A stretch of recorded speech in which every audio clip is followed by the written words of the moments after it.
Hello everyone, welcome to this channel. This is dApp Mentors and I'm Darlington Gospel. I'm very grateful to have you here. If you're new to this channel, please hit that like and subscribe button. And if you're a returning viewer, you're welcome. Okay, so we've been on a tutorial series that is sponsored by Bitfinity. Okay, it's an ICP branch of a blockchain network that works with Solidity and is EVM compatible. There's a whole lot that concerns it, and I would like you to visit their website. I'm going to drop a link about them below. Okay, so we've been doing series of different courses and different use cases in blockchain, and in today's tutorial I want to teach you about play to earn, how to build a play to earn platform. And we're going to build like a game system where we fulfill a task, 2 or more people can compete, and you can specify the number of people that are going to win in that game. Okay, so the winners will be the one to share the prizes that is attached to that game. So that is the idea that we're doing in this particular tutorial, and this tutorial is going to feature Solidity, Typescript, Redux, and Tailwind. Okay, I've mentioned them all. So, and Next.js, of course. So we use Next.js for the framework. We use Typescript to ensure that we follow a streamlined structure and to make sure that we reduce the chances of hitting errors and bugs. All right, so we're going to use Tailwind to beautify the interface. All right, and of course we're going to use Solidity to create the smart contract. So I hope you're ready for this build and you're excited. And if you are, please don't forget to hit that like and subscribe button. Make sure you check us out on our website, dApp Mentors Academy. Those that are registered, there is some certain aspects of these tutorials that are going to be available there, not on YouTube. Okay, so make sure that you look at it as well. And before I forget, we have giveaways, for those that will partake on it.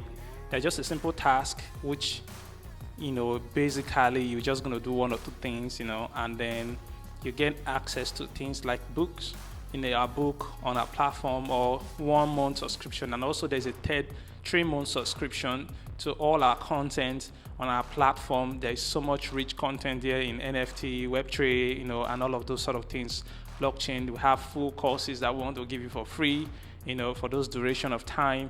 All you just need to do is look at the description section and look at the task that is attached to that challenge, fulfill it, drop us a proof that you did it, and then you gain access to it.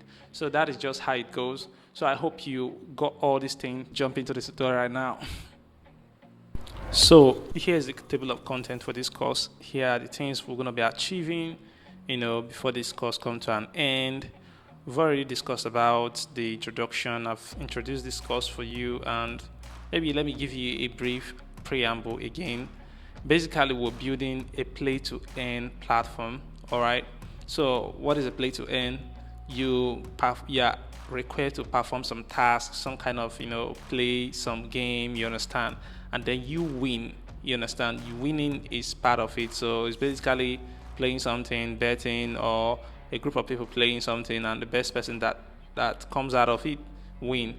And now there is some twist to it, in the sense that you could decide, the game creator can decide how many people should win prizes from this, and then the prize will be divided amongst those people.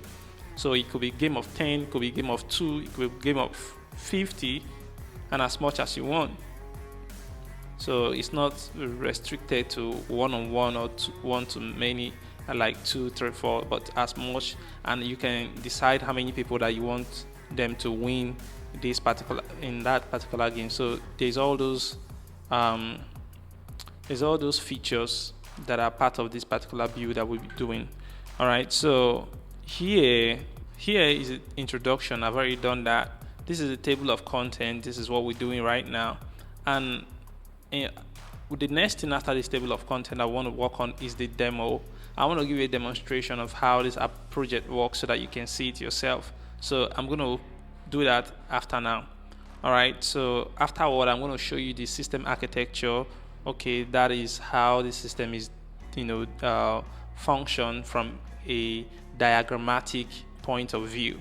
All right, so I'm going to do that for you, and afterward I'm going to show you the toolbox. So in case you're just starting out, so that the way I've designed these courses, they are like independent, so they're not constrained to the previous work. They are like independent of each other. So any one of these projects that you come into, it will not affect what has been done previously. So the toolbox, I'm going to show you all the dependency, the softwares that you need to install for you to run this application and or develop it along with us as we work on this project.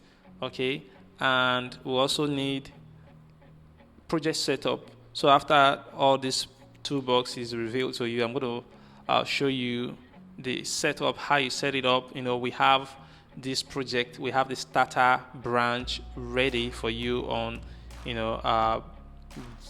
that is on GitHub. So we have it already on GitHub. So you will just start out from that branch, and in that branch we already have the front end taken care of. That means you don't need to code CSS, Tailwind, and all of those things. You don't need that. All you just need is to flow with us as we develop the smart contract, as we integrate the Redux, and as we integrate the smart contract to the front end and how data is communicated. So the other aspect is just a basic thing about building interfaces with React. You understand? React, really. That is not what we're doing here. What we're doing here is to show you how you can integrate your backend, your smart contract to it. So that's why I had prepared this project in such a way that you can start out without the building every detail of the front end. So with that said, for the setup, I'm going to then explain to you the project setup. Like the structure of the project. So every folder that is part of this project, so that you understand what each project and each file represent, and how it serves your purpose, how you're going to use it. You understand that? So I'm going to explain that for you. Then we're going to begin our coding. Our coding is going to take a while, but we'll code various aspects of the project. We'll code the smart contract. We'll code the Redux. We'll integrate it together. We'll code the blockchain service and so many one of those other things. So we're going to do all that in this tutorial. And lastly, we're going to then conclude, like done. You understand that? So we're going to be done at the end of this. So this is what we're going to say. That is what is coming in, and this is what this project is all about. So I hope you've set, and if you are, then let's jump into the demonstration of this application, the project that you'll be building in this course. All right, see you. Okay, so this is the project right now. This is how it looks, and this is our games. Okay, so we have two-man game. We have all these dummy games that were just generated and dumped here. Okay, so this is fake games. Okay, this is the one that I created on the chain. Okay, so this is currently hosted. You can see that, so it's online. So I'm going to connect my wallet to be able to work with this. I'm going to connect my wallet. Okay, and then I'm going to sign in. It probably won't. Okay, it worked, even though I don't have that network there. So let me connect to Bitfinity. Okay, so I'm going to switch to Bitfinity right there. Great. So this is Bitfinity. This is on Bitfinity network. Let me check my wallet connection. I don't have any money on that account, so let's look for an account that I have some. Okay, here we go. So I'm going to connect to this. So you can create a game by simply just saying create game, and then you'll be able to enter like the number of participants for this game, the number of winners, and the staking amounts, the title of the game, the day that it starts and the day that it ends, and what the details of this game, and then you create a game. Once you create it, it's going to be listed like these ones that you have here. Okay, so people are not permitted to play this game until the date that it has been designed to start. For example, if I check this, if I just click on this, it gives me information about this game. For example, this game is hosted by this account that ends with 9E3C, which is my current account, and the number of participants are 2. The number of acceptees are like the people that accepted to play this game, because invitation will be sent to those people to the wallet addresses that are called to come and participate in this game. All right, and then the reward will be seen there, like this is how much it's to be won by playing this game. This is what, and only one winner will emerge from the 2 participants. That is what it is. The game is scheduled to start on the 16th of December and end on the 17th of December. Okay, this game has already passed. Okay, this and the payer status will be here as well, and then this is just a brief information about it. So once the participant, you can see the invitations of this game. You can see that this game was sent as an invitation to one of this player. The player name, the player's information ends with 79C8, and the player accepted because the status will be there, and you can invite as many players in line with what you have outlined as the maximum number of people that should participate in this game. Okay, so once that is done and the parties have accepted to play the game, then they can come into the game. It's called gameplay.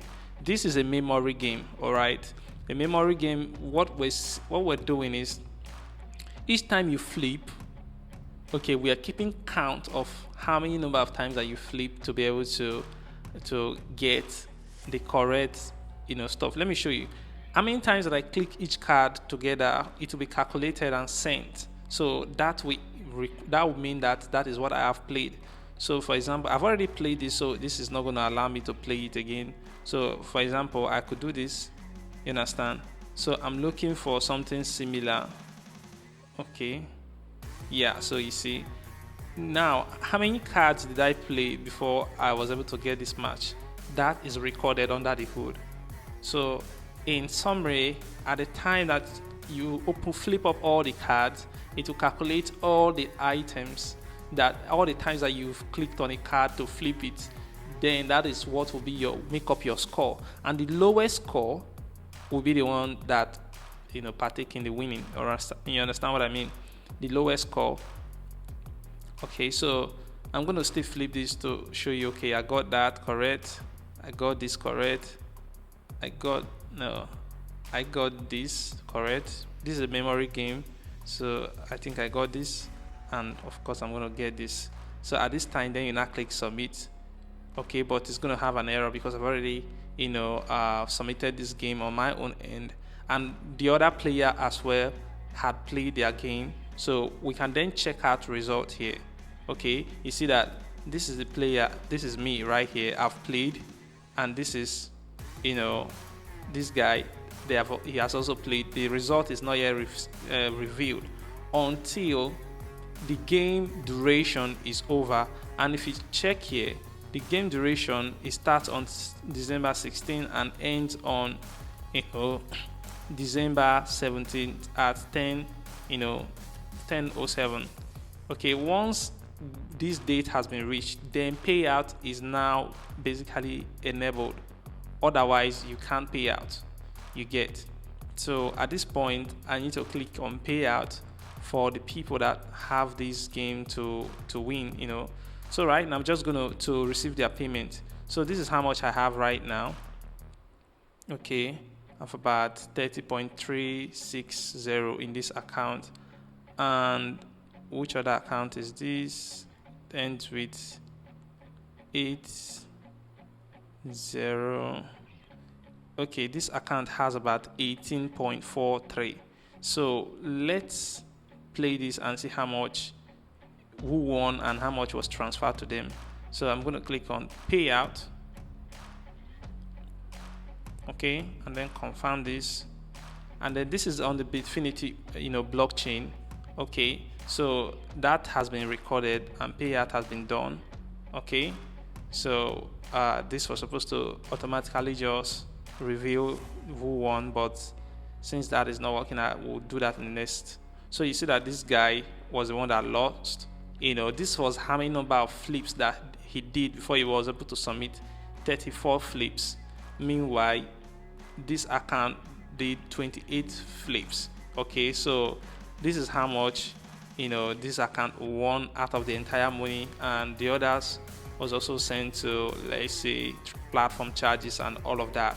Okay, so this is how the game works under the hood. So let's see this 2.9, how much it adds to our current account. You can see that the 2.9 increased what we now have to be this. So this is great. This is how the game works, and this is how people win. This is why it's called a play to earn game. So I'm going to show you how we do this in this project. So if you're ready, let's get started. All right, so this is the architecture of this design. I noticed in the previous videos I probably had forgotten to switch to a certain scene that doesn't involve my face. I guess my face had been blocking this image. This is the blockchain. In case you didn't say how it is, but this is how it is. Sorry about that. No, that's an oversight. So now this is a snapshot of how the architecture of this design works. This is not down to the smallest of details, but this should give you an idea on how it works. And for those people that are doing projects, let's say in a college project, and you would like to use this sort of project that I've just finished building as an inspiration for your own project, this is a good design for you, and it's going to help in that academic paper of yours. All right, so we have game creator here. This is whomever is going to be creating the game. And also this could be a regular user that just want to sign into the application. You have to be authenticated, and for you to be authenticated, it is through this wallet connection. So once you're connected with MetaMask and authenticated, you have the ability to see game, create game. You understand? You can create game, or you can see your invitations. You can see your games, even the games that you had created before. You can see the invitations from other people for you to come and play their games. Okay, and one funny thing is that when you accept, for you to accept, you are basically going to be putting your money into the game, but when you reject, you don't have to put your money into the game. So and you have to accept before the space get filled up, because this person is going to send invitation to as many people as possible. Then those people, when they come into the app, they will see their on their own account their invitations. Your game will be listed there for them to accept, and when they accept, they will deposit money into the contract. You understand that? Or when they reject, it simply doesn't proceed anymore. So those people are not interested in that game. Okay, so game players, they can then perform a gameplay by doing that memory game I just finished showing you. Flipping. A game is played and the score is recorded on the chain. Okay, when the score is recorded in the chain, there is a function here within this other function. There's a function called record score, and the game is recorded and stored on the chain. Okay, and then it can be viewed as a record in the on the front end. Meanwhile, when you play a game, you can also see your result after the game has been paid out. It is on payout that the people that won will be determined and the real information will show up. Okay, but if payout is not yet there, then anybody can just do anything. Okay, so think anything. Okay, the result will determine the people that won in the game, and on payout, all the winners will just receive their money, and you will see the result. You see your score. This is how many flips you got. This is how many flips this account got, and everything is just transparent. Okay, and you can also look at into the the smart contract to see how this game smart contract works. And so once that result is out, it will be stored on the blockchain and saved so that it will no longer be mutable, you understand, and people will be able to view it from any place, the participant and all that. So that is how it works.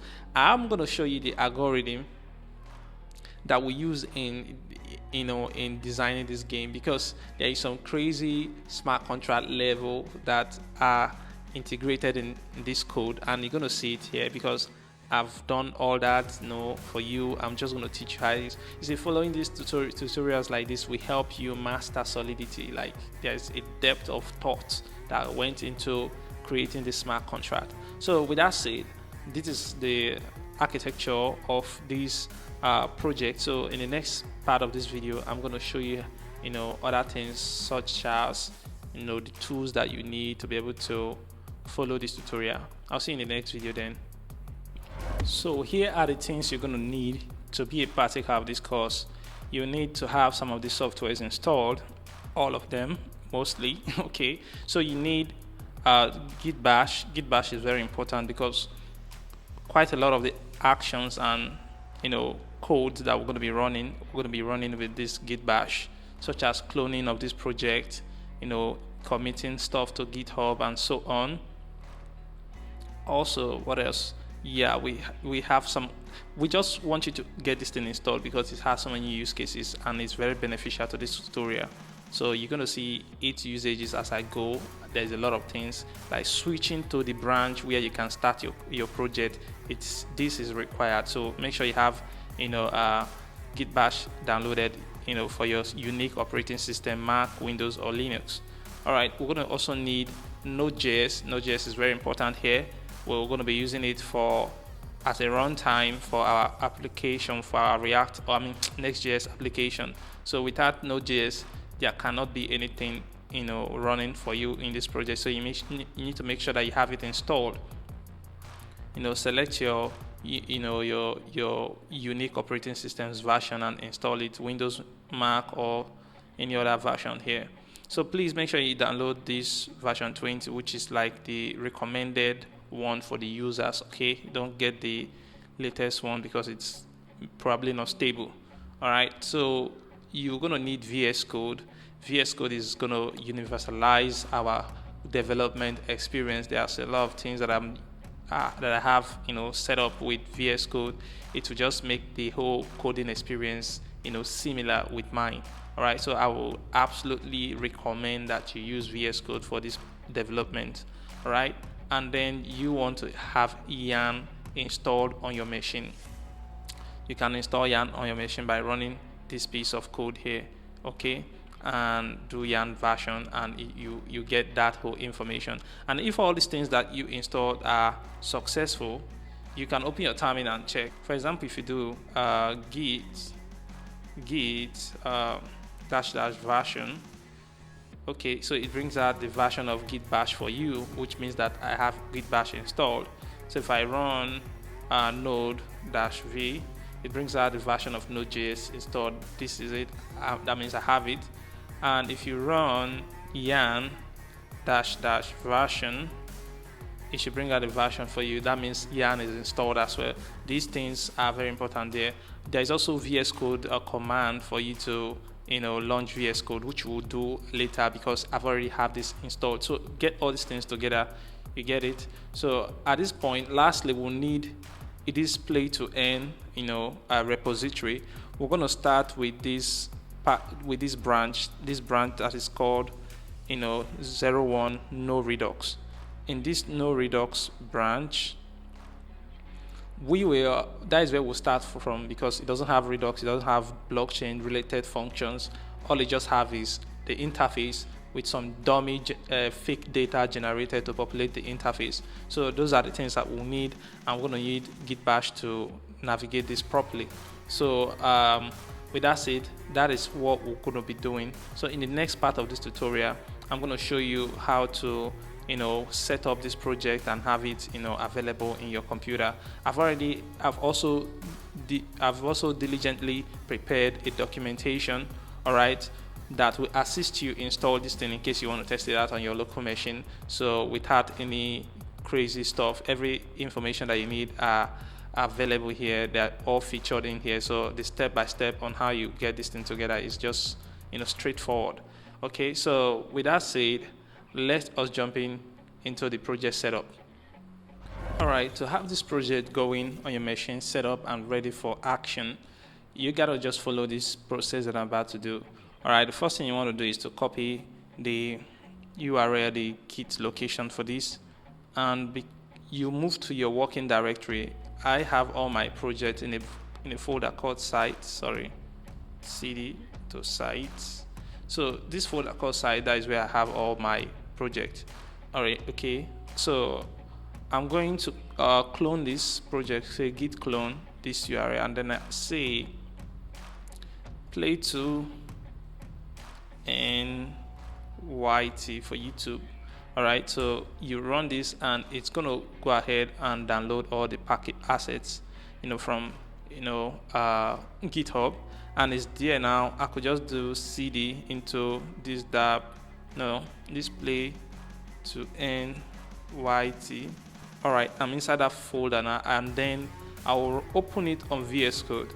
Because I have VS Code installed on my machine, when I run this piece of code, it's going to open up the project in VS Code. So I'm going to run it now. And you can see the project is now loaded in VS Code, and you can see all the components, all the various aspects that has to do with that project. All right. So the first thing you always should do whenever you open your, whenever you just jump into your VS Code, you open this, is to install the packages that are part of this application. So these are all the packages that you're going to need.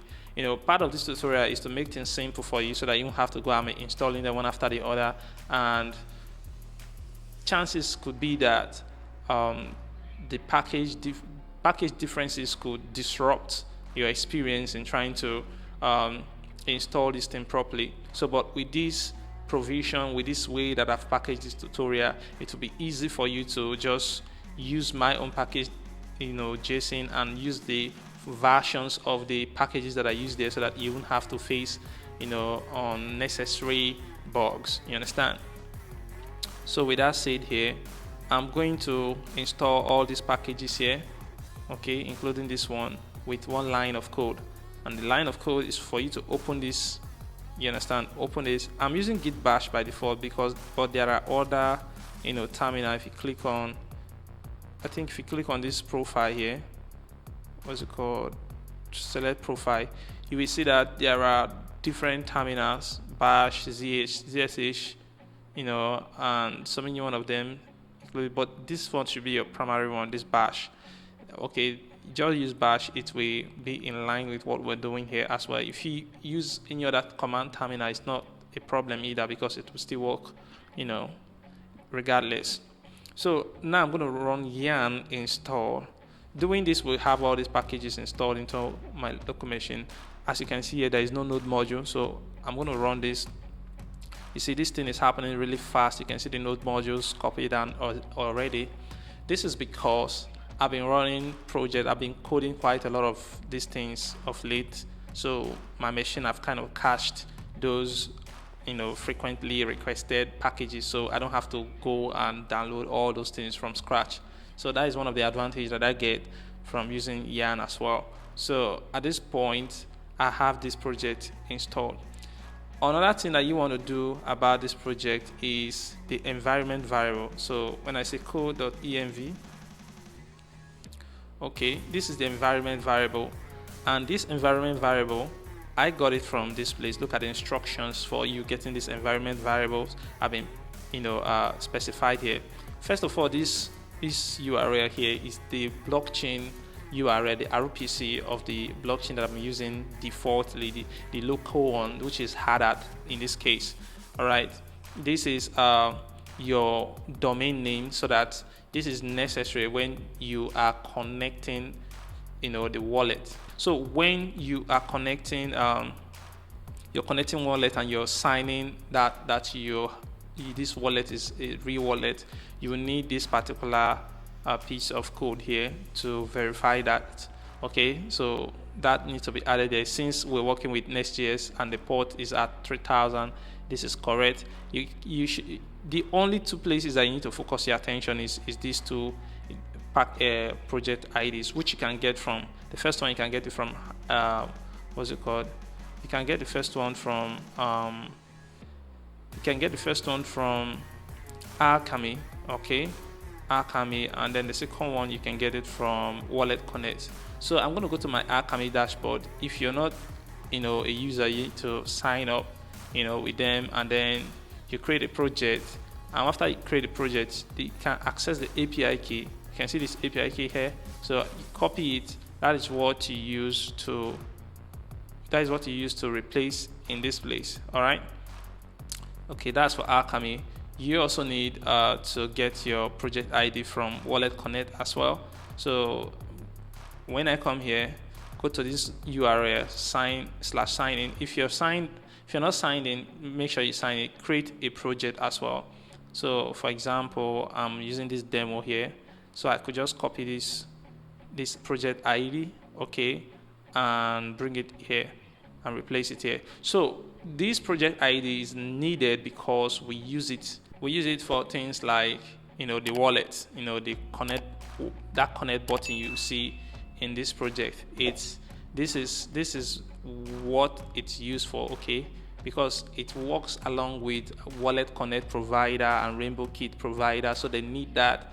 They just introduced these things of recent, and so a lot of people had to do a lot of changes, upgrade to their site before their wallet button started working again. So I've done all those upgrades, and what you're learning from this is like a total upgraded and latest way of doing it. So with that explained, let's just switch to this branch called no01. Let me do that for you, okay? Let me do that for you. So you do git checkout, or you just say git branch. This is the existing branch, okay? So you want to switch to this git checkout 01 underscore no underscore redux, okay? Switch to that branch. If I do git branch now, you see that I'm in this particular branch. Now this is where I want to be, okay? If I do yarn dev at this point, so say localhost, it could take a while to compile. I can close this terminal now. All right, so it's loading. So you have it here. There you go. There you have it. This is very important. So it's saying I'm in the wrong network, so let me switch to Haddad. Oh, hold on, let me switch to this Ethereum mainnet for now. I'm going to work on this because these are not the wallet providers that we need. So here we go, dummy stuff, all the way. I'm basically going to add something under here to make it much more tolerant of this border. So here we go, the project is working, we've installed it, and all of these things are up and running, and we are definitely in the no redux branch. So I'm going to end this here, but before I go, I want to switch this to, I want to create another branch where we'll start from. We don't want to start from this 01 no redux, but we want to start with git branch. We're creating a new branch. We'll call it starter YT starter, something like that, for YouTube, YT underscore starter, which is a short form for the starting branch for our YouTube build. I do that. So, and then after doing that, I have to do git check out YT underscore starter, and it switched to that particular branch. So from this branch onward, in the next video, that is where we'll start from, and we'll start developing and doing the rest of the stuff that is associated with this project. So I will see you in the next part of this tutorial. All right, let me explain this project structure for you. And to explain it properly, I'm going to just move to the master, which is the main branch, and I'm going to explain this step by step for you. So this host key and this next folder, they are automatically generated by this project, so you don't need to be bothered about it. Leave it alone. I will recommend this artifact folder is automatically generated by Hadat whenever you're compiling or deploying smart contract to a network. You understand? This cache happens the same, similar to this artifact. These things you don't do them, you don't take care of them, just let them go. You understand? The ABI is also stored in this artifact, and the ABI of the contract, this is where it's stored. And this also stores information about the current compiler that is being used to compile your smart contract, okay, which is Solidity, and the version of it. This component folder has information about all the various components that makes up this application, like the header, the connect button, the create game components, an action, the hero, the invite modal, and so on. So all those things are captured within this component folder, and this is TypeScript, of course. The contract folder has information about the smart contract that we're going to be developing, and also the contract address. All right, the contract address, whenever we deploy to the network, a contract address will be created for us, which we then use in the course of developing and integrating the smart contract to the front end. So that is what this contract folder is for.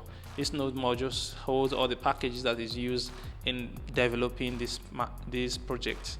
These pages has information about the various parts and pages of this application. We have quite a lot of them, I think about 6. So like we have the invitations. This one has information about your own personal invitations. So all the invitations that happened, that people send to you to come and participate in a game or so, okay, will be captured in this page. The index page is just like the home page, okay.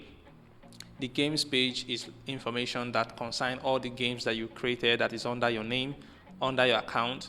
This is the app bundler, okay, for all the components and pages that makes up this application. The results, gives you information about is a page that gives information about a specific result for a game, specific game, okay. And this gives you all the invitations for a specific game. So this is quite different from this. This shows you your own personal invitation, but this one shows you the game's invitation, the invitations that are related to that game. All right, and then they have the gameplay. The gameplay is where the memory game actually lives, and all of those sort of things. And we also have this next auth. Okay, this is an authenticator. All right, we use that to verify wallet whenever we sign in with, we connect our wallet. So this is what is used to verify that our wallet is actually correct. So that is this function right now. You won't need to touch it at all. You understand? So you just leave it alone because that is how it is. You understand? No, that is not how it is. That is how we developed it. So we're not going all that way. You understand? So let's just focus on the most important aspect of this. The screenshot is just for documentation purposes. The public, you don't need to touch it either. The script has information about the various executions that you use to manage the smart contract, such as deploying the smart contract into a blockchain network, mainnet, testnet, local net, you understand? And also we have this seed, which is another script that we use in populating the smart contract with some dummy data. You understand that? So that is what its usage is all about. Okay, so with that said, we have services. Services comprises of 2 services in this. The services folder comprises of 2 services. One is the blockchain service. It has all the functions that communicate with the smart contract that is on the network. You understand this? So how this blockchain service is really needed because it serves as an intermediary between the front end code and the back end. So it's basically a service. We cannot speak to the smart contract directly or except through this blockchain service. It holds all those functions, and in the course of building this, I'm going to show you how I prepared this entire thing. We have this this provider service. This provider is more like the wallet connect service, so it has information about all the chains, all the network, everything that we use in developing this specific all the chain, basically all the network like Bitfinity, Ethereum mainnet, Hadat. So those things are actually managed by this service here, and it's going to make sense to you as we go. So in case you don't know that, I will show you later on. Okay, I think, okay, look at it. So this part, this is what I'm talking about. You see all these wallets, they are managed by this provider service here. Okay, so this provider service, that is what manages all this. All right, so we'll see that more in action as we proceed. Okay, so the next thing I want to show you as a structure is the store. The store is very important. Is a very important component of this project. It will help us to manage data, centralized data. Okay, because the data that is coming from the blockchain needs to be put in a place that will be accessible by other components in this platform. So for us to do that, we need Redux, and this is basically Redux. So we package all the code, it has states, it has actions, slices, and then we bundle it in the store configuration, and then we hook it up in the app, and it's become available globally. So when we grab stuff from the blockchain, we want to throw it into the store first before we now make it available across all the components that are looking at the store. You understand that? So you're going to see all these things in action as we're jumping in, as we're moving forward. Sorry, this style, just leave it alone. It doesn't have any, it's important, but we're not touching it. Let it just be the way it is. This test, it's a script that holds all the functionalities we use in developing a smart contract. So we're testing all those functions, we're testing all of them to ensure that they work and they behave the way we are expecting them to. So that is where this test script comes in, and this part of it, you're going to see it on the channel, on dApp Mentors Academy, because we don't want to feature this part on blockchain, so that in our YouTube channel, so that it will not overload the time. We want to maintain a minimal time so that it will be easy for people to easily consume this content. All right, so we have another folder called utils, which has information about some utility data, such as this script helps us to generate fake information, which we use in populating in the front end. We have this helper, script that has information about some helper functions that we use in modifying the format of data in the front end. And also we have this script that has information about all the type interfaces, all the interfaces that we use in this particular application. Across them, it's being used there. These are the various types, that we define, customized types for our game project. All right, so that is basically all you need to do. This is harder script, and these ones are not very important for now. Just leave it alone the way they are. So these things that I just explained are just the basic things that you need to know. Whatever we're doing, just follow me, step by step, and you will understand what I'm trying to achieve here, which is to help you understand how to integrate smart contract with the front end. You understand? So that is the goal of this project. So let's jump into our play to earn. So before we begin the development of this project, the first thing I want to have you do is this. Inside these services, this provider, I want you to copy this, because the number of wallets that are available here are not in line with this one has it has many other networks, but we only need like Bitfinity network, which is the customized one we just created here. This is how we create a Bitfinity network. You can look at it. This is a network configuration that we can use for Rainbow Kit. So this is the chain ID of Bitfinity, this is the name, this is the network, you understand? This is the icon URL, this is the background that we're using, this is the native currency detail, this is the RPC detail, and this is the block explorer detail, and we're marking it as this is a testnet. So we're configuring all this chain. So we just wanted to copy this. You won't need to do much here, just leave this script the way it is, but we're copying this. we're copying this, and we want to navigate, we want to check out into that.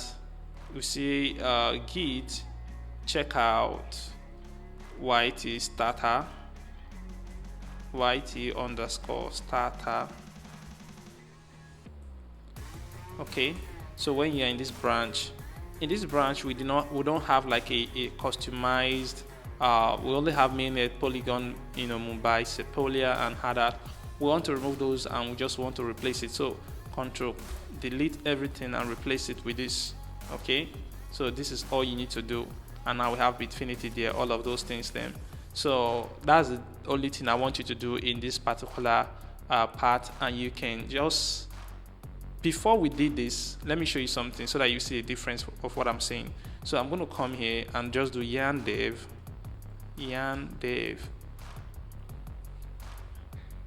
Okay, so let me refresh. Okay, this thing is reloading. So if I say connect wallet and say I'm connected to this Ethereum, see I have this number of wallets here: Ethereum, Polygon, Mumbai, Sepolia, and Hadat. These are not the ones that I want. I just want to replace it, so have this other network. So I'm going to come here, remove it and paste this. Removing Polygon Mumbai and Sepolia, and replacing it with this Bitfinity. Save. Come back here. When it refresh, you see that we have those three network only. Hadat, Bitfinity, and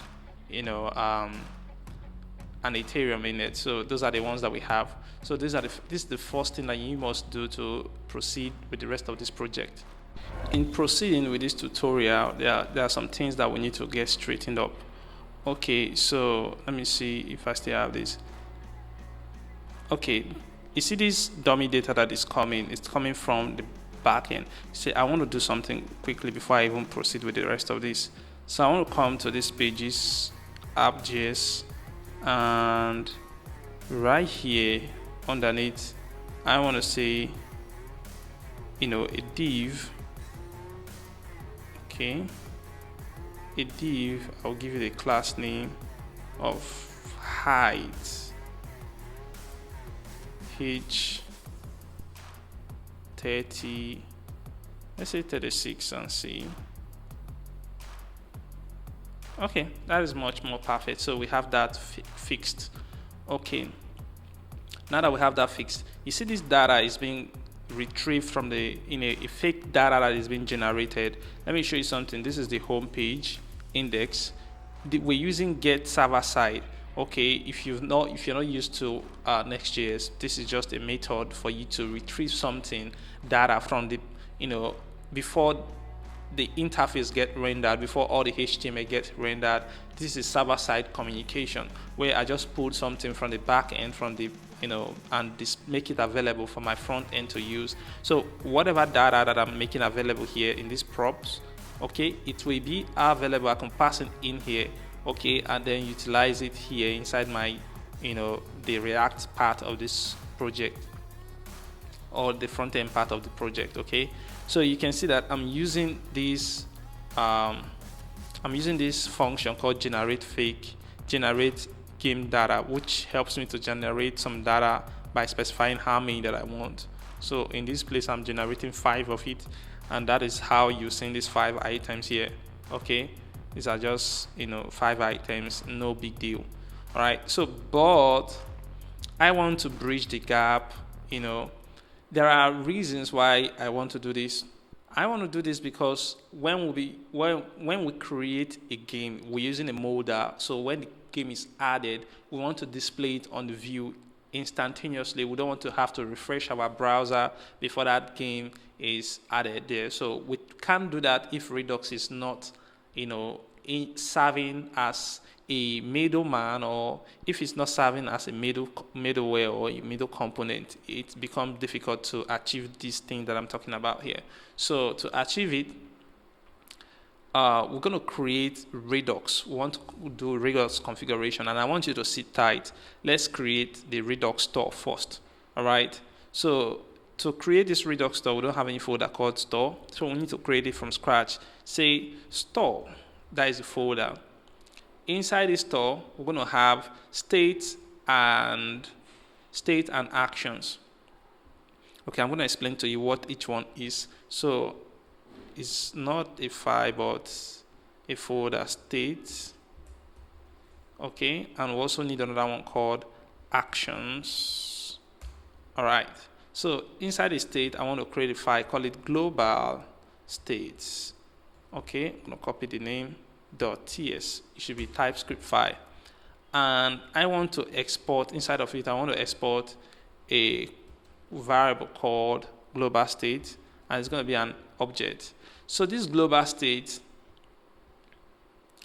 is going to be utilizing a type interface, which is called this global state. These are the things that this global state is going to be made up. We want to have an array that has all games, a single game data, scores, to have record of all, of all the scores that are available in this platform, all the scores for, let's say, the results. Basically, this is result. Okay, these invitations, these are all the invitations on the platform. This create modal help us to create a game, result modal help, and then invite modal. So all of these things, we are going to need them. Okay, so let's create them one after the other. So, but for this result mode, I want to change something different. I want to call it details mode. That is what I want to call it. So make sure that you call it details, because it has to be details. So I'm going to make this global state of a type of this, so now it's going to require that I have all this data. So now let's provide this data. You see their data type, right? So I'm going to provide them, their default values. I'm going to just paste it here. So these are the default values. We have games, scores, it's an empty array. Invitation is just an empty array. Game is an empty object. Create modal, this is the default value. We don't have result modal, but we have details modal. Okay, so these are all the states that we're going to need. Basically, all the variables globally that we want to access globally. Okay, so with that said, let's get to this action.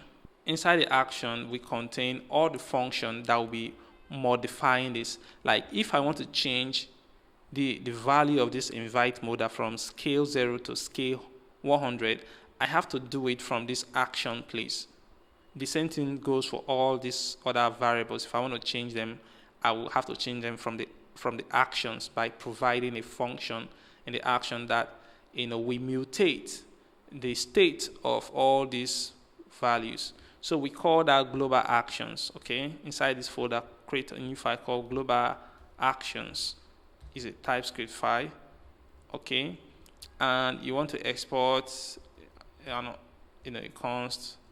I want to call it global actions. Okay, and inside of this global action, for example, to change the games, to update games or do something about games, this is a key, and that key we have a value which is an action.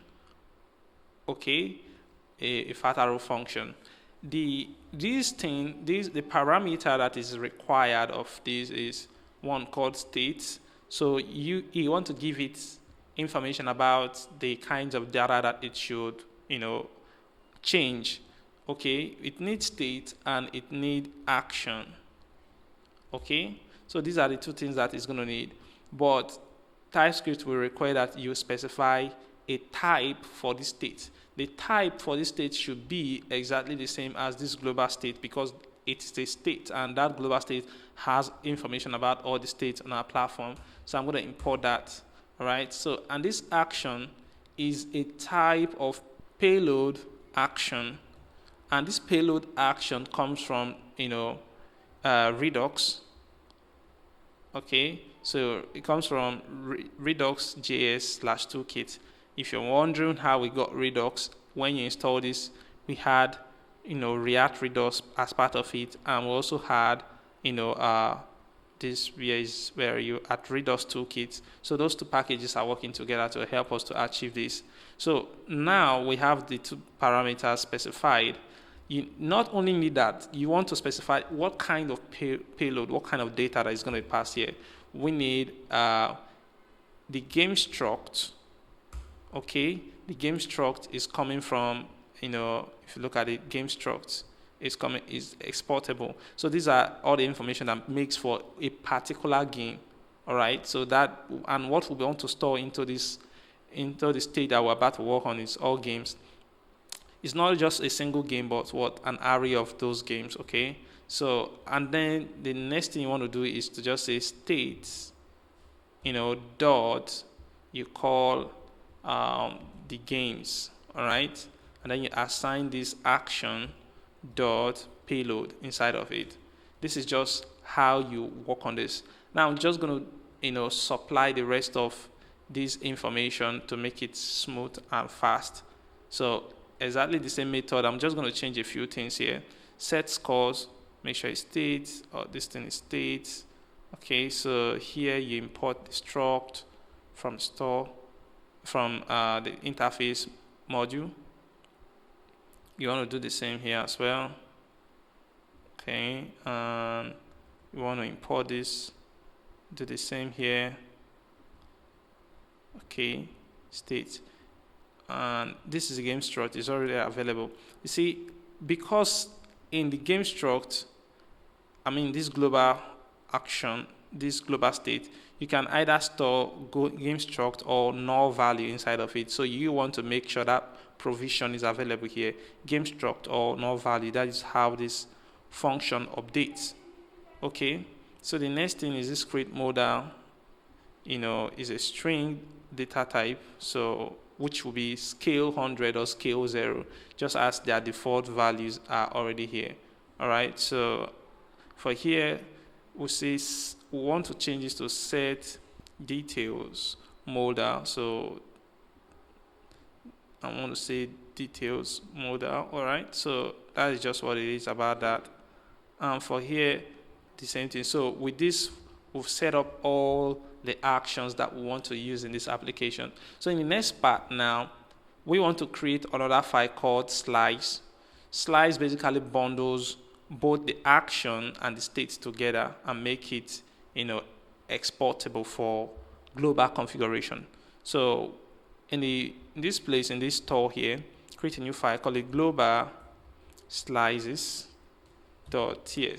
This is just the name that I've chosen to give it, okay? But there's a reason why I'm doing this way. Okay, since this is not a large-scale application, we don't want to have so many chunks of files that are unnecessary at this level. So I'm going to say global slices, and I will say create slice. This create slice is coming from this toolkit, Redux toolkit right now, and each parameter accepts an object, and in the object you need to give the name of this slice. The name of this slice is called global, and the initial states are going to be that global state. See where it's coming from, okay? And the reducers are going to be the actions basically. So we want to say global actions. See where it's coming as well. So we have those two available. Now I want to export const this global action. No, let's export default first. Default this global slices dot reducer. So we want to export this as the default value here. We also want to export, const global actions, and you want to call it global slices.action.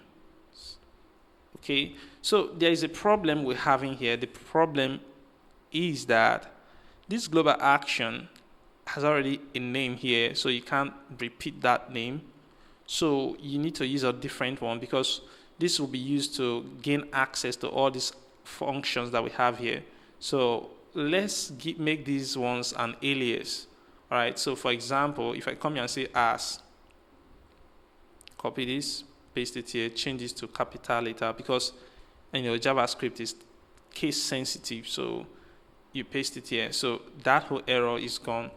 And to keep things consistent with this, I'm also going to do for here and do this and paste it here. So now when I'm creating this, an original name is not conflicting with this one here, so I'm going to export it.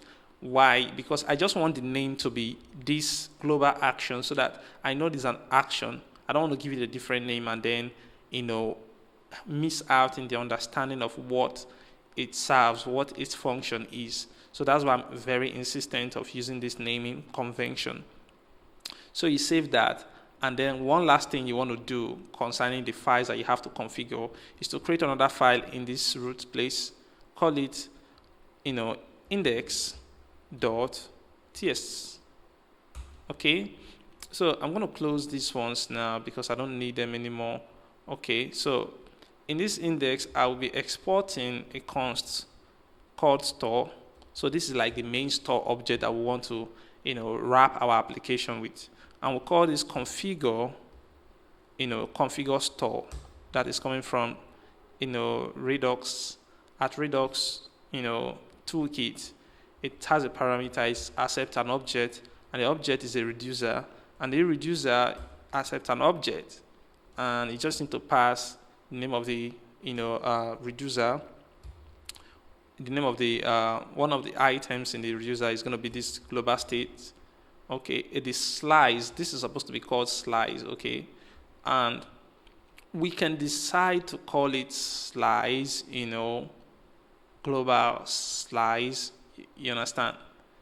So yeah, so we can decide to call it slice global. Call it global slice. In this global slice, we say it's going to be using global slice, the one that is coming from this root here. So you can just do global slices and everything will still be fine. It's not necessary that you must do it like this, because the both of them mean the same thing in JavaScript. All right, so we have it available this way. Now we then have to wrap it. Please pay attention. This reducer, we're using a name. Okay, the original name that I have in mind was global state, but I don't want to conflict that, so it's called global slice. Okay, and at this point I want to come to the browser. Let me refresh to show you everything is working. So I've refreshed. When you come here, sorry, not there. When you come use dev to this reducer to check, this Redux to check, Redux dev to, you see that there is no Redux program. This project is not Reduxified, so it's absent, it's undefined. So when I come here and wrap my application, come to pages, this entry component, and wrap it with a Redux provider, it will then make it available. So I can do that wrapping here. There's a component that React Redux comes with. It's called provider, singular, not provider, not providers. Okay, provider. I need to import it. It's basically imported from React Redux. Okay, so you can come here and say import, from React Redux. And what are we importing? We're importing provider. Okay, and inside of this provider, you're going to have a prop called store, and you want to pass in that store that you define here. This is the store you define that you're exporting, so you want to pass it in here. So this store, I'm going to import it from that store. You get that? So at this point, you open this and you push these things inside, and there we have it. When you save this and this thing is refreshed, you check the dev tool again, you see that the global slices has these, right? The global slices has these states. So that is what is going on here. I'm not so comfortable with this naming structure, so I want to give it global states instead of global slice. Okay, so we come here and change this to, instead of global slice, I'm going to change it to global states, so that is showing me states and it's not showing me slides. Okay, so you see that the name has also changed there. Fantastic. So we are good now. Our application is wrapped around Redux. So in the next part, we're going to start, putting this data into Redux so that before we display them in the view. So we'll see you in the next part of this video. So instead of this being rendered straight from the back end to the front end, I want to put it first inside of Redux before I proceed. And to do that, let me first commit this and say Reduxified application. Okay, publish this branch. So close that. Now come to the pages, this index. So here, this is where we want to make the modification, okay? Not here really. This is where we want to make the modification right now. So since I have Redux configured in this application, okay, and I literally have a place where I store my games, but at this point we haven't stored any games yet. So this game data that is coming from the blockchain, from the back end, I want to store it in the store first. So to store it, I need to dispatch that function. So I will say dispatch is equal to use dispatch. Okay, so this dispatch is a messenger basically, and what a messenger do is to perform a duty for us. The duty can be seen as a function, so it can perform any one of those actions that we specified in our store. So these are the kinds of things that this dispatch can do. It can set games, it can set score, it can set this, all of these things that are listed here. That is the function that the dispatch can achieve for us. And we need to be able to have information about the kinds of errand that we want to send our dispatch, which we can just call the global actions. Okay, the one coming from the global slice. Okay, if you check the global slice again, where are you? Look at this global slice. Remember, we exported this function called global actions. So now we are not using it here. Okay, and we're just going to gain access to this set games. Now, set games. So this is the errand we want to send this dispatch. So when do we want to send this errand guy message, this dispatch? I want to send it when the application is fully loaded, which can be determined by use effect. So you say use effect, and in this use effect, you want to do that errand right here. Send this errand guy to dispatch this function called games, and inside the games you set the data with this game data that is coming from the backend, like this. Great. So, but you want to also monitor for any changes that happens on this place, such as with the dispatch, if changes happen with this function, okay, or if changes happen with this data, we want this page to re-render, okay? So those are the things that we want to check for. So at this point now, when we refresh our application, definitely this data is going to be available in the store. So, but right here, we're still reading this data straight up from here instead of from the store. So let's change that narrative. To change that narrative, you need to get it from the store, and to get it from the store, you use another hook called use selector. It's also coming from React Redux, okay? In use selector, you need to pass a function, call it state, and it's going to have this thing called root state. And let me show you root state here. Root state basically is another interface that just gives us access to this one here. Okay, so that is what it does. So at this point, I will say root state, all right? And in this root state, it will give us the IntelliSense and the type definition to access that global state in the root state. So we'll say this state dot global state, because that's the only one that is there. And then inside the global state, one will gain access to all the games that are there, the games. So now, instead of reading the game data that comes from the backend, we want to read this one that is coming from the store. We save this and refresh our page, refresh it and see you see that there is no difference, in what is going on in the front end. You still see exactly the same thing. But because of that little changes that we did, it's going to save us a whole lot of development experience and user experience. It's going to enhance the user experience. It's going to enhance a whole lot of things and make things easier for us whenever we're creating new games and all of that. These little changes that we just did. So now let's extend these changes to other pages that is part of this application. So for example, we want to do that for this, we want to do that for this invitation, this personal invitations modal page. Right now, if you come to this place, you come to my invitations, you'll be able to see these. These are just fake invitations, you understand? They are fake invitations, they are not real, okay? You can either accept or reject, but they are not real. None of them are real, they are not functional right now. So they are just being randomly generated.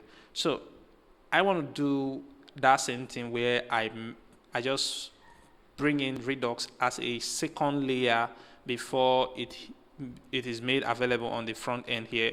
So to do that, and being that I'm going to require, there's a reason why I'm going to use a different mechanism to render this, is because I need my wallet connected before I can view all this data properly. Otherwise, I will not be able to view this data, because if I'm using, you won't understand it. If I'm using, you will understand this. If I'm using JSON RPC, then I don't have access to this wallet information. JSON RPC is server side, and you don't have access to the wallet in the front end, except you're using React and you have a different way of configuring it. But since in this application I'm using a server side method to communicate via JSON RPC, then this wallet provision will not apply in this case. So the way I'm going to code this, I'm going to remove this whole implementation. This works fine, but I'm going to change it to totally, front-end way of implementing this. So let's come here. Exactly the same thing that we've done here. I'm just going to copy, this whole thing. Copy it, come here, paste, and I'm going to just import my use dispatch, import this action, import this root state, import this use selector, import use effect. Okay, so we have all those things, and in this place I'm not going to need this whole thing anymore. There's a reason why I'm doing this. I'm not going to need this data. I'm going to fetch it using a different way.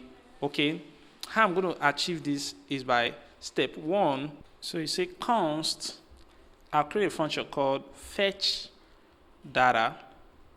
Okay, this fetch data is an asynchronous function with an arrow. Okay, it's not going to receive any parameter. What it's simply going to do is to fetch my, data. So this thing that is being done here, okay, I'm going to do it here instead. You see that? So I'm going to get it here. So I'm going to get the invitation data, and I'm going to dispatch this here as well. So I'll come here and say dispatch, but I'm not setting games in this place. I'm going to say set invitation. So I'm dispatching this set invitation, and the data that I'm sending and dispatching is this invitations data.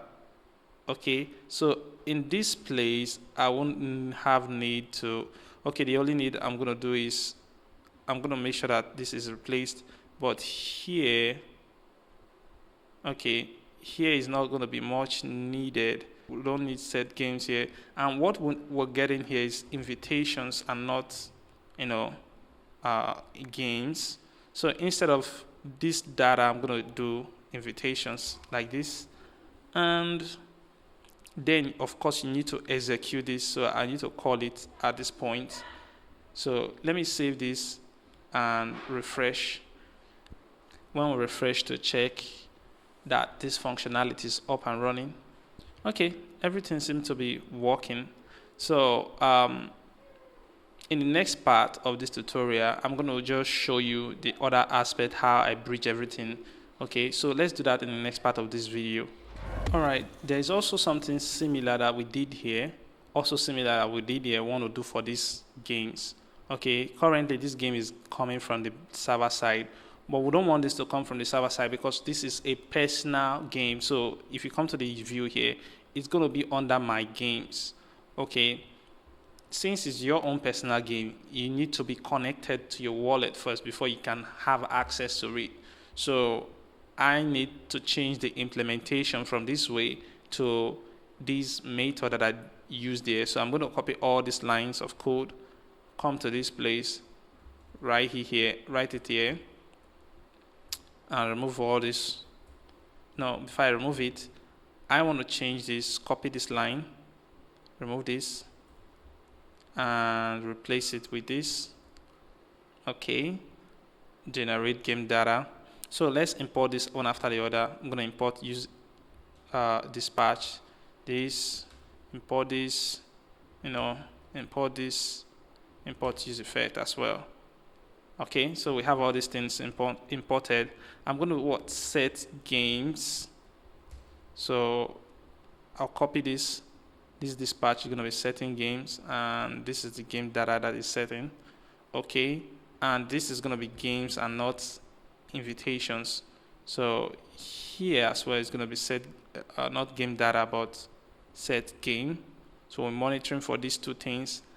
And now at this place, we don't want to pass in game data here, we want to just pass in that game that is coming from the store. So let's remove this as well and remove this. Okay, so with that, it doesn't just look better, but it looks simpler as well. But this is just a second way of implementing the same idea that we accommodate for what we are trying to achieve. Okay, so here we go. Here we have it. Everything works exactly the same way. There are other things as well. For example, we want to also load up invitations here. So we want the invitation to come from the blockchain. Okay, so like this, it is cool. We want it to come this way. So we just want to cache it into the blockchain here. So we can use close this.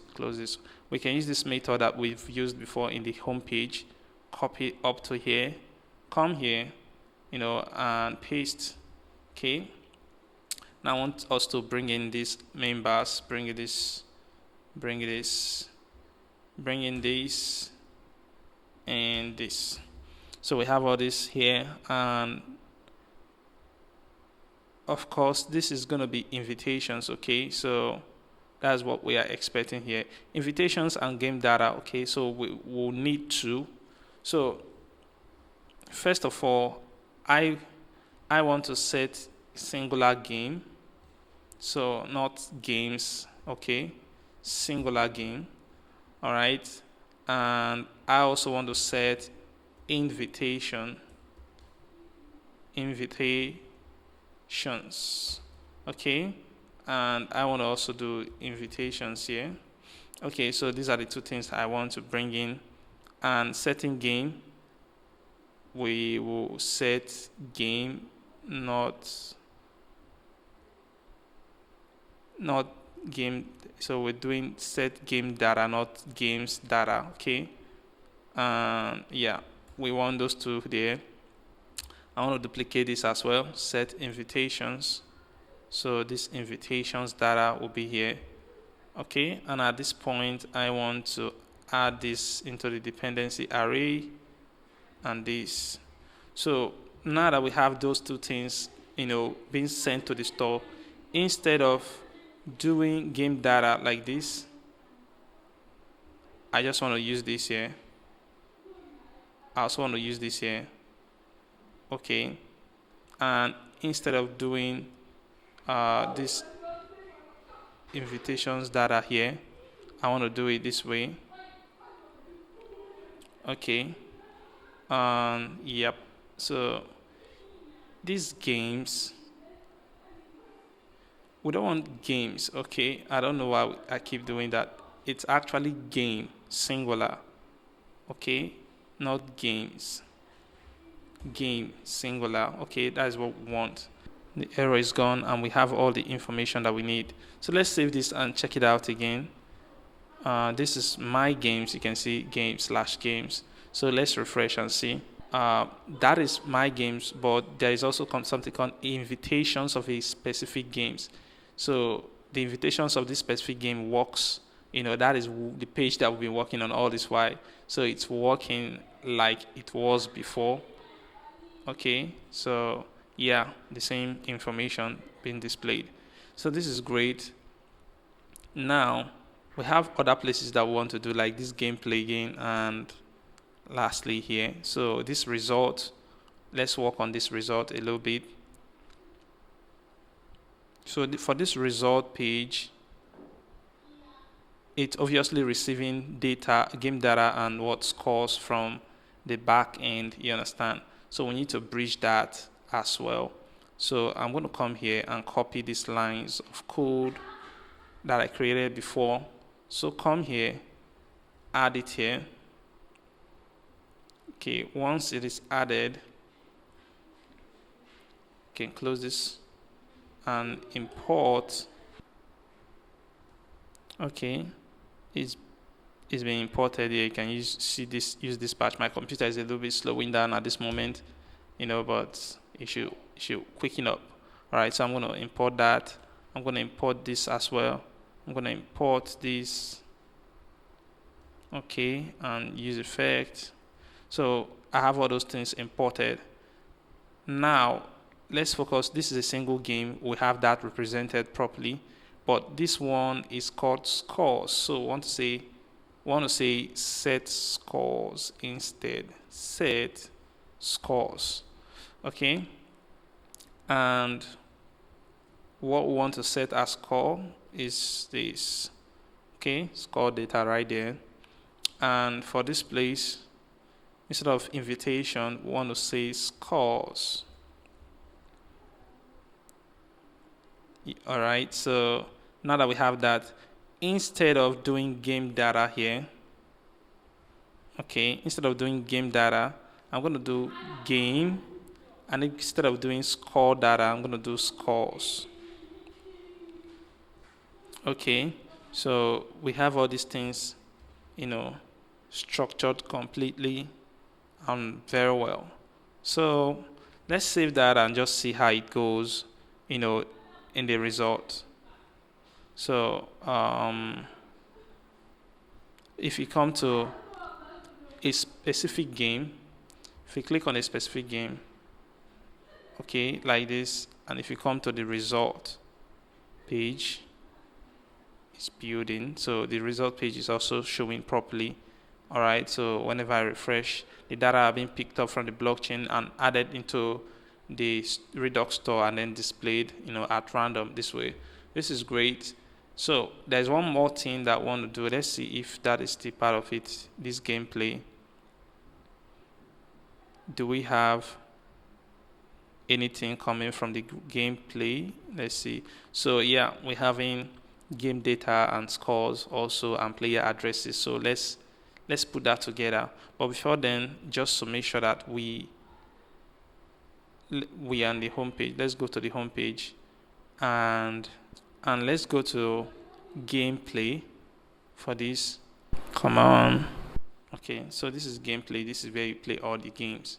All right, and let's work on it. So there are some things. You see, anybody can come here and say that and think that they will play this game, but it doesn't just work out like that.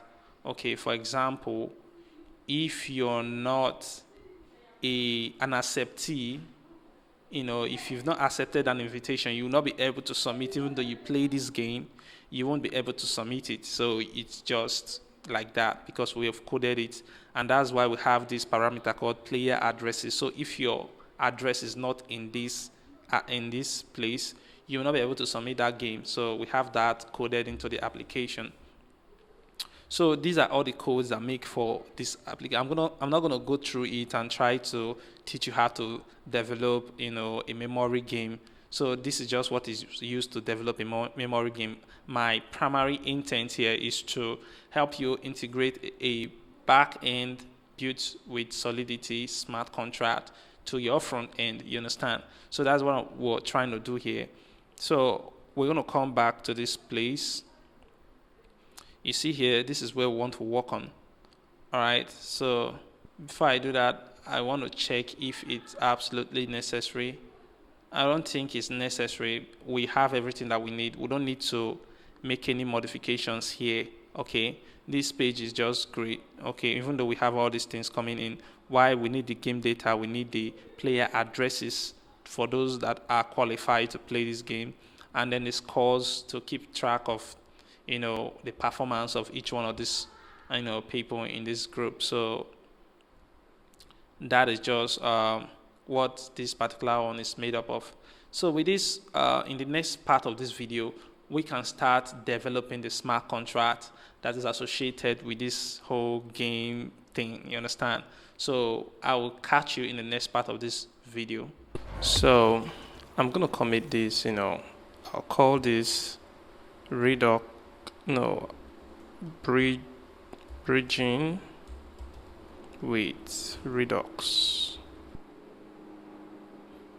All right, synchronize that, and I'm going to close all this and close all this file. Okay, I don't think this was removed as well, so I'm going to have to remove all this. This shouldn't be here, so I'm going to remove all these older cached folders so that we'll start from scratch, because we're not supposed to have all this here yet. I'm supposed to create them one after the other. So those have been removed. Now let's create a folder at the root of this project. Let's call it contracts. Inside this contract, this is where all our smart contracts are going to live, but we only have one. So, and we do play to earn x.so for Solidity. So yeah, we have that back, and now let's start packaging this one after the other. The first thing we want to do is to include the license identifier and the Solidity version, which is version 0.9.0. And also we're going to need some libraries that is coming from OpenZeppelin. And if you don't know about OpenZeppelin, we have it already installed here at OpenZeppelin. Is in development mode. Yeah, at OpenZeppelin/contract. So all the smart contracts that OpenZeppelin has, available for public use, is available to us as well. So we can import them this way. Okay, so importing ownable contract, the counter utility library, the ERC20 token. Okay, so when we're paying out the winners for a specific game, we also want to give them those winners added to what they have already won in monetary value. We want to give them some of our tokens as well. We want to give them also an equivalent of what they had won in the native blockchain currency. I want to give them in Ethereum ERC token value as well. So I'll give them two kinds of money: the native blockchain money and the ERC token money. All right, so that's what we're doing. The reentrancy guard is going to be important for things like guarding against double execution in a split second. Some people do that. There is a hacking mechanism where you can bombard a smart contract with so many requests where it gets executed before the first one get finished being executed. Others has come, and as a result of that, it could cause draining. If you don't put these things together. Trust me, there are a lot of stories around these reentrancy attacks. Check it out. Okay, this safe math is for doing some mathematical operations, because Solidity doesn't do quite well with division, because if you divide and some value comes out as decimal places, where are you going to store that? So this safe math helps to manage those sort of operations to make sure that things don't become decimal and produces error in your code. So safe math is great, but I don't use it all the time. But when the math becomes really complicated, then I have to use reentrance, this safe math. All right, so here is how our contract is. Play to earn X is an ownable. It's inheriting from ownable. It's inheriting from reentrance guard, and it's inheriting from ERC20 token. The reason why we're having this little red dot here marked is saying that we should mark it as abstract is because we've not yet instantiated this ERC20 token. So we need to instantiate it first. And how you do so, we'll do that in the constructor of this application. So when we come to the point where we're creating a constructor, then we can bring it into view. First thing, I want to use counters. You understand that? So I want to be using counters. We're going to use counter to keep track of the total number of games that have been created here, the total number of players in this platform, and the total number of invitations that have been sent on this platform. All right. So you want to also be using safe math. Okay. So say using safe math, and you have to whenever you're using libraries, this is quite consistent, with how OpenZeppli they package their stuff. So they kind of have a way of, informing your code, or instructing your code to use safe math when dealing with a certain data type. You understand? There's also another one for string as well. When dealing with string, there's some certain things. So for this case, we're only saying that safe math should take note of any dealings we're doing with unsigned integer 256. Okay, so unsigned integers are going to obey the safe math rule. So that is what is going on there. So we're going to need some counters to keep track of the state of our application. So for example, we have these ones, total games. All of them are making these variables, to keep track of, the state of every number of games, players, or invitations that are in this platform. By the way, this only is keeping track of things like numbers, okay? Numbers only. It doesn't keep track of any other thing but just the number, and you're gonna see how we use it, as we go. There are other things I would like you to know of, like one, we want the structure of the game. So the game is gonna have the same structure as what we defined it to be here. If you look here, we have game structure. These are the information that a game has. All right. So we want to give that same information, but in Solidity format. So this is a structure of a game, just like it is here. All right. So we have done that one. We also need a structure for players. So we'll say count. All right. So this is player. A player has an ID. It has the game ID that this player belongs to and his account. So take note of those. And we also need another structure for invitations. So this is the data that we mark an invitation. So when an invitation is placed on this platform, these are the information that each invitation has. It will have information about it. This basically keep track of the current invitation, okay? And it will have a title. The title basically would be the game, the name of the game that this person is being invited to, the game ID, the receiver, the sender. So the receiver is whom is being invited, and then the sender is the person. The sender is the person that is being that is sending the invitation. All right. Responded could either be true or false. As responded true or false, by default is going to be false. So if this person accept or reject, that means the person has responded. Accepted would be true or false. If this person accepted, this invitation, it will be marked as true. But if such person did rejected it, it will still remain at false. This is stake. This is the amount of money that this person needs to pay when he is accepting this invitation, and the timestamp is the time that this invitation was sent to this person. All right, so those are the information about an invitation. So we also have, lastly, for structures, we also have score struct. This score struct, think about it like the result of the game. It has information like the game, the ID, because each one of these records should have their own IDs. This is the game ID referring to the particular game that this score belongs to. The player, which is the address of whomever has this score in that particular game. The score is basically the ratings which this person achieved. Okay, is basically the score that this person achieved in that game.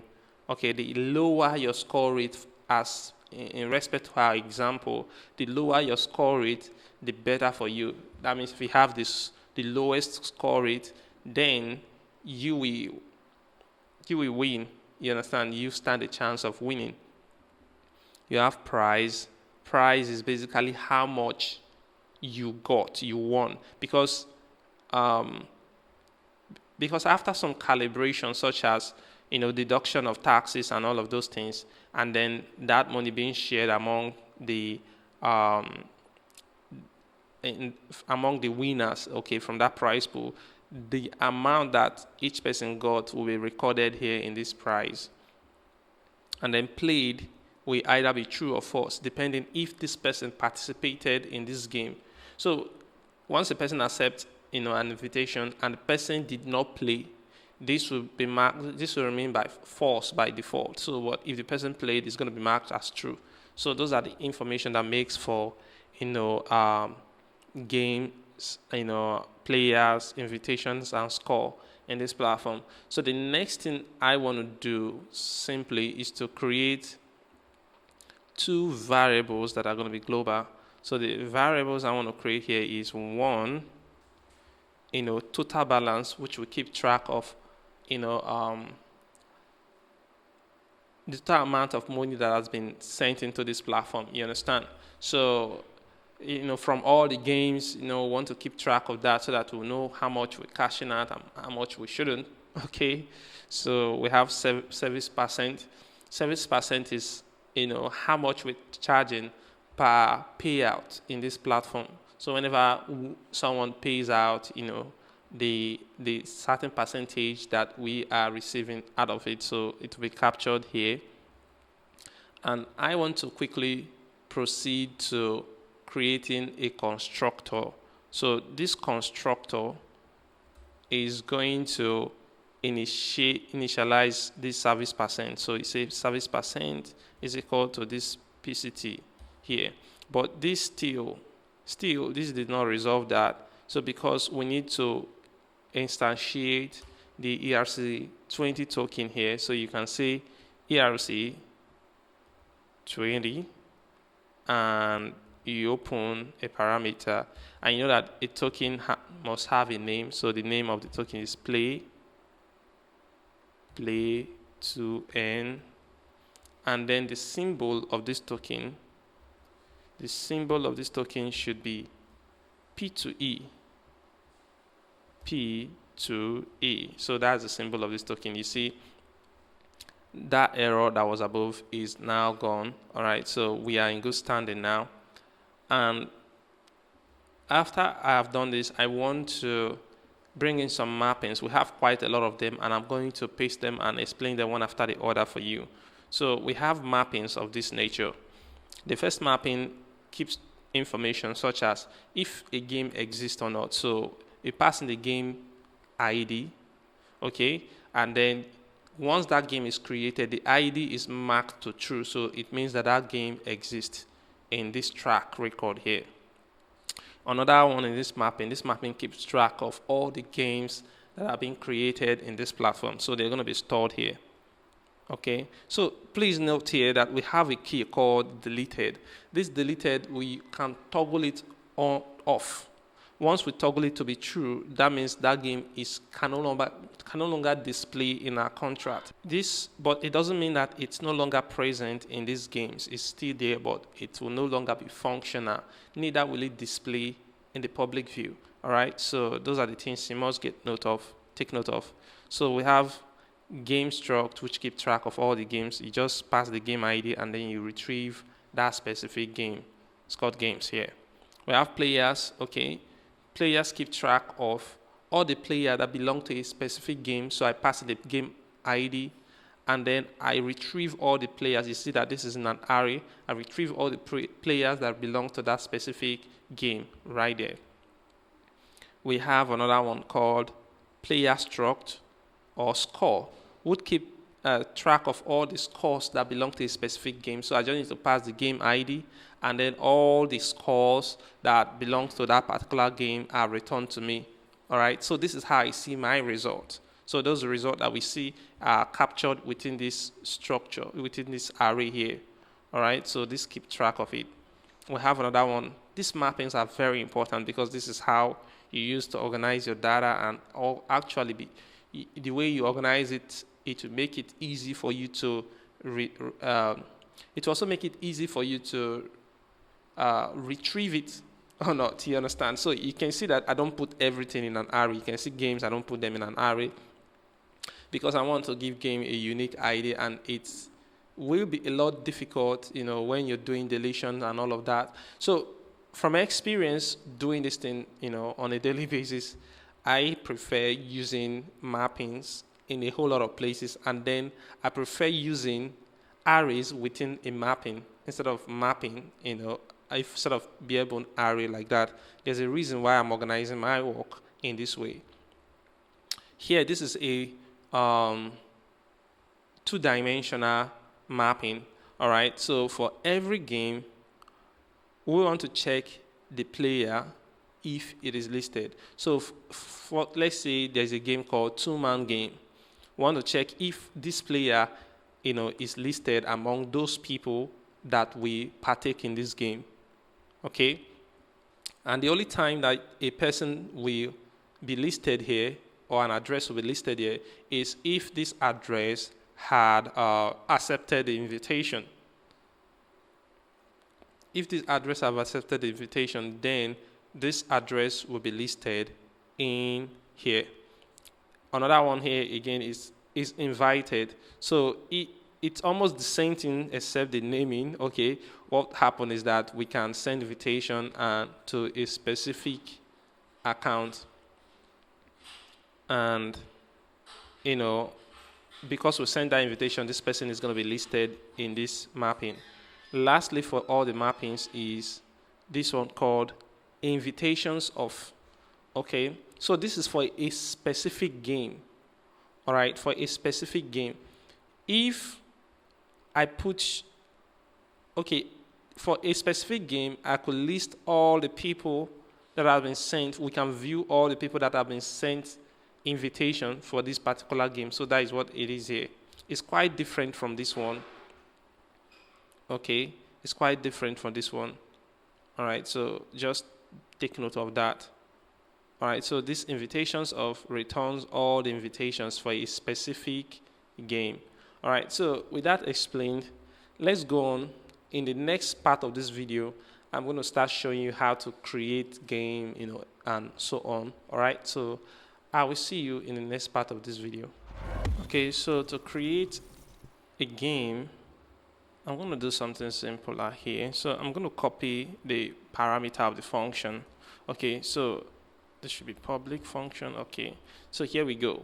The name of the function is going to be called create game, and it's going to take a title. This means the name of the game, a description of the game, the number of participants in this game, okay, and the number of winners that are expected to arise from this game, and the start date and the end date. So the start date is when this game begins. So people can play this game one time play. So once you submit, you're done. You can't come and play again. It will not allow you. So once the start date reach, people can then play. and they can play till the end date. Nobody sees nobody's result, so nobody can spar, what is it again? Nobody can, what's the name of that? What was that word? Nobody can spy, not spy.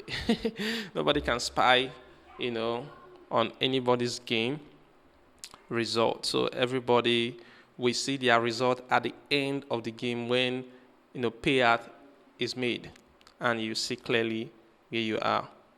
Okay, so with that said, you come here. We're going to create a game.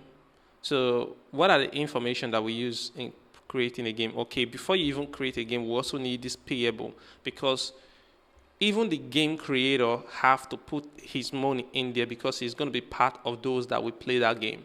So we want to verify that this game creator, added money to it, because this is a payable function. So we use this to verify. We say msg.value must be greater than 0 ethers, otherwise say stake must be greater than 0. All right, so we have other parameters which I want to bring in here. So other parameters we'll check is, want to check for the participants. So how many people that is going to be participating. It must be greater than 1, because I'm actually skipping this person that is actually creating it. So it must be greater than 0 plus the creator of this game, which is 1. That is why we have this here. So we have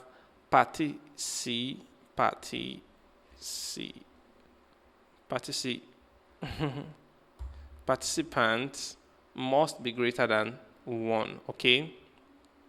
And we want to make sure that the title and the descriptions are not empty, because they are both string. I want to make sure that the start date is greater than 0, so you won't supply, nobody will supply a dump date. And I want to make sure that this end date is greater than the start date, so that nobody will mess up our algorithm. And lastly, we want to make sure that the number of winners must be greater than 0. Okay, so then after you set up all these parameters, we were going to have to increase, because you see the total count. This is the time to make use of it, this total games. So the total game is 0 by default. We want to give this current game an ID. We want the ID to start from 1, so that's why we're incrementing it by 1. So at this point now, this total game is now 1. And we want to create a game object. So say game struct. It has to be stored in the memory. And you say game. Okay, so this is a game object. It has all the information about the structure of a game, which you can find here. So now let's fill up those important aspects, so that the ones that have to be the default value will also remain. So let me paste these things here. So these are the values. So game.id, which you can find here, this is the ID here, title, description, and so on. So the game.id is the total games.current. Current will give you the current number after you incremented, okay? So once we did increment, this become 1. So when I run this piece of code, it's going to assign 1 into this game. You understand? So now the title will be the one coming from this parameter here. Description, same. All of these are all coming from these parameters. So we're storing them there. The stake is coming from the msg.value, which is enforced by this payable. And lastly, the game owner is going to be this person calling this function. There is one more thing that I want to do, which is the game.timestamp. Okay, normally we're going to do block.timestamp, which to a certain extent could be great, but from experience, knowing how JavaScript works, the date.timestamp of JavaScript, if you do date.now, it actually gives you, 13 digits. You understand? If I count it now, I want to convert this to string, and I do .length. dot length. All right, you see that it's 13 digits. But the problem here is that the one coming from the blockchain, this one is 10 digits. So it's short of 3 values extra. So I devised a little hack that enables us to bypass this, and I call that current time.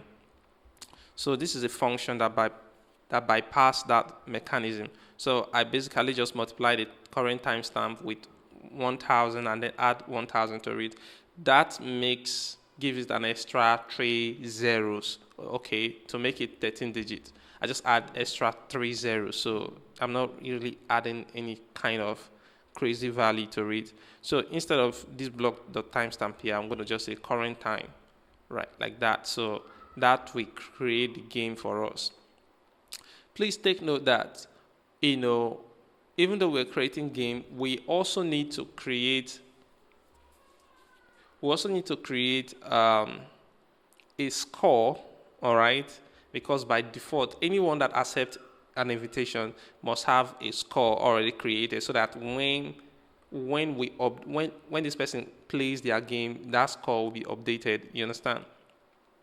So we're going to create a score for this person, the game creator, and we're also going to make him a player. So he's not yet a player. So I want to create a score and also make sure that he's a player. You understand? So let's do this. I think we can do this inside a separate function. Let's call this create score. Okay, a function called create score. So create score, and it's going to be internal function,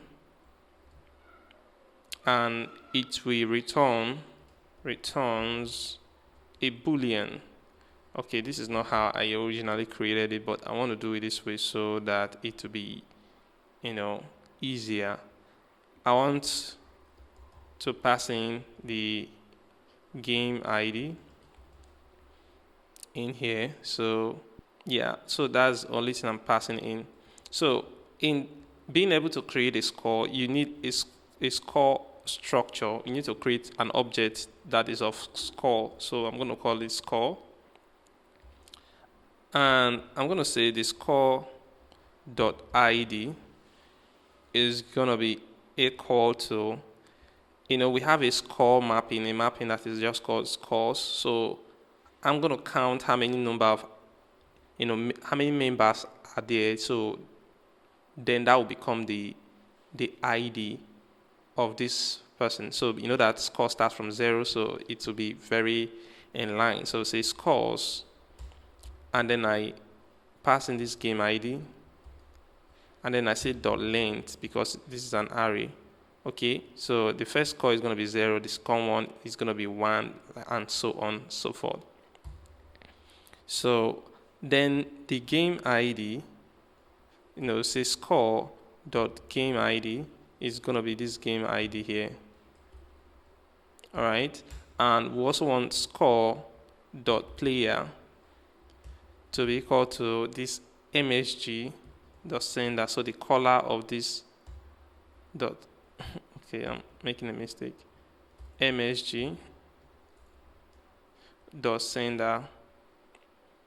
So the msg dot sender will become the player, the color of this function. And then I want to say scores. Okay, the scores say still the same thing as this. The scores of this game, I'm going to push in this score that I just created here, which is this one that has all this new information now. I'm going to push it in here. So we created our score, and at last I'm going to just return true. Okay, so this is one functionality that needs to be embedded. So when we want to create a game, we can then say that it requires, okay, that score, we call it score created. Okay, so it requires that score is created, and then I pass this game.id. Otherwise, because if that was successful, it's going to return true. Otherwise, it's going to return false. And if it doesn't return true, we say failed to create score. You get that? So it needs to pass this level. And if that was successful, so let's come back here. So at this point, we want to say these games, that we have a game structure here. All right. This game structure that targets a game ID and assign it. We want to assign this game that we just created. Okay, this game here. And then we want to say that this game does exist. So if you come to this game exists, so we can duplicate this game exists. We want to say it's true. So this game exists. So now we require that before this function concludes, we require that it create the score, and we also require that it also creates the player, because if you look here, you have a structure not only for game, but a structure for player and a structure for score. So we want this score to also be created at the same time this player to be created. So why we're putting it inside a function? Because we're going to reuse it in another place. So we don't want to repeat ourselves. Okay. So at this point, what I will encourage you to do is to create another function. I'm going to just duplicate this. We're going to call this function player created. Again, it's going to receive the game ID. And this time around, this function is going to increase the total number of players. Remember, we have these total players, right? So this time around, this function is going to increase the total number of players. We're going to say underscore total players. It's going to increase it by 1. After doing so, it's going to create a player struct. So this is going to be a player. Okay, so what will make up this player? First, the player ID, player.id is going to be, this total player. We can use this current method. So total players dot current. Okay, so this will be the ID of the player. The next thing we want about the player is the game ID that this player belongs to. So we want to say player dot game ID is equal to this game ID. Also want to do player dot account. The account is going to be this msg.sender. So the caller of this function is the player. And then at the end, we want to say players is a mapping here. You can see mapping, and we want to push that player into the group that is associated with this game. So I'm going to say players, and then I call in the game ID, and then I do dot push, and I send this player into it. You get that? So this player is sent into this player's array. After this is successful, what we want to do next is because if this person is a player, we want to list this person. If this person is a player that has been accepted into this game, I want to include that person in this is listed. This mapping code is listed. So to do that, you need to do is listed. You pass in the game, the game ID. So the game ID, and then you target this msg.sender. Remember that, if you want to access is listed, you pass in the game ID, the player address, and then you toggle whatever you want to true or false. So for this case, we want to say is what true. So this person has been listed in this And for that particular game, this particular game, each game has no acceptees. Acceptees are all the people that have accepted the game. So I want to increase it by 1. So I want to come here and target that game, say games, okay, passing the game ID, and then you say dot acceptees, then you increment it by 1.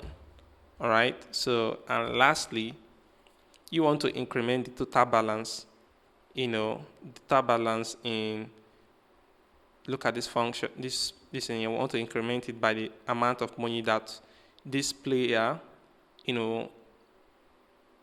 this player entered. And remember, we are calling it inside a payable function, so it will totally work.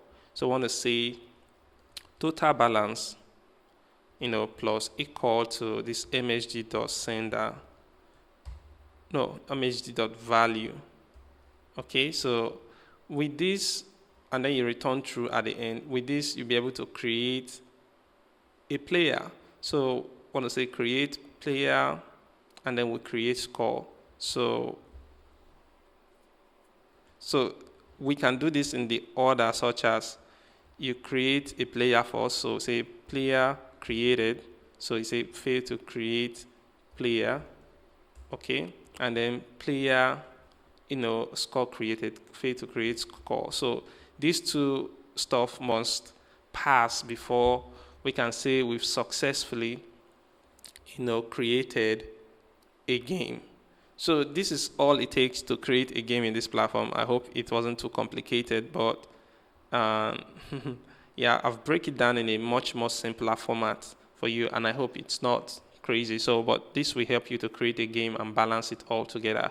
So in the next part of this video, I'm going to show you how to delete a game, because there is no editing, there is no updating here. So if you create a game and the game is bad, you have to delete it. Okay, so you have to delete it. So let's do that in the next part of this video. All right, to delete a game, there are some rules and regulations. For example, we're not going to permit you to delete a game once someone has accepted the invitation. So once invitation has been accepted, you are not longer going to be deleting that game, okay? That game is done.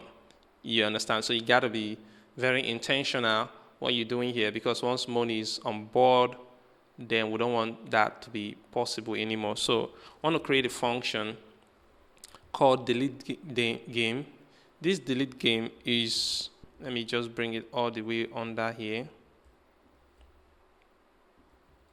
Okay, so this delete game is going to be public, of course, and it's going to accept the game ID. And what are required here? We want to first ensure that the game is present. So the game does exist, you understand? So that means that game has been created. We want to make sure that this person that is trying to delete this game is the owner of the game. So I'll say games, target the game ID and call the owner properties, check it if it's the current person calling this function. And if it's not, say unauthorized, entity. Afterward, I want to ensure that this game, the number of acceptees is 1. You understand? So we only have 1 participant. Otherwise, say participant already in game. Otherwise, that is what you say. If not, if it's only 1 participant, that means it's the main creator, is the only creator of this game. All right. So once that is done successfully, and we know that there's only one person that is there's only one person here that is the game owner. So we want to call this player, okay, and say players, and target this game ID. I want to call the .pop method, so it will remove that record there. And we also want to call the scores method and pop out that.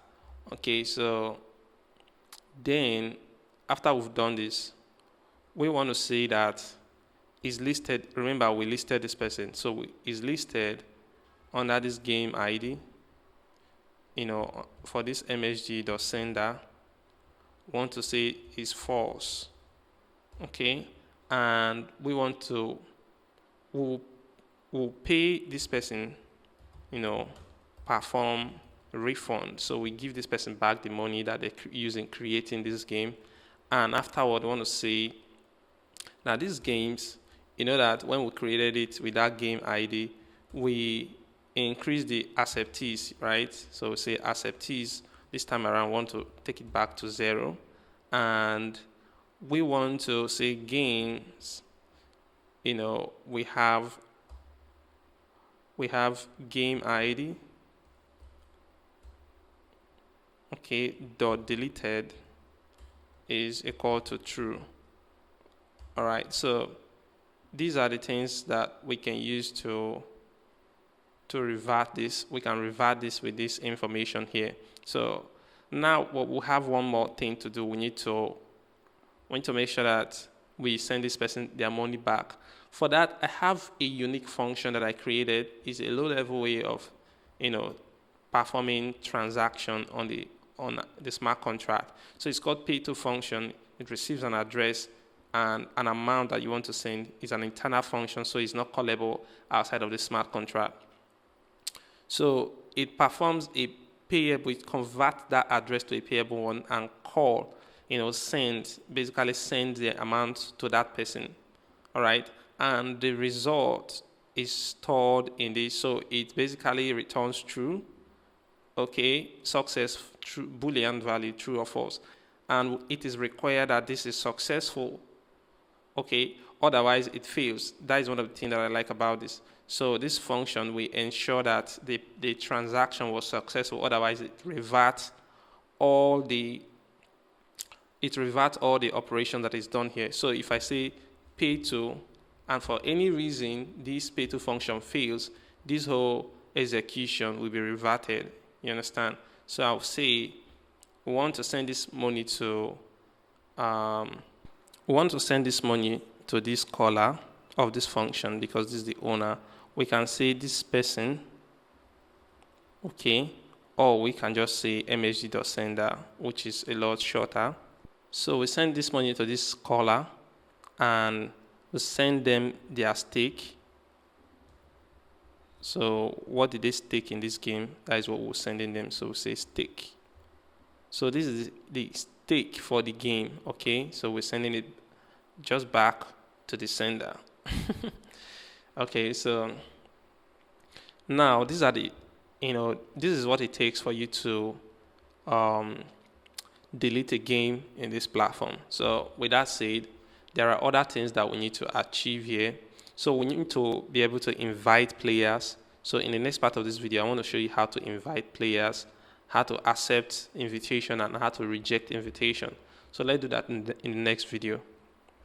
To invite a player, we're going to need these parameters. One of the parameters is the address of the receiver, so whomever is receiving this invitation, and the game ID.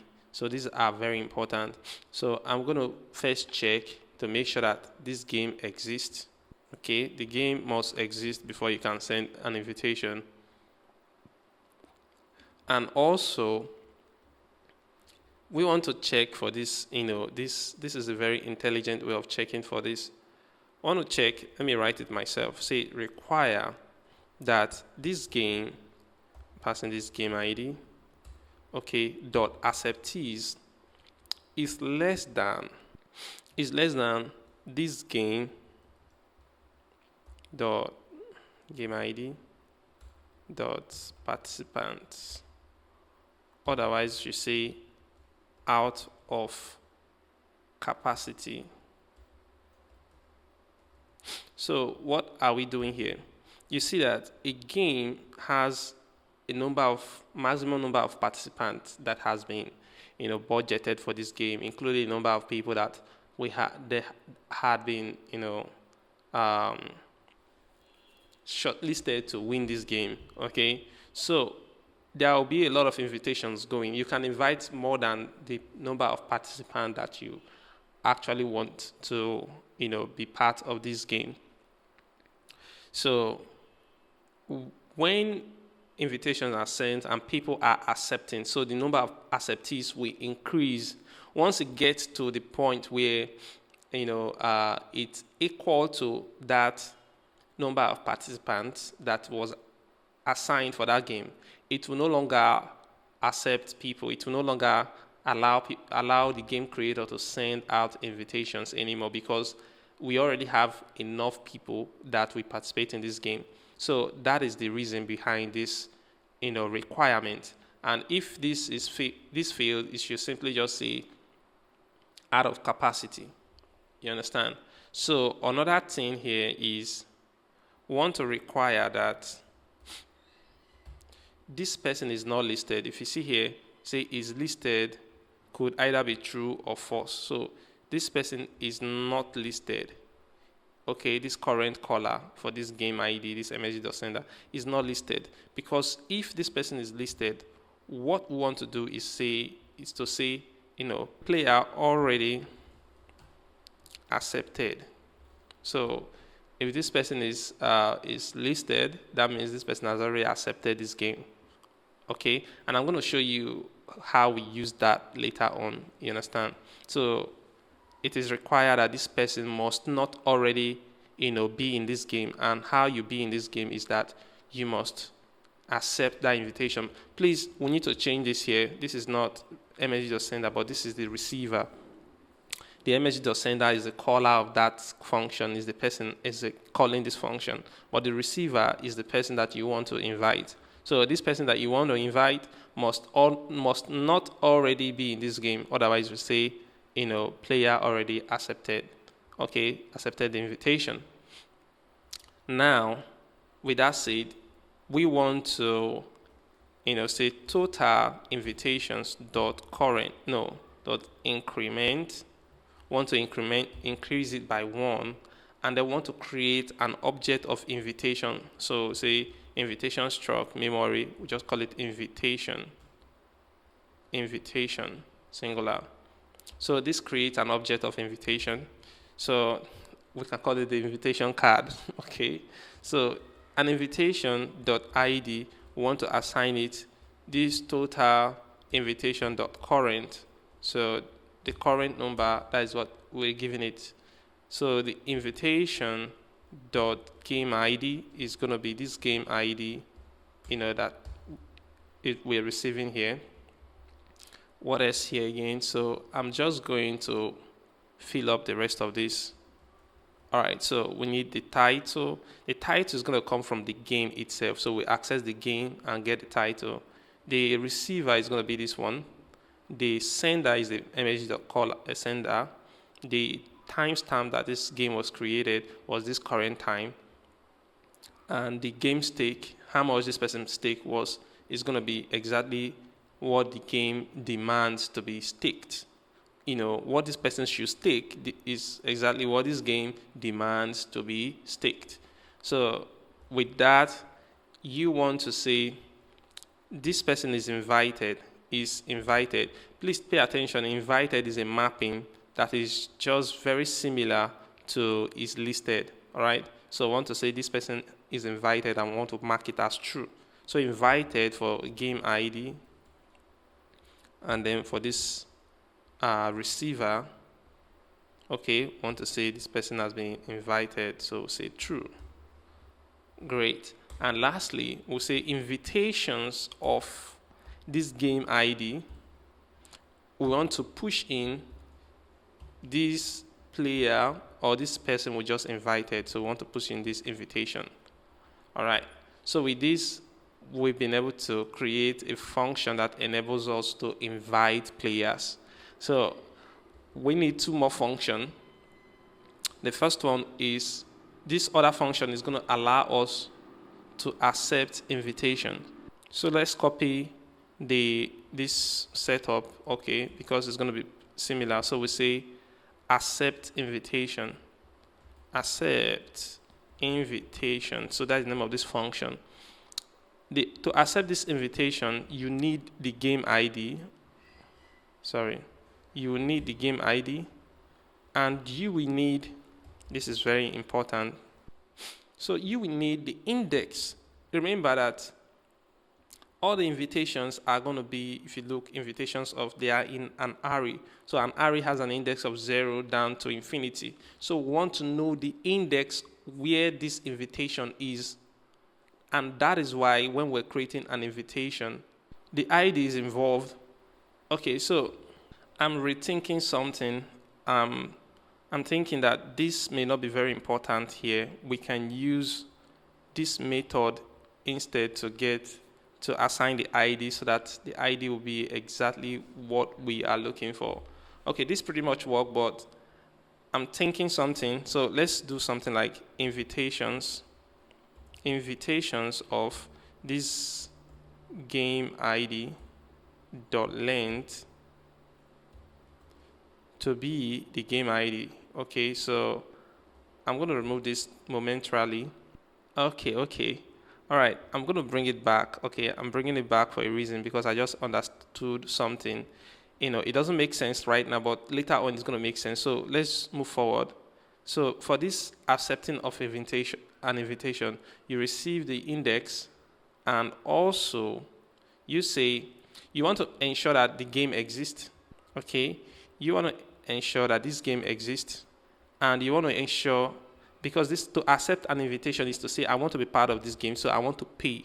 So payable must be involved. So you want to say that the money that is being paid must be equal or greater than the staking amount. So msg.sender must be greater than or equal to the game stake. Otherwise, you say that insufficient funds, so you don't have insufficient amount. So the amount that you're trying to send to us is not enough. So, and we require that this person, before this person accepts this invitation, if they check that list, if they say invitation of this particular game, they check the index, this receiver is equal to this person. So this person must have been invited for this game before you accept. Otherwise, you cannot. You say unauthorized entity. So now at this point, we can do the same thing here when this person was creating this game. Okay, the two things that this person did was it required that this game the player should be created, and not only that the player should be created, but the score should be created for him. So those are the two things that we're doing. So I'm going to just use this game ID instead. So say player should be created and the score should be created. And after those are successful, want to say that for this invitation of this player, okay, for this invitation, okay, for this player in this index, want to say this person has responded is true, okay, and this person accepted as well, so accepted is true. All right, so that is what it takes to accept an invitation. All right, so meanwhile, to reject an invitation, we take something similar, but rejecting an invitation does not require money, so we say reject invitation. To reject an invitation is not a payable function, and obviously this is not required. So, and before you can reject an invitation, you have to be the person that was invited in that game, and we don't want to create this player nor the score for this person, and this person has responded, but that's the only thing that this person is going to do. All right, because the other one is redundant. If I try to accepted is false, it's just redundant. So we say this is what it takes to reject an invitation, as simple as that. So in this game, so far we've been able to invite players, accept invitations and reject invitations. So in the next part of this video, we're going to start doing things like recording of scores, and so many other kinds of things. So there's a lot to this contract, so I will see you in the next part of this video. Okay, so let's be able to record a score or save score. This is very important because that is how you receive the input of the players. as they play their games, you want to be able to know who played what and what was their score. Okay, you want to be able to record those information. Okay, so we'll use this function to do that. And I want to warn you that, just in case you would like to use this project, like, this is great for, and what should I call it, for production. This function is one of the reasons why this smart contract is not there yet. We need to devise a security mechanism to ensure that people that are not communicating with, okay, first of all, it is good enough that if you're not, if you've not accepted these, this is pretty much secured, though it is still pretty much secured. If you've not accepted, it will never allow anybody that has not been invited and have not accepted this game to play. So this save score function will not allow that. But the only issue that I have with it is we want to prevent people from communicating with this game, from another, endpoint. You understand? From, let's say, from the smart contract, or just by gaining access to the API and using it to manipulate what they score, so they can decide to score 1, 2, the lowest score, so that they can win. Right now, even as I'm talking about it, my mind has already, I've already received the solution to this problem. Is by devising a function, and we call it, setting up a variable called environment variable, and then we dynamically, determine what we're going to put inside that environment variable, so that only from the front end that has access to that environment variable can communicate, with it. But we still don't know how secure it is. We don't know if this environment variable is correct, will not be exposed during the transaction for you to decode the inputs and all of that. So there's a lot to this, and we want to be careful. We want to make sure that this function here, which is the main thing, you want to make sure that this function has a very secured way to prevent people from manipulating the score. You understand? Because this is the root, the main meat of all this function in this platform. So you want to make sure that that is encoded in your smart contract. So I'm just giving you a heads up so that you have understanding of what you're trying to do here. So I want to say function. Okay, now this function is going to be called save score. It's pretty straightforward. Save score is a public function, and it takes the game ID, it takes the index of your score, of the player score. So the index of the scores is basically where this player, or where the score of this player is located in the scores array. All right, and then the score of the player itself is how many flips that this person did. Okay, that is the score. So I want to get all this information. And of course, the first thing I want to do is to ensure that this game exists, because we don't want you to, to try to execute this thing if you don't know if it's a wrong game. Okay, so the game must exist. Secondly, we need this parameter. I want to check that the game acceptees is greater than the number of winners. So the people that accepted this game, it is important that they must be greater than the number of winners, because that is how that is how and only how the shares, the prize pool will be well divided across them. Okay, so that's why we're enforcing this rule, that people that accepted the game must be more than the stipulated amount of people that are to win the game. So if, let's say, 10 people have accepted and the number of winners were 3, if the total number of participants for this game is 10 and the number of winners for this game is 3, sorry. But the only 2 people accepted to play this game, then this should not allow you to go through until we have like 4 people that have accepted this game so that 2 can win. You understand that? So that 2 can win, or we have like 3, so that 2 can win and 1 can lose. There must be winners and there must be losers. That is the only way it can be profitable amongst those people that have partake of this game. So that's why it's being enforced. All right. So otherwise, say not enough players yet. All right. So we want to test out another thing. We want to test out this something like in this call. Look at this index.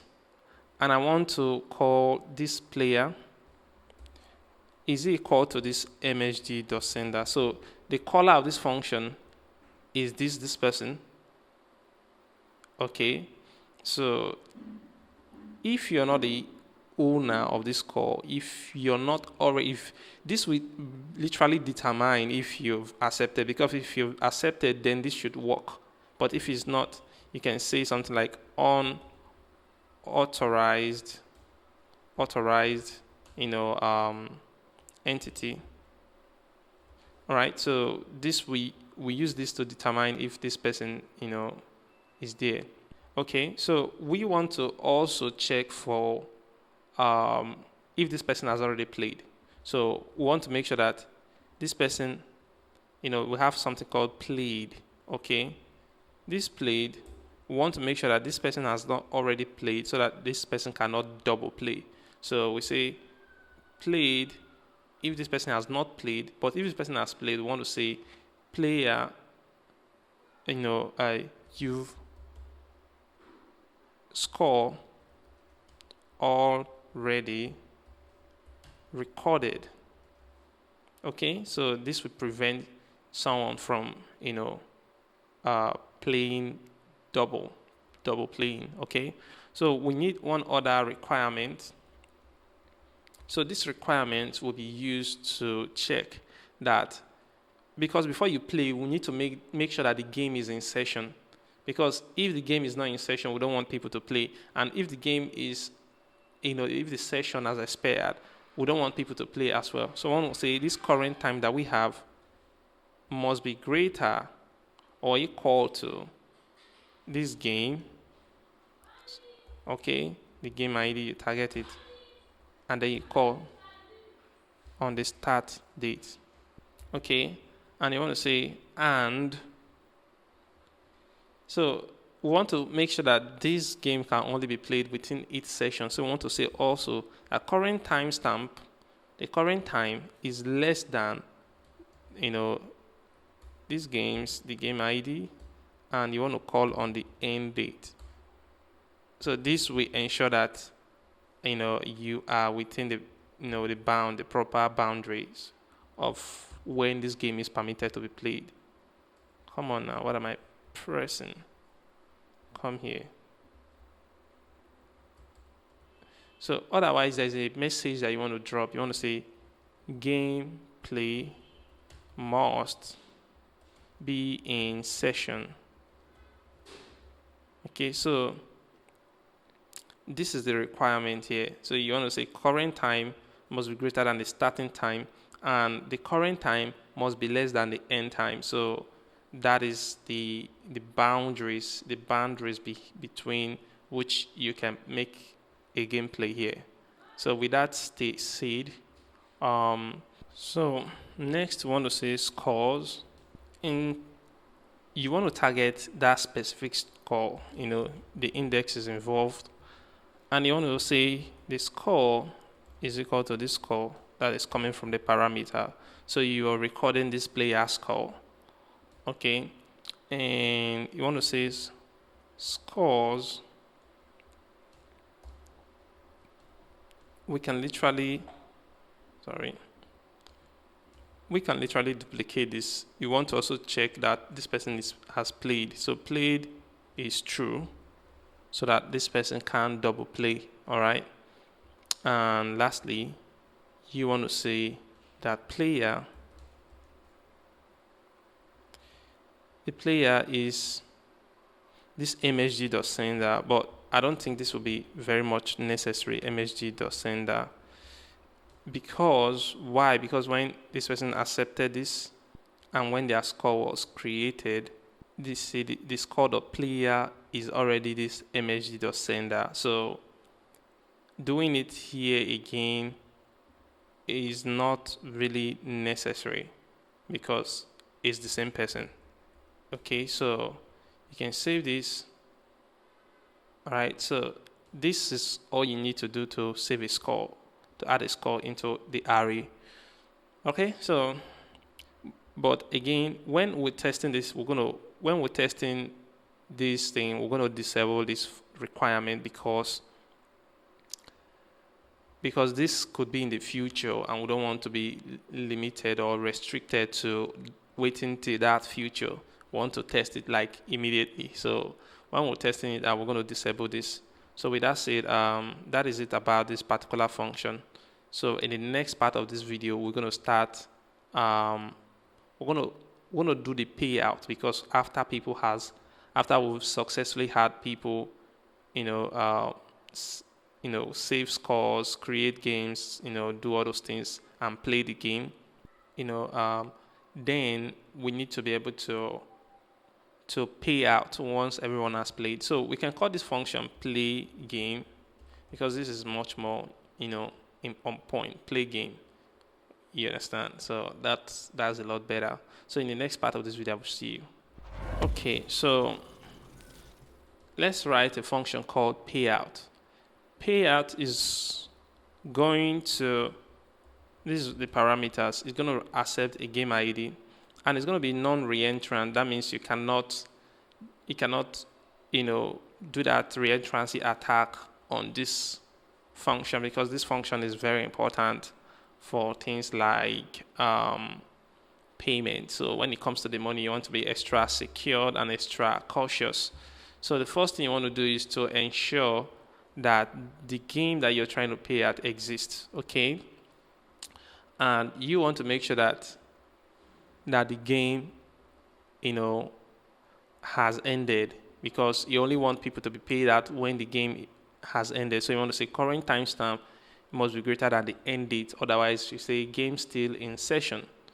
All right. And then lastly, you want to ensure that this game has not already been paid out. So if it's been paid out, you want to say game already paid out. Those are the requirements that we need. So then we want to create a game object, call it memory, and call it game, singular.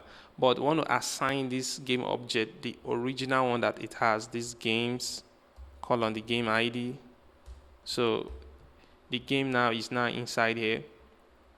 So for example, we want to set an unsigned integer called total stake. There we're going to be doing a whole lot of mathematics here. So total stakes is equal to this game dot all the stakes, okay?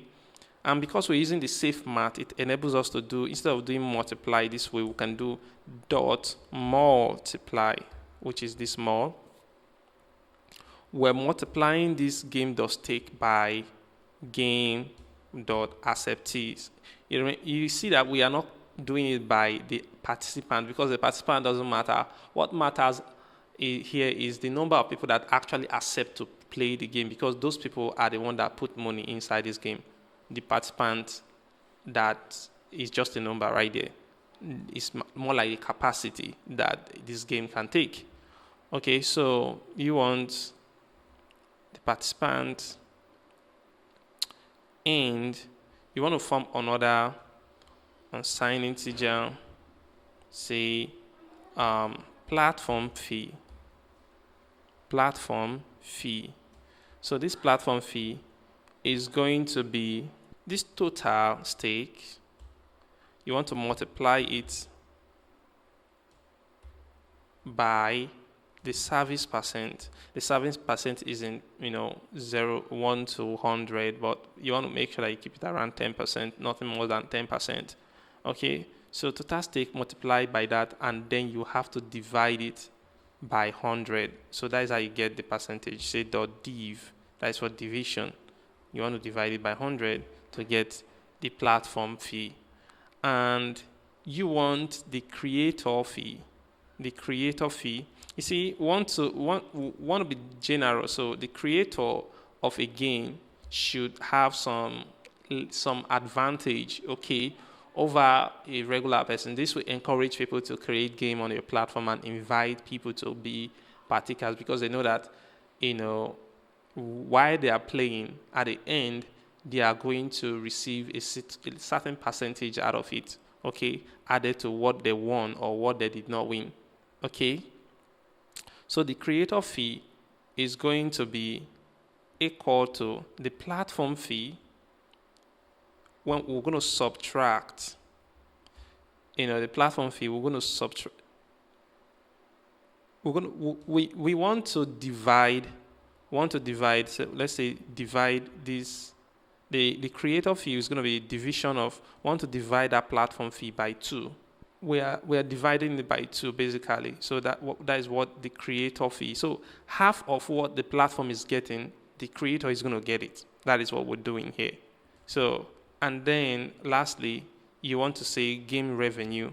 All right. So how much did this game get after subtracting all these things? So game revenue. The game revenue is going to be equal to the total stakes, or the total, this is the total stakes, then you subtract the platform fee, okay, and then you subtract the creator fee. Okay, I made a mistake. We are not actually sharing our platform fee with the creator. The creator is also going to be, getting their own, percentage from the total stake, so that the game creator gets something out of the entire thing. Okay, so say creator fee. So we're subtracting,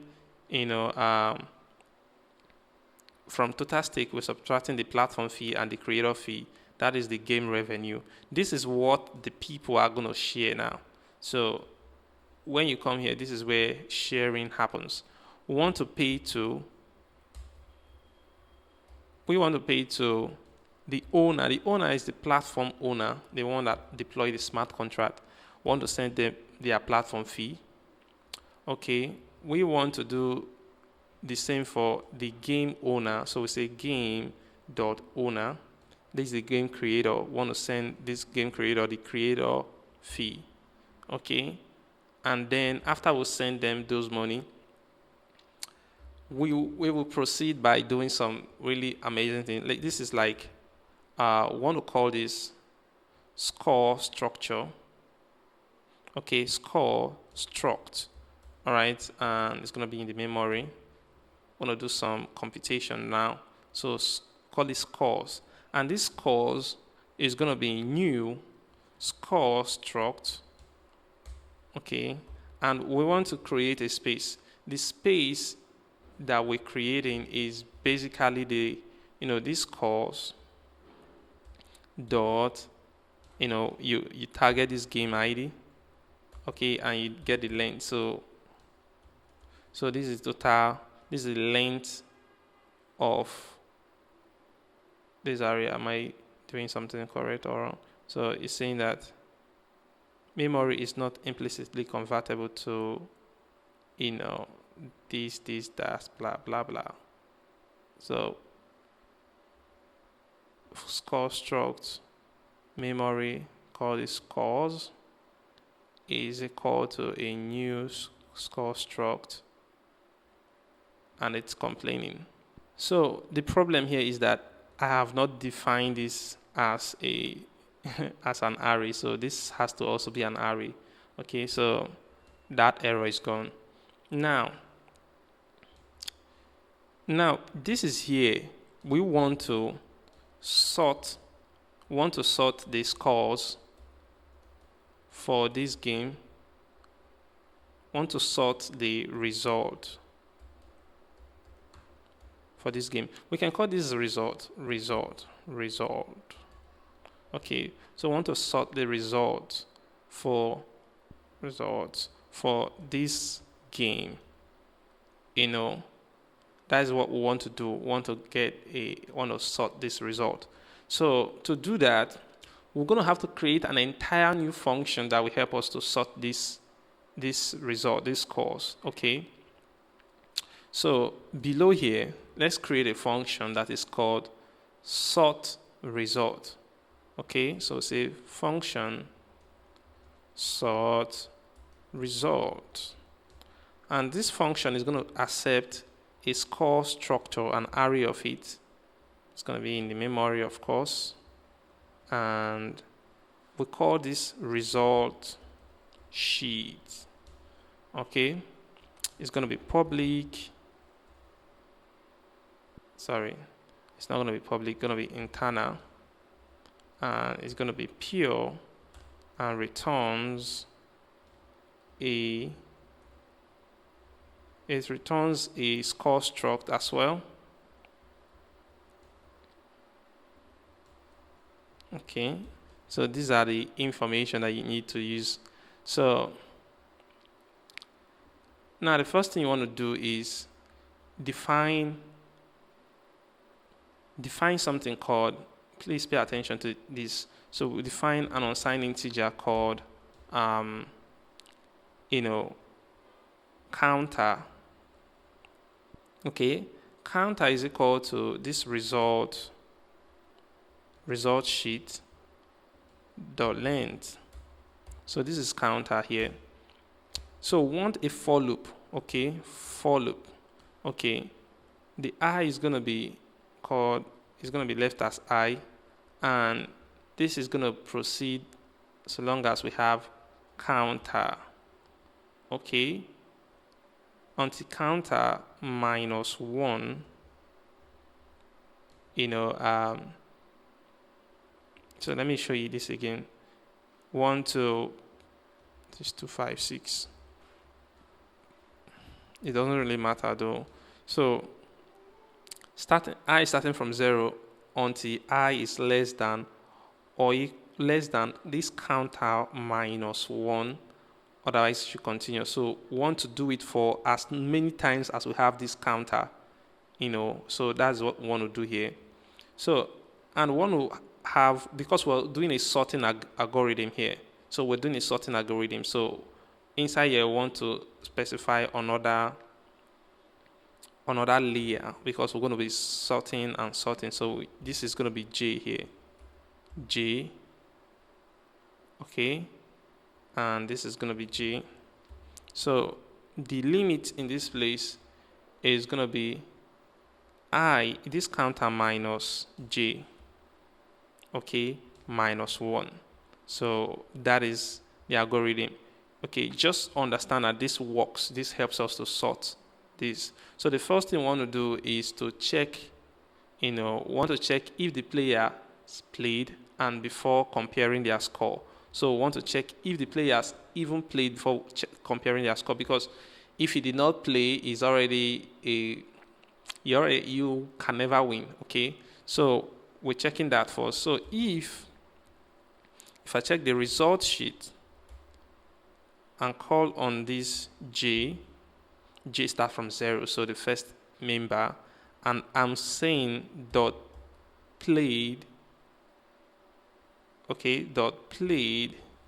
So if this person played, and this result sheet, I'm calling the J plus the next person played. So that is like the next person in this. So this is like an array. You're checking this current person, the first person.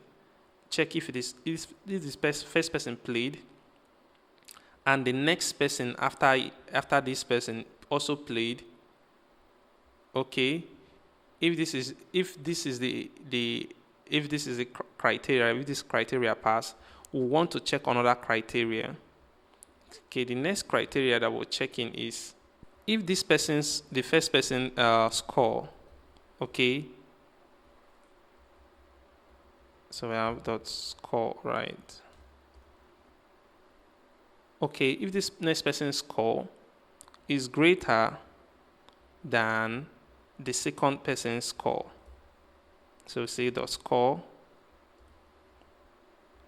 So if the first person's score is greater than the second person's score, then we want to swap the want to swap their result, swap their position, swap the element, which is their position basically. So I want to swap their position. So we'll create a score structure here. It's going to be in the memory. We're going to call it temp, as in for temporal, and then we'll store this particular result. Store it here. Okay, this is temporary right now. Sorry, remove this. So we store it temporary in this thing called temp. So now we want to swap it. This is swapping method here. So this result, okay, I want to update it with the next person's result, which is this person. Okay, because what we're doing is we're just swapping position to make sure that, when the result comes out, you can see who won and their position. And this is how we use in paying after we sort, then we just pay the first people that meet the number of winners. You understand? That is the algorithm right here. So we've swapped this, and then we're going to make sure that this next person now becomes the temporal result, temp. Okay, so this will be a successful swapping. However, else, if this condition is not met, okay, if this condition, or if we have a condition where this person did not play, right here it's based on playing, okay? So if the current player did not play, okay, and the other person played, the next person played,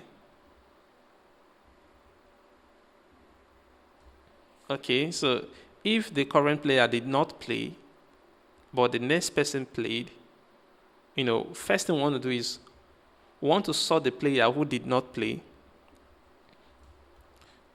So we want to sort the player who didn't play, below with the one that played. Okay, and then we'll swap the element. So let's do this here. These are the things that I want to achieve. So I'm going to do the same thing here. So this is another condition where we want to do a swap. Basically, I'm going to do exactly the same thing that I've done here as well. So these two conditions are the condition where swapping, can be achieved. So swapping can be achieved if the two players, they played, okay, we use this next result. If the score of the first player is greater than the score of the second one, then the second one should take the first position like that. We'll keep doing it for every one of them until, we are done. Okay, so at the end, this will then be sorted. Then we just want to return, this, we want to return, what's it called? The score sheet or the results sheet, sorry. So I want to return the results sheet, which is this that we're passing in. Okay? It's been modified by all these activities that happen here. So it's coming fresh. So this is how you sort, your result. So now at this point, we want to sort that result. Okay? We want to say that the result is equal to this sort result, and then we just have to pass in. We want to pass in the scores, okay, game ID, pass in the game ID. So this will be the array of all the people that played in that, all the scores of the people that played for this game in particular. We're passing it there, and then to sort their result and add it, make it available here. Then after this is successful, okay, we want to run a for loop here again. Say for, for every one of these items until we only want, because we're trying to pay we're trying to pay the people that are specified to win in this game. Okay, we want to say this current game dot number of winners. Okay, so this is how many times we're going to pay out.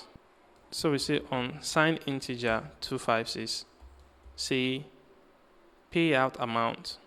We want to call this one payout amount. So the amount that we want to give to each one of those players, we're going to call it game revenue, getting it from game revenue. I want to divide that game revenue by the number of winners. So say game dot number of winners. So this will be the payout amount. This is the amount that each player is going to receive. And then at this point, we want to say pay to I'm going to target that result. Okay, result, and I'm targeting this element, and then the player,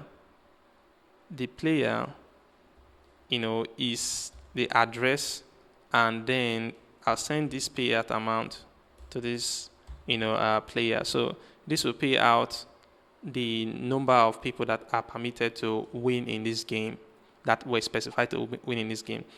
I'm also going to do an extra thing for them. I want to mint, you understand, because we have this construct. We have ERC's 20 tokens, so it has a mint function that we can mint some certain amount of token to them. So I want to mint that to them right now. So to mint, say dot mint, just underscore mint, and I'm minting to this address still the same payout amount. So after I have done this, I then want to perform a for loop again. So this for loop, we want it to be J this time around. So this for loop is going to go through that entire, CD score right here. So this for loop is going to go through the entire scores for this game. Dot length, of course. This is the limit dot length. So it's going to go through all the scores, all the results in that, and find where. So if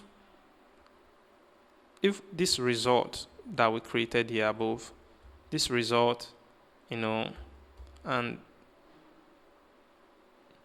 this result dot player, it's called results, not result, is an array, dot player is equal to this score here, this one that we're working on, this score dot,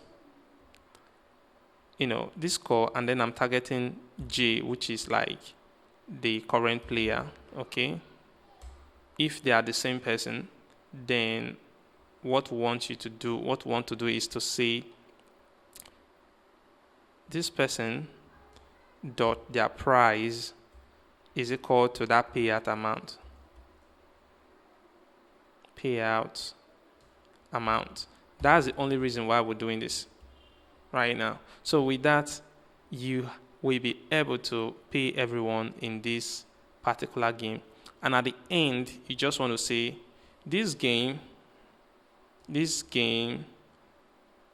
games dot the game ID, you target this game ID dot paid out is equal to true. So this game has been paid out successfully. So you save that. That is how you pay out. So I know that it is huge, it is complicated, but that is how you can achieve this level of complexity that has to do with being able to sort the game, be able to pay the people with the lowest scores, and all of that. It's through this process that I've just specified for you. So I hope you enjoy that. So we still have other part of this smart contract to do, but they are not much complicated anymore. So in the next part of this video, we're going to take care of it. So let's add some some functions that are going to be useful here. So for example, I want to write a function, very simple function for updating my service fee. So in case I want to increase it, I will say that, okay, this service fee It's public, and only the owner of the smart contract should be able to update this, service fee.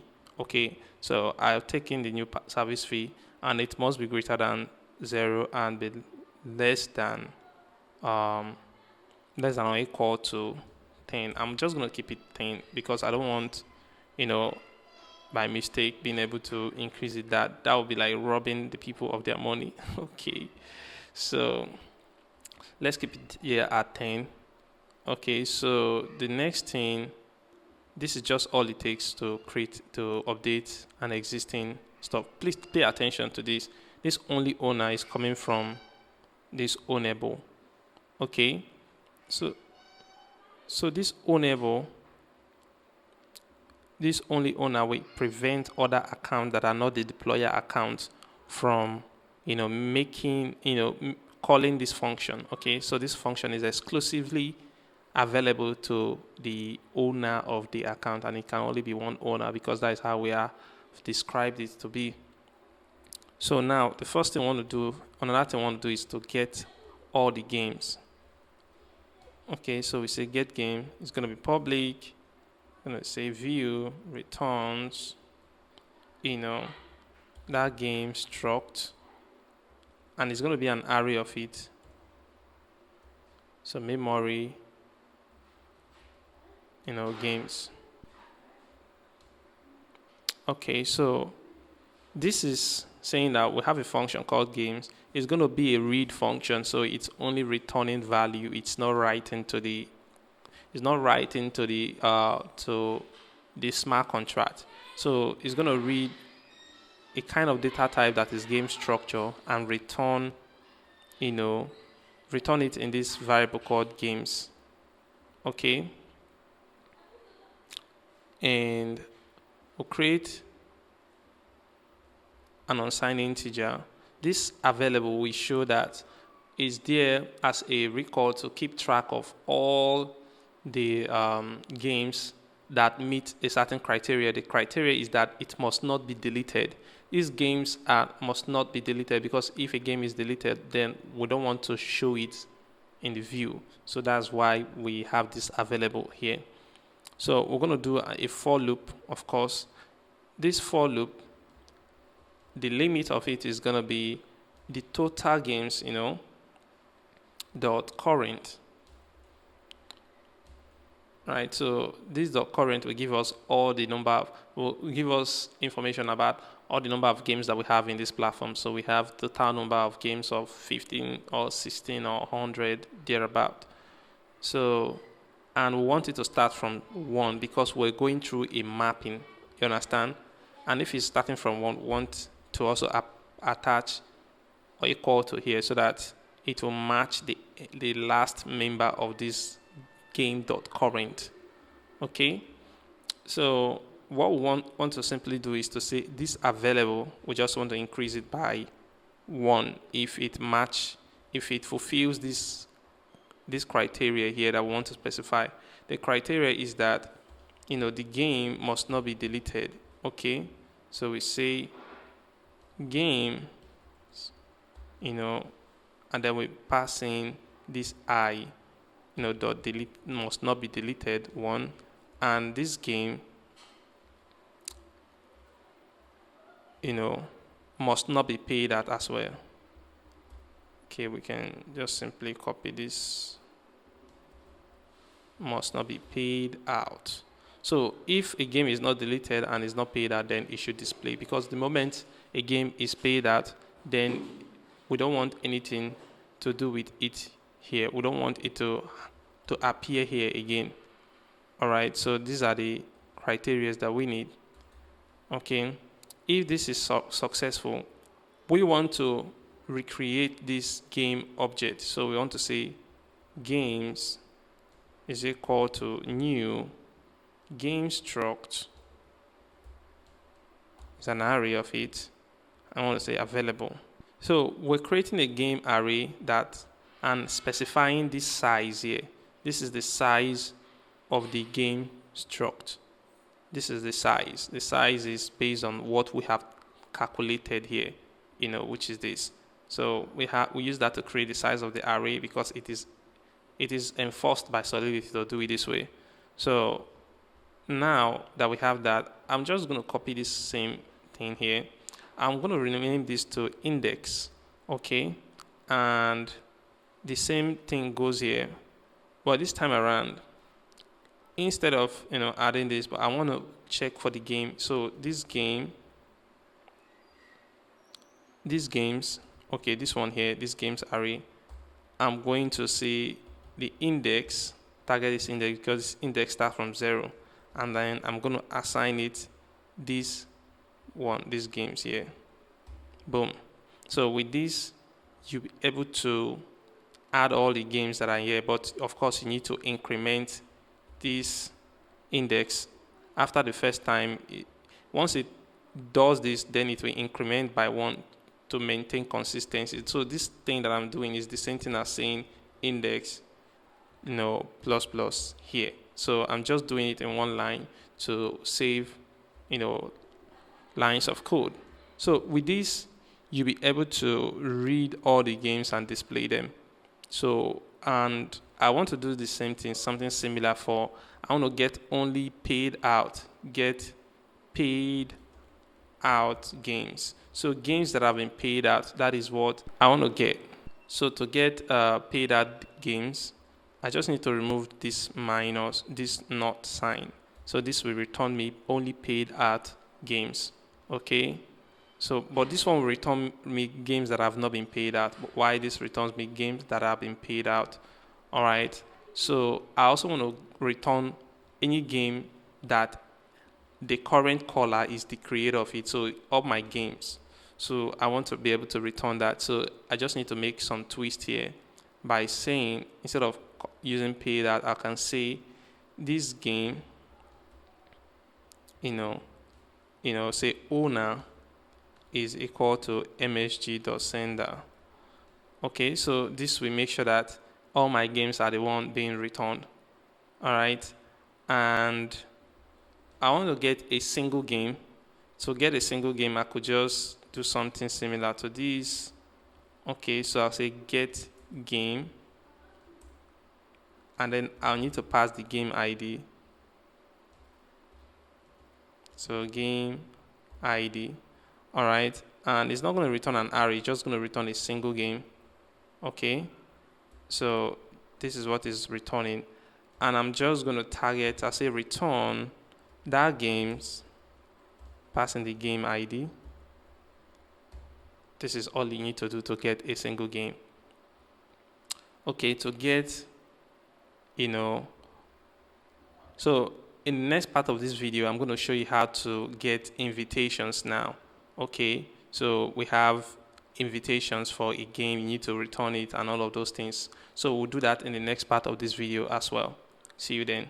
Okay, so to get invitations, we'll do something similar to all this that we've been doing. Let me just copy this get game. So we want to get all the invitations that we have for a specific game. So we say get, and say get my invitations, the invitations that belongs to me. You understand? Not to the game. The game has a record of all those that have been invited to it. But we also want our own invitation, the invitations that has our wallet address attached to it. So I say get my invitations.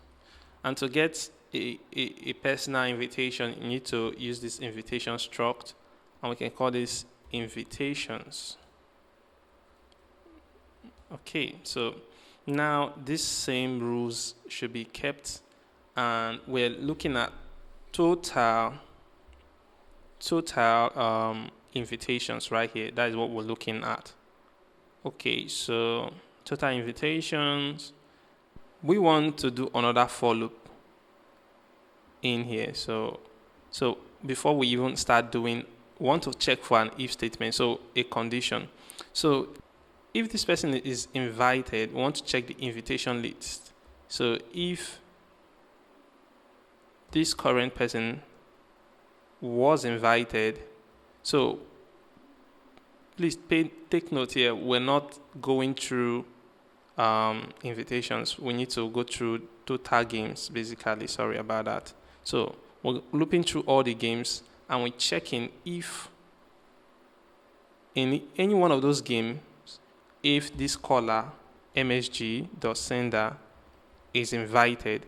So if this msg.sender is invited, then we want to do this. We want to say available to be increased by 1. That is what we are doing here alone. So after this is successful, we want to then define what this invitation is, and this invitation is going to be this invitation struct. Okay, so what I can do is to just copy this line of code and replace it here first. Okay, then we need to make some modification here. So if this person is invited, then we want to find out where this person is invited in that game, and add it into this invitation list here. So just bear with me here. So we're saying simply that you should do another for loop.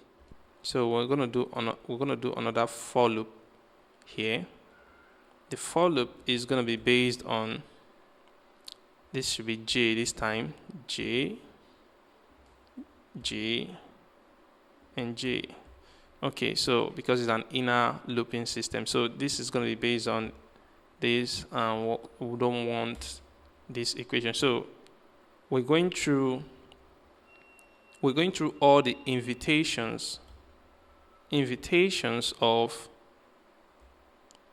this game ID, so specified by I, the length.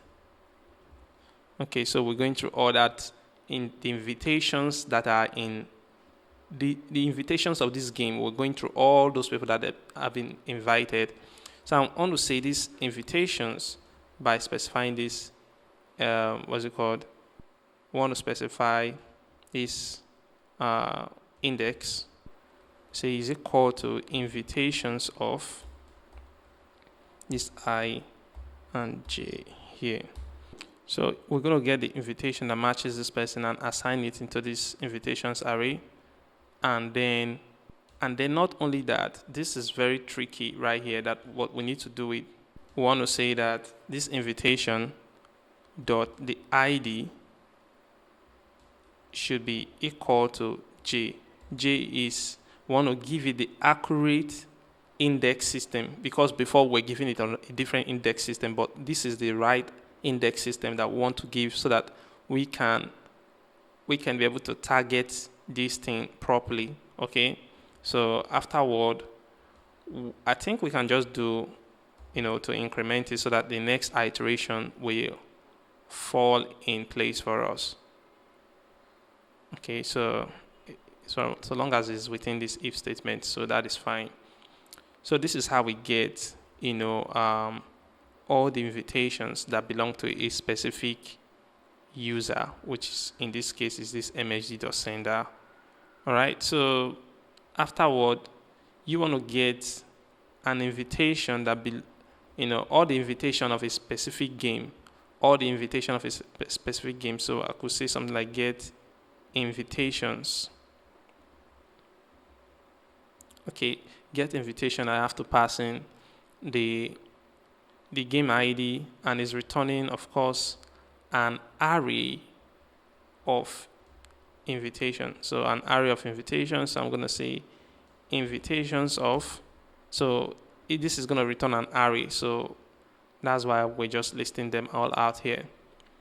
And lastly, is that correct? So, okay, lastly, want to return all the scores that belong to a specific game. So we can say here, get scores. Okay, get scores. So this scores is going to return a score struct, an array of it, and this will be, scores. You understand? Scores. I think we should have named this scores of. It would have made much more sense than what I'm currently naming it. So this will return all the scores / result. Oh my god, I'm doing this in the wrong place. So here. Alright, so come on. I was also doing it wrong. Because it's score struct. Okay, so with this, I think we kind of are done with this entire smart contract. It's a lot of code. I know. So just follow it, in this order that I've said, and you will arrive well. All right. So what I want to do now is to compile this smart contract and see that it works great. So I'll say yarn that compile. All right. Let's check if it obeys. Oh, it actually obeys. So all the syntax are correct. It doesn't mean that it will pass our text successfully. So we want to test. This is not a test. This is just compilation to ensure that there is no bug. There is no problem with how our coding was, our coding syntax. They are all correct. So with that said, I will see you in the next part of this video where we start doing testing. But for people that are going to be they're not, if you want to watch that next part, you should watch it in the academy. Okay, that's just what I'm simply saying. Otherwise, let's get to the next part of this video. So we have the smart contract coded, of course. You can see it here. Okay, and for this smart contract to be useful to us, we need to deploy the smart contract and put some dummy data in it. Okay, now the deployment script, which you can see here, this one and this seeding script, you are not going to be seeing them in this YouTube video. Reason is that we don't want to make this YouTube video too lengthy, so I've put it on the academy separately. So under the test-driven development. So when you go to the academy, you sign up, you go to the academy, you will see how we tested the smart contract. And I truly recommend that you visit the academy, dApp Mentors Academy, and watch that part, because while testing, there are some things that we need to adjust or tweak about the smart contract, which you will not be seeing, in the main video. You understand? The one that I'm putting on YouTube right there. So for you to be participant of this, you're gonna have to go to the academy and watch that part. But if you want to skip all that and you want a shortcut to get this, and you're not interested in learning how we worked on the smart contract, tested stuff around it and so on, then you can come to where we have it online, on the repository. Click on this play to earn. All right, make sure that you are on the YouTube starter branch. Okay, this branch contains the full project that was worked on this video. So you can come to this contract section, within the branch. I think I should make sure that I toggle to the branch that I want to first, which is this YouTube starter branch. Okay, so this is the branch that we worked on in this video. I would like you to come to that branch. We are in that branch now, this starter branch, and I need you to come to this contract folder. Okay, it's inside of this contract folder that you have the fully developed smart contract. You understand? So if you have access to this fully developed smart contract, you can copy it, you understand, and use that to update this specific contract. So if there are any bugs, any things that we made adjustment of, you'll be having the finished version of that contract, so you can be sure that it works effectively. So, but I will still recommend that you watch that test-driven aspect of this course, which a lot will be revealed to you, what we did, how we tested it, how we see the smart contract and all of that.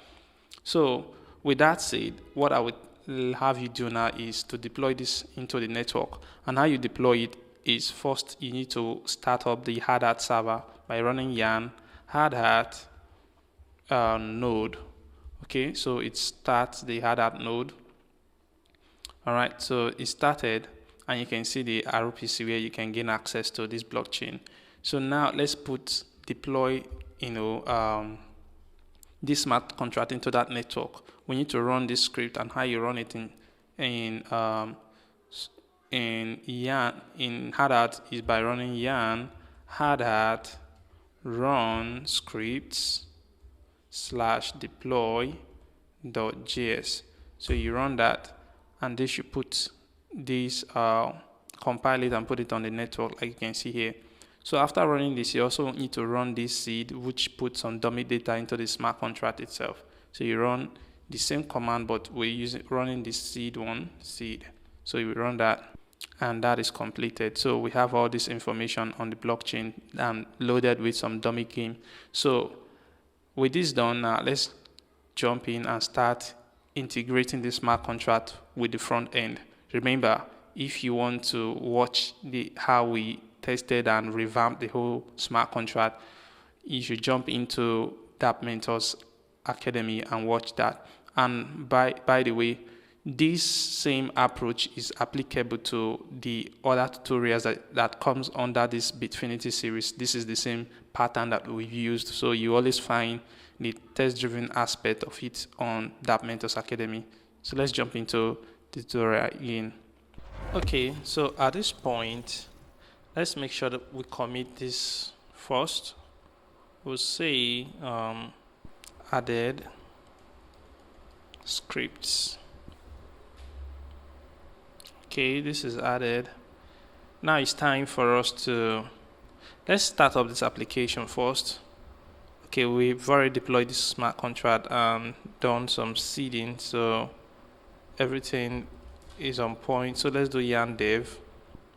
Okay, so there's a part that we want to jump into now.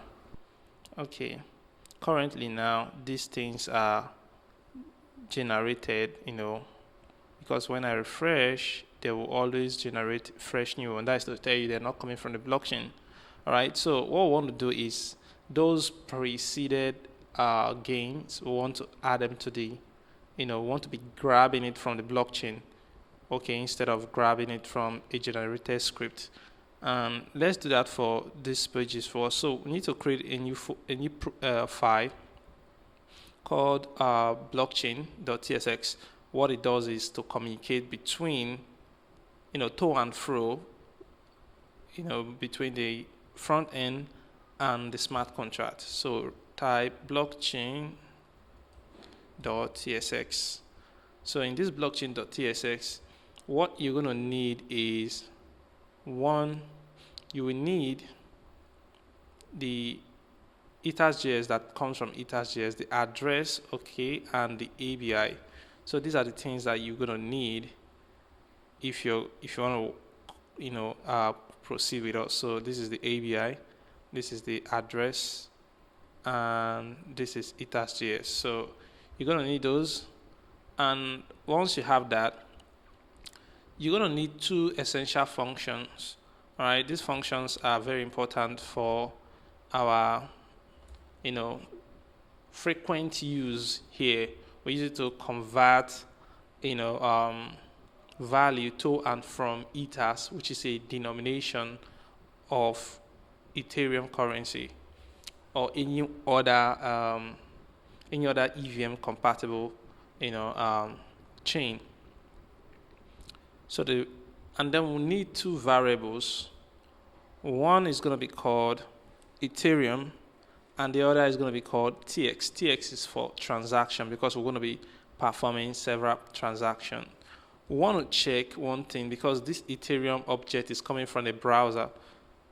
So we want to say if type of this window is not equal to undefined.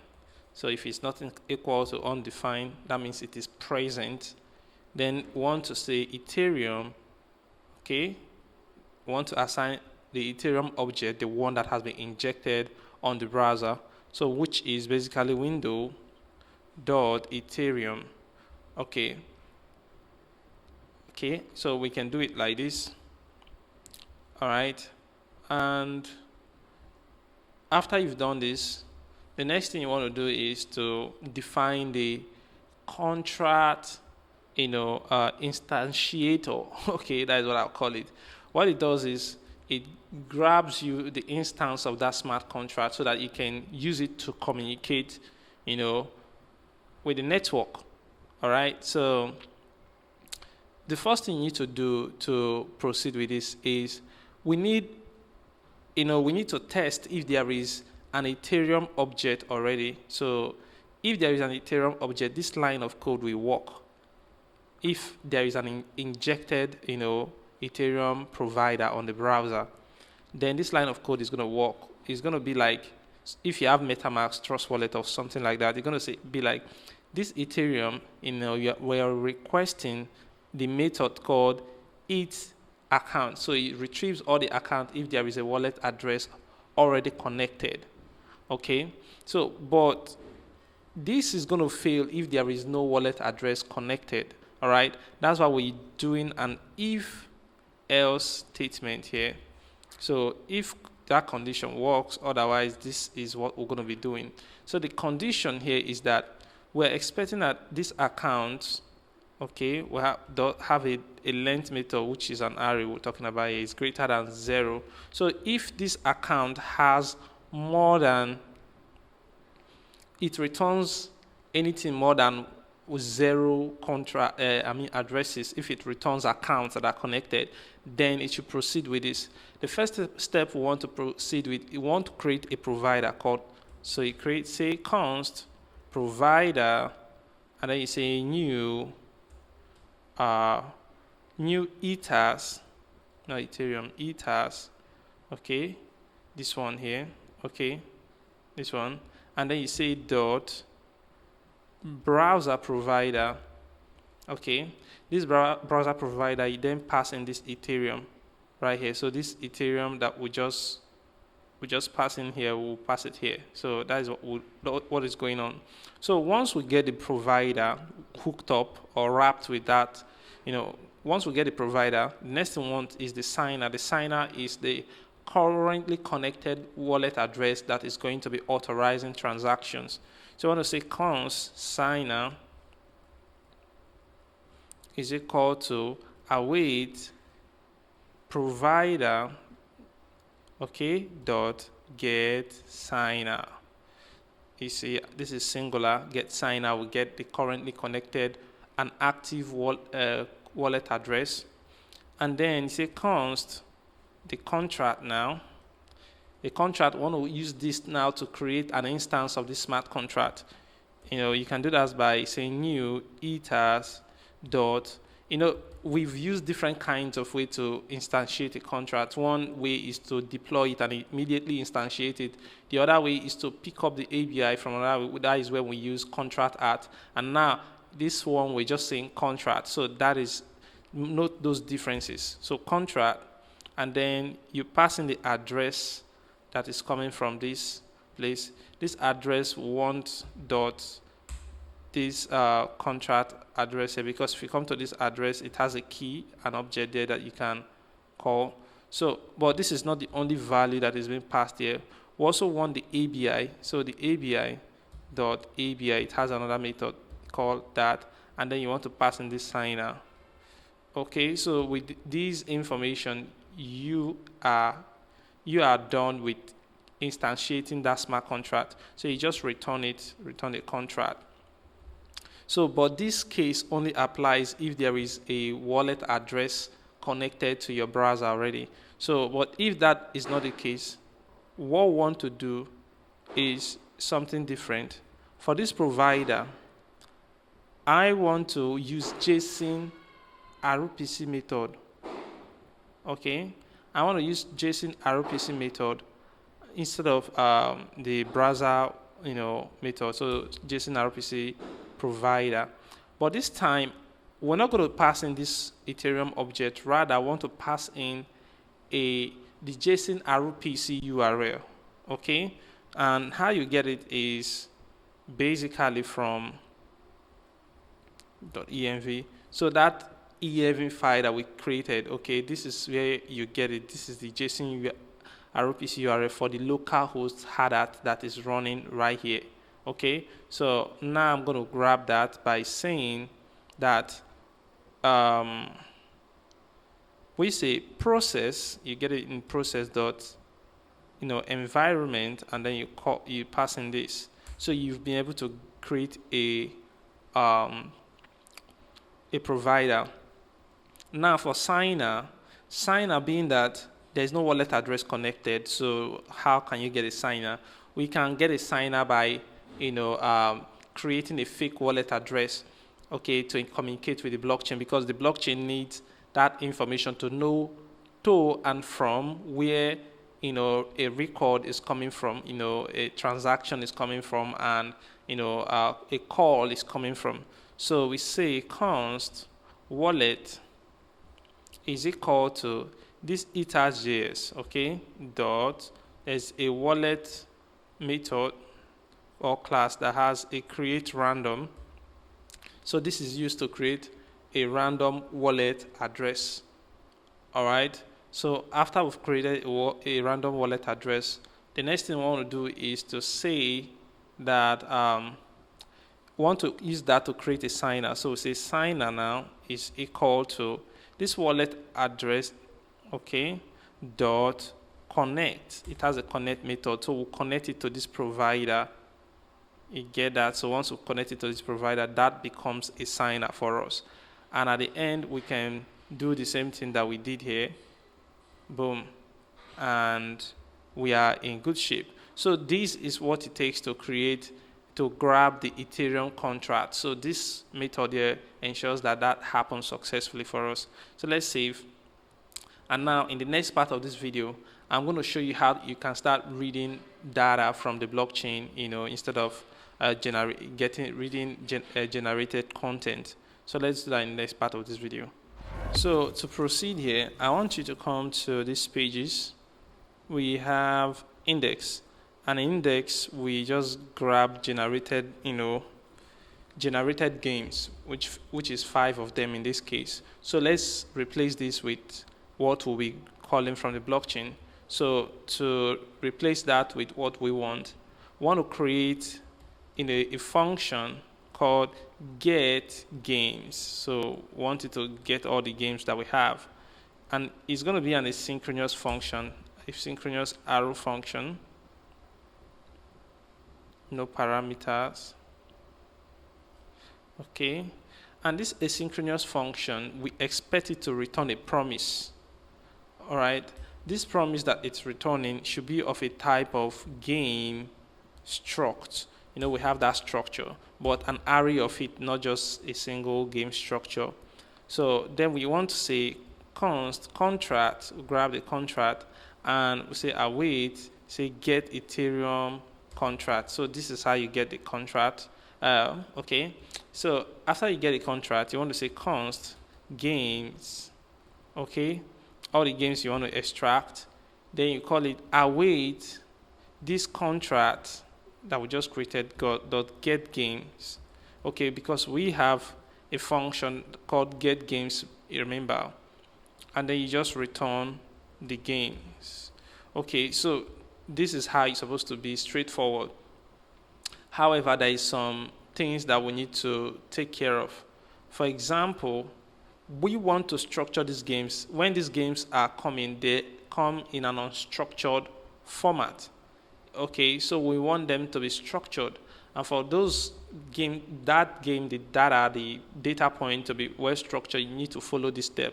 Okay, we need to create another function here called structured games. And the structured games, okay, the structured games is going to take an array of games. Okay, so this is game struct, an array of it, and it's going to return the same thing, an array of game struct as well. So this is what it returns at the end of the day. So at this point, we want to loop through each one of those games. Okay, say games.map, and we want to go through each one of those games. Okay, and immediately refine it to be this. So the ID of the game, we want it, we can say game id, okay, which is great, but we want to convert it to number because when it comes, it's going to come in big int format. So I want to also grab the title, which is just game.title.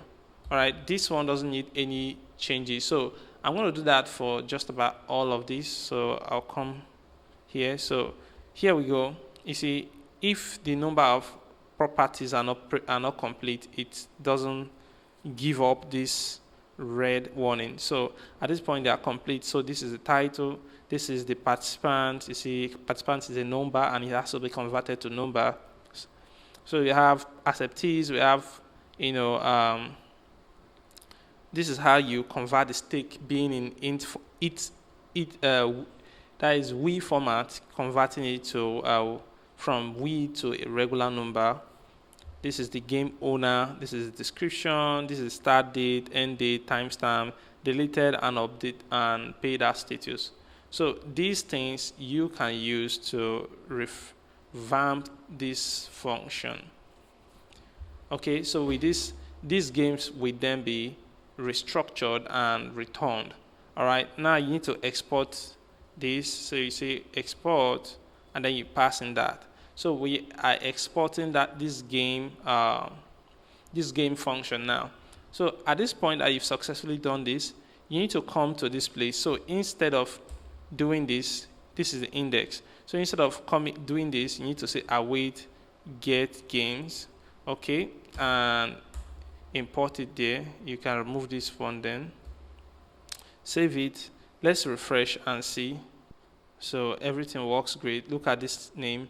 I'm going to refresh to show you that this name is not going to be changing. Okay, you see that it's not changing, and they are exactly 5 because what we generated earlier on is 5. So these data that are coming now are coming precisely from the blockchain. Great. So the next thing we want to do is, after doing this, there's also games. This one is called My Games. These are personal games, games that belongs to a specific user. So I'm going to call it My Games. All right. So to get it, I could just duplicate this line of code and call this get My Games. And that's exactly the same thing here. Get My Games. All right. So then we make sure that it's exportable here as well. Save it. Come to this place. And instead of saying generate, because we come here, right now, if we come to My Games, you see that these games are going to always be changing as I refresh. You see that. So now let's get My Games. So we say await get My Games. All right, so we have that. I'm going to remove the fake one. Save that. And let's refresh this. Oops. This pretty much always start up wrongly. I understand why we have this issue. Why we always have this issue is because we are on the wrong chain. This is not the right blockchain network where the smart contract was deployed. Okay, so I'm going to switch from Bitfinity into this Haddad. So because this place isn't communicating using the RPC method, so it's communicating using MetaMask, and MetaMask was currently on Bitfinity. So when I refresh this should work out fine now. You see that? So this is great. It's because of the wrong network that we're using. Again, another advantage of using RPC method over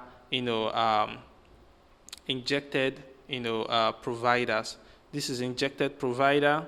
This is RPC method. So those are two methods we're dealing with here. The part that was giving us that error was calling this method, and this method requires that we be on the right blockchain before data can be displayed. Meanwhile, this utilizes RPC method. It does not matter which chain that my MetaMask is showing, provided that my RPC URL is pointing to the right direction. That is where data are being fetched from, and to add it up, is going to be fetched before the server actually renders the games. So that is how we go. Okay, so at this point we need to, is that all we need?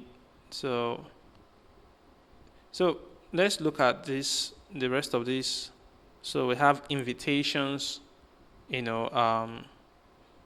results and all of that. So we're going to take care of this aspect in the next part of this video, but at least we've been able to, display games globally and personal games. So let's do the other part of this, which involve invitations, gameplays, and all of that in the next part of this video.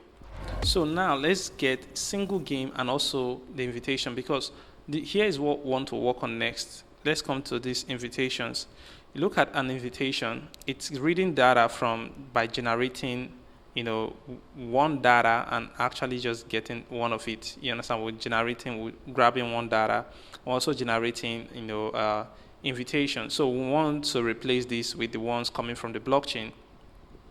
How you do that is you come here, you see this get game first. Let's work on it. We say get game as in singular. It will need an ID, and that should be a number. And this should be get game singular as well. And you pass in the ID. The structure, this is going to be just game, okay? And here just game. So this is not an array. You need to put this inside an array, because this function requires an array, okay? And when the data is returned, you want to only return one object out of this, which is basically the object itself, and you want to make sure that the kind of data is returned is a structure, just one of the structure. So I'm going to come here now, copy this, save this, come here, and you see, before we even change anything, if I come to the invitations here, you see that this title keeps changing, because the invitation for this particular thing, it just keeps changing to different names. So now I want to make this data that is being fetched for this to be constant, like the one that comes from the blockchain. So I will say await get game, and then I pass in the ID of this game. But you must make sure that you import this one, and also make sure that this ID is represented as a number, because that is what the parameter requires. So you save that, and you have to refresh again. So you see that this is the name now, and when you refresh, the name stays the same. It doesn't change, because it's coming from the blockchain for real. Okay, we want to do the same for these, invitations. To do the same for the invitation, I'm going to copy and paste some things here, such as this. This is the name of this function. It's called invitation. It takes a game ID. In fact, I should change this ID to game ID, okay? So it takes a game ID, which is a number, and then returns a promise, which is of a type of, invitation struct, but a lot of them, all right? Now that we've imported the struct, which you can see here as part of the structure that have been, received, you will need something very similar to this. So I'm going to come here, paste all this here, but this line stays the same. Now we need to just change some things here. So I'm going to say invitations with an S. I'll say get my invitations, okay, which is one of the functions that we created here. So say get invitations. You come here and change this to get invitation. Then you pass the game ID. All right. Once you do that, we'll need to return this invitation. But remember, invitation is not yet structured, so we need to structure it ourselves. So we'll always require something similar to this. Let me see what I did previously. Okay, this is what I did before. So, and to add up to what I did before, I would like to, if I come back here for a moment, the order which these names are coming, they are not based on timestamp. So I want the last to be created to be the first. And to do that, we need to sort it using this method, sort method, okay, in JavaScript. If I save that, you see the way the order just changed, and you see that this becomes the last member there. So that is me introducing order sorting in there. Okay, so I'm going to come back here. So this is where we still are. I will say that we need to sort the invitations. To sort the invitation, we just need something similar to what we had done before. We'll call it structured invitations, and it needs an invitations, and this will be invitation struct, and it's also expected to return an invitation struct. Okay, so now that we have all those things figured out, so once want to test these invitations, okay, want to say .map, okay, and for one invitation, want to do this here, immediately modify it to be, we need the ID, of course, the ID to be, want to put it inside a number to convert it to a number, say invitation.id. So that is the first thing. We also need other things such as the game ID, and let's bring them up here. So I need the game ID, I need the title. You see how it's structured and revamped, the styling, the formatting of those, data points. All right, so now that you have it here, okay, then you want to make sure that you wrap it around this, so to structure this invitation, and then make sure that this is part of the exportable members. Save that, come to this place and change this here now, say get invitations coming from the blockchain, and now you can pass in the ID. Okay, so with this in place, you save that and see that all this information have also changed. There is no more random number here. All of these things remains the same. So no matter how many times that I refresh, they remain the same. One of the things I want to do here as well is to, let's come back. I want to make sure that the most recent invitation sent out stays at the top. And to do that, you need to come back to this place, and you can copy this line of code. Because we have a timestamp here, so it's just going to be very much applicable. So we save that, and you see how the last sent invitation comes to the top. So with this, we are in good standing. So in the next part of this video, I will show you how, that we do not only have games, we have our gameplay results and all of those. So all those data are going to be looked into, and any part that needs to be addressed, we'll address them in the next part of this video. So it's time that we do the same thing for this gameplay. I just want to look at this gameplay. You see that this gameplay, we are actually generating fake game data, so we need to make sure that that is real. Okay, to make it real, we can just copy this piece of code here that we've done before, replace it with this, and that is just it. So you got a real data.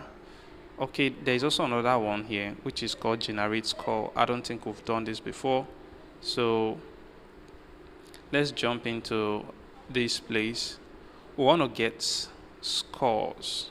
It's going to be something similar to this. Okay, so I could duplicate this. I call this get scores.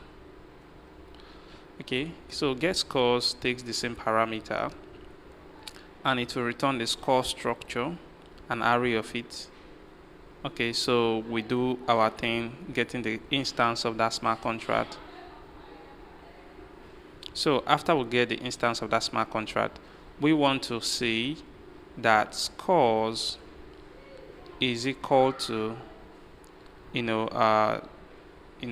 can call on that smart contract, look at that score function, get score, which returns an array. So coming back here, we get scores, okay?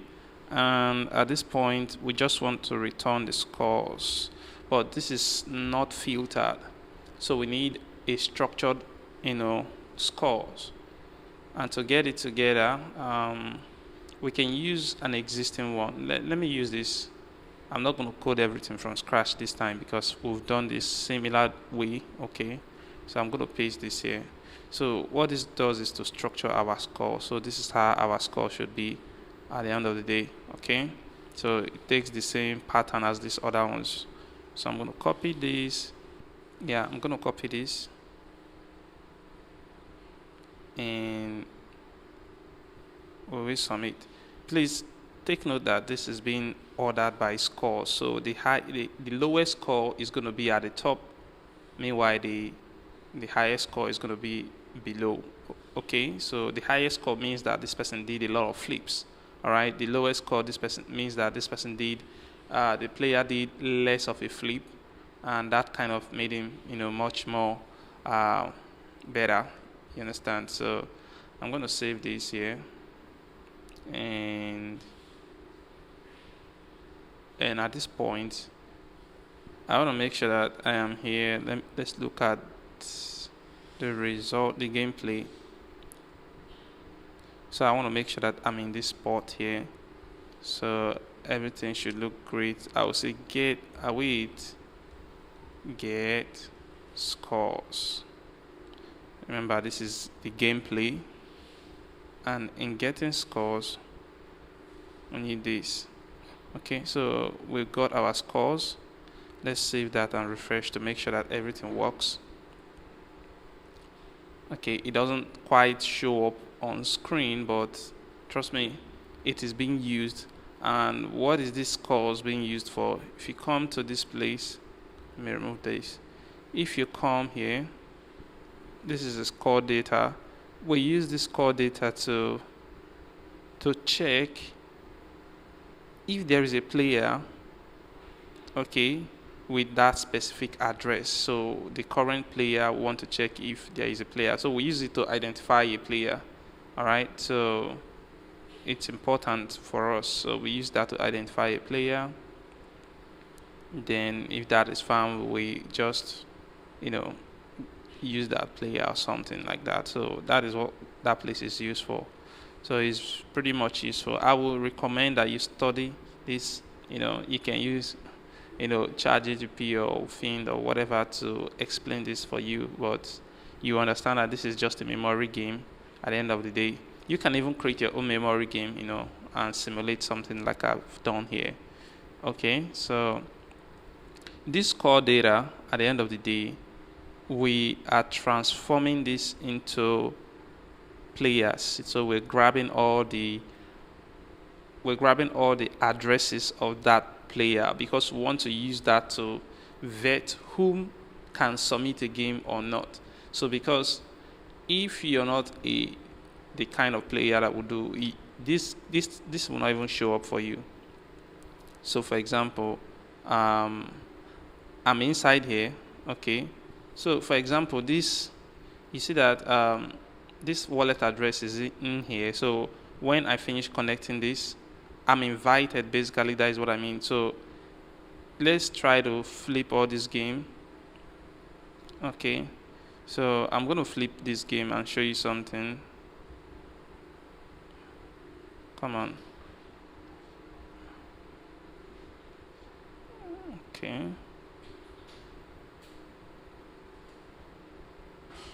Okay. And this. So you see that this submit button showed up for me because I am a member of this game. All right, so what if I connect with another wallet address that had not been invited? Let's say something completely something like this. So let's say I connect with this wallet. Okay, let's do that for a moment and see. All right, so I'm going to refresh this. Okay, so let's try to, okay.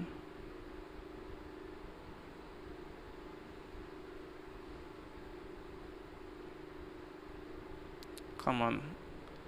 How did I get out of the game? Okay. Okay, so got my first one.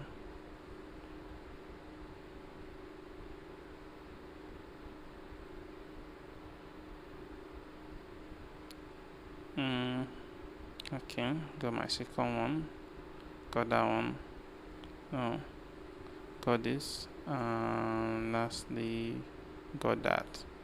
Okay, so I've performed all the flips. You see that this submit button did not show up because this guy is not an acceptee, so he's not invited in this game.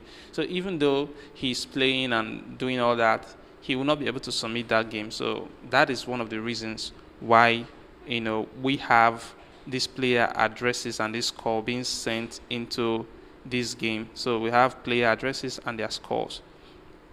Okay, so that is the reason behind them. If you check this player addresses, okay, you see where I use this. I use it to make sure that this player address, it includes this currently logged in, or this currently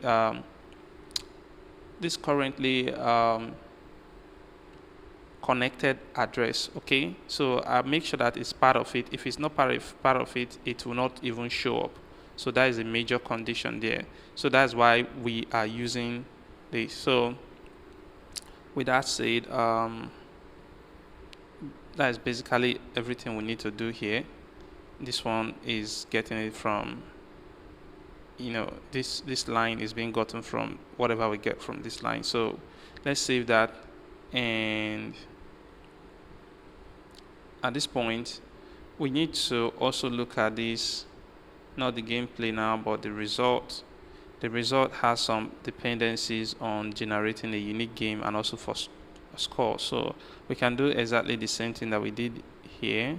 Copy this line, replace it here, make sure that this is imported. This is generate score, but this is basically us grabbing scores here. Okay,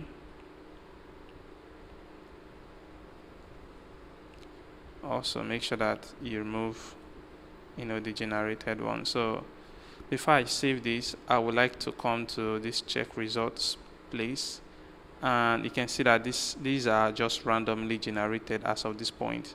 See, the person that actually win always stays at the top, except this one. You see, okay, it doesn't obey that principle in this one, but the one that we're grabbing from the blockchain does obey this principle.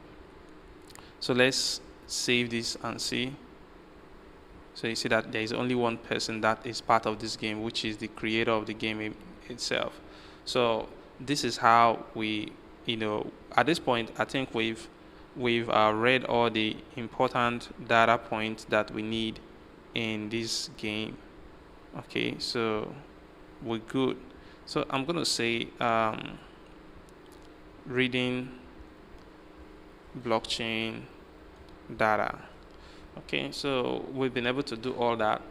Now the part that requires some meticulous piece of work will be in creating a game. Okay, so for example, I want that whenever I click on this, I should have a form where I can create a game. Okay, and I should be able to delete a game if I'm the game owner. Okay, all of those things. Let's do that in the next part of this video. So in this part of this application, let's create a game. Okay, and to create a game, we need to always start from the blockchain service itself. So all these previous ones, all we did was to read information. All right, we read information and nothing more. Okay, so it's time for us to write information. Okay, and before we'll be able to create a game, this is a mode that is not yet launched. We need to reduxify that aspect to make it work out.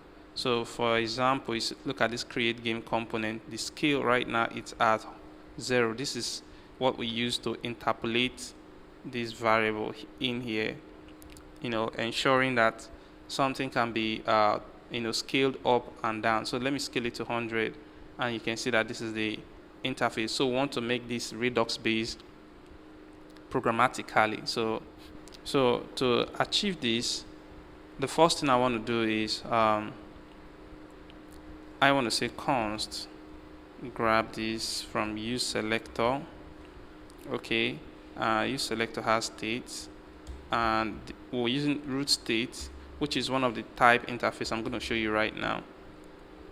And then we can say states dot global state. So if I come to this root state is part of the interface, and what it does is to give me access. It's to give us access to all this information here. So that is what this root state only does. Okay, and this information include the game, information about the game, scores, invitation, create modal, which is the most the one that we're trying to target in this case. So at this point, if I say create modal, you see I can have access to it, then I don't need this anymore. Okay, so if I save that, check it out, it disappears back because we don't have that. We're only reading from the store itself, and the default value in the store is exactly the same as what we just removed. If you come here, look at default value here. Okay, default value is scale of 0. Okay, so at this point, let's set up an action that will help us to mutate or change that state from scale of 0 to scale of 100. And to do that, you need to also grab it from global action. Okay, this global action is the one coming from the global slice. Alright, so you want to say set create modal, and also you want to get dispatch. So dispatch is equal to use dispatch. Use dispatch. Okay, so these are the things that you need. So at this point, when this button is clicked, this close modal here, we want to hide that modal. So we'll say dispatch. What we're dispatching is this set create modal, and you want to scale it down to 0. So it's at 0 by default. We're scaling it down to 0. Nothing happens here because you will see this later on when I'm changing it here. We need to come to this hero. So we need to come to here. I'm going to copy these 2 lines of code and place it here. Import them both. So whenever I click on this create button, I want to launch that. So I want to say on click. I will say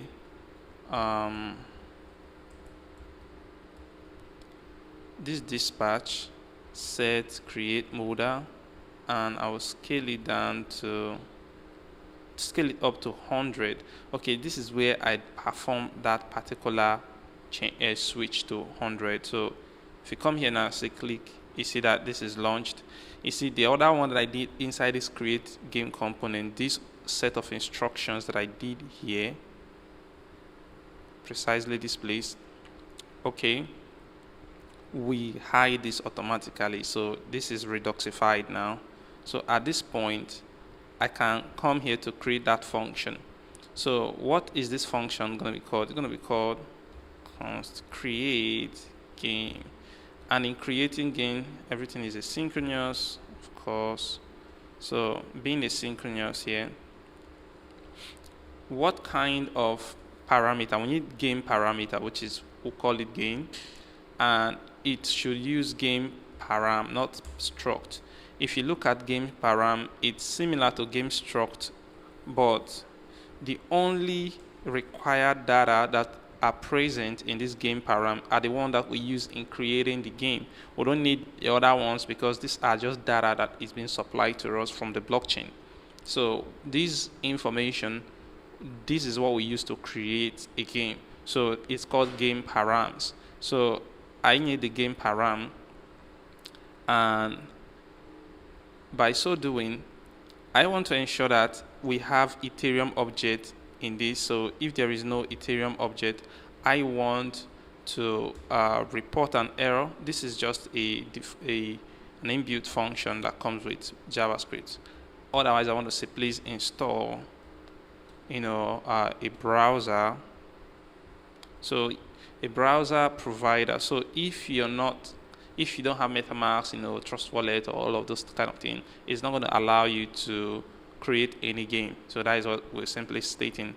So, and then it should return a promise that rejects.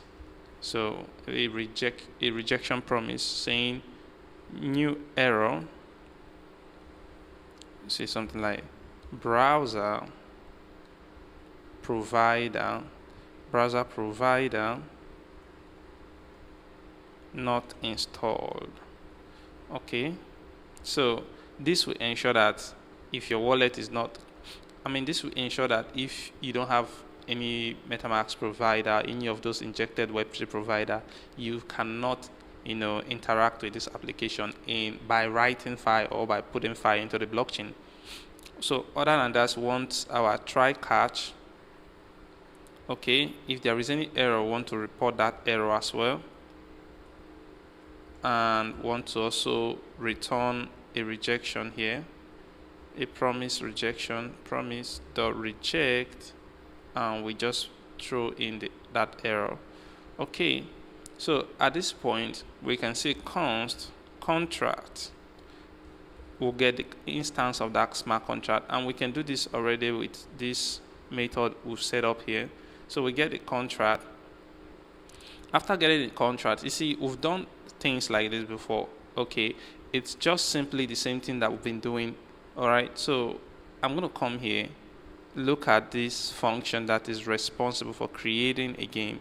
We can just copy these whole lines of code, copy it, all right, and bring it up here, but you don't need to define const here. Okay, so this const is coming from, this one is coming from here, so we already have a variable like that. So exactly the same things here, and this is simply saying that this has to be converted to number. So all right, so this parameter accepts a number, and at the end, that is just it. So we'll be able to create a game with this, and of course you want to return a promise,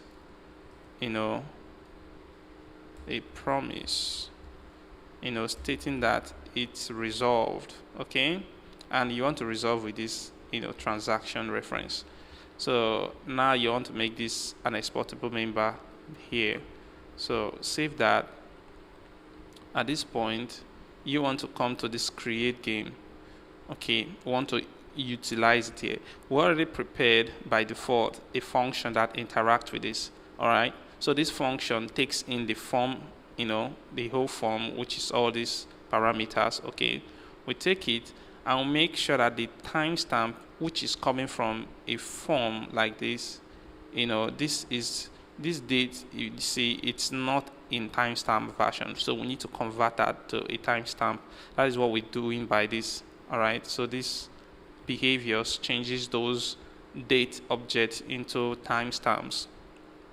Now this is a toast notification, something that will help us to perform this activity, such as approving transaction, but it's not going to work out for now.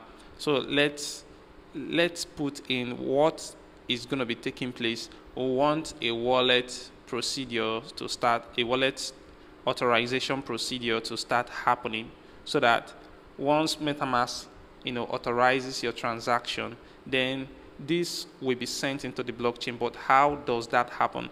It happens by we invoking that create game function we just finished creating here. So in this create game function, you want to pass in this game data. All right, and then you say then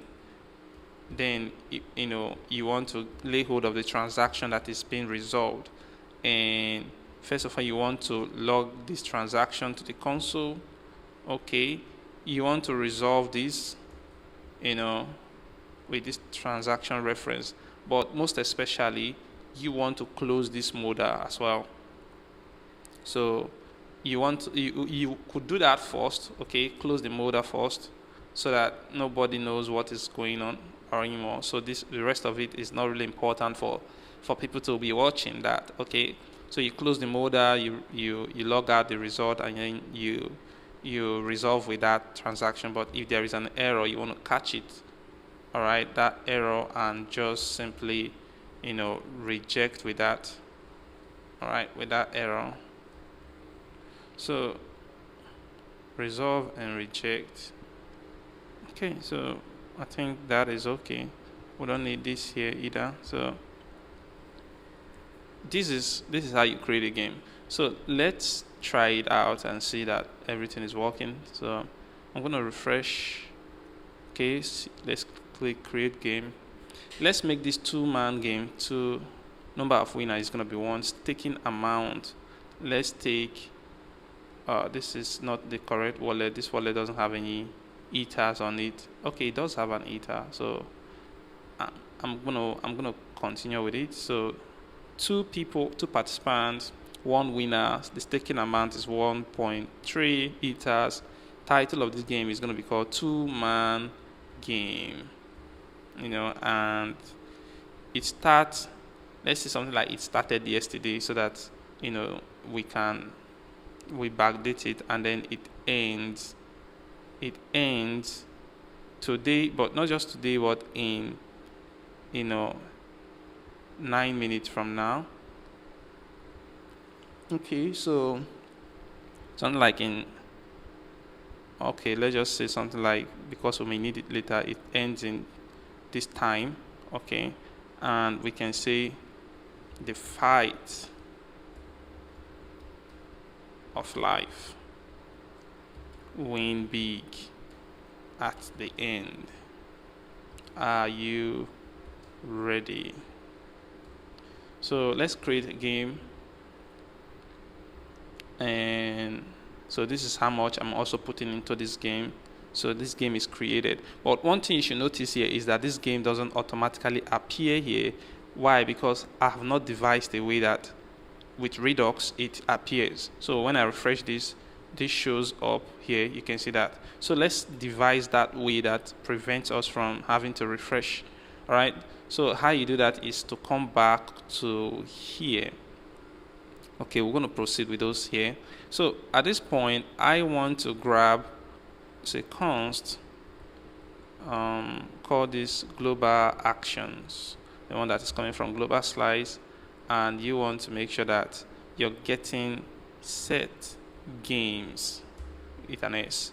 So this set game function, what I want to do is, after I had successfully created a game, I want to say const games is equal to, I just say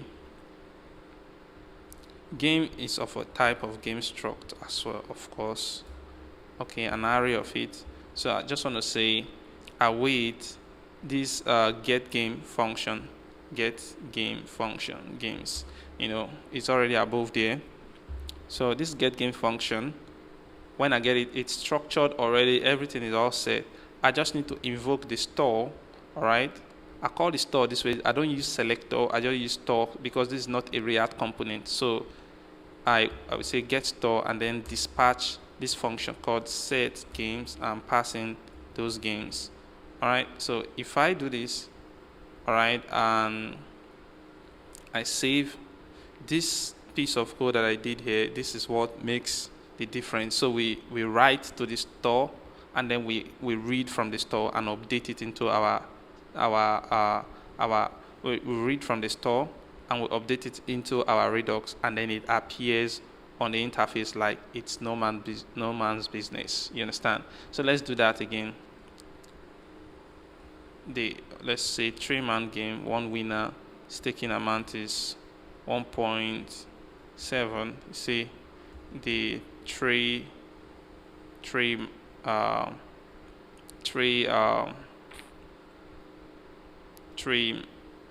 main game. All right, so let's say this one starts today, no, yesterday, okay, and ends, let's say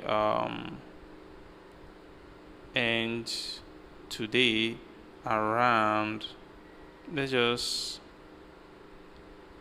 come back here, make sure that this is 12, so it ends at this time PM today, and say let's fight now.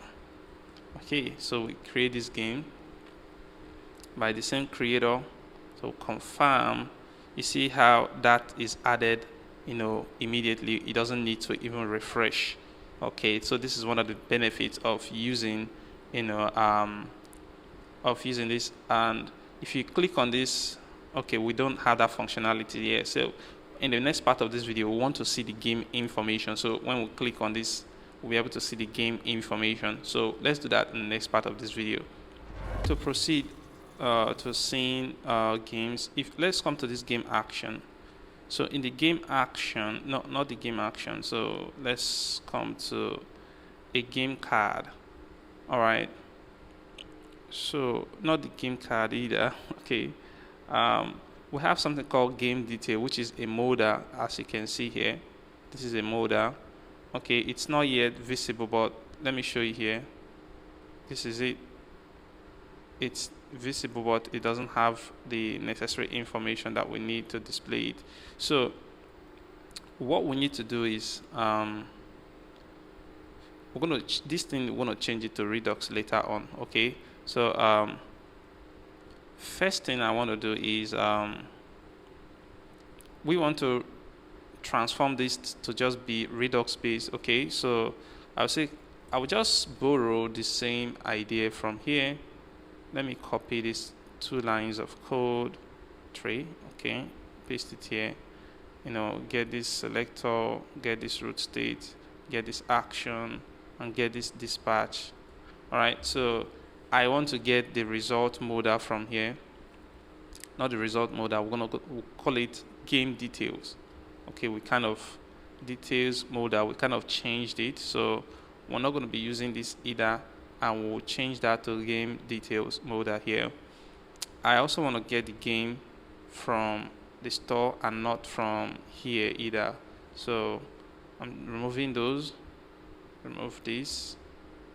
Okay, so at this point, now I don't need to set data. I want to set game. Right, set game. Okay, so this is what I want to do. And when I close this, I also want to set this details. Set details. So details modal. I want to set details modal. So what happened is that whenever I close this, I want to dispatch this set details modal. So I want to dispatch it back to scale of 0, and then I want to dispatch this set game to null. All right, to null. Okay, so this will make sure that it is clean and ready for the next, use. Okay, so at this point we are in good condition for this game detail, but we need to then supply that information. How do we supply it?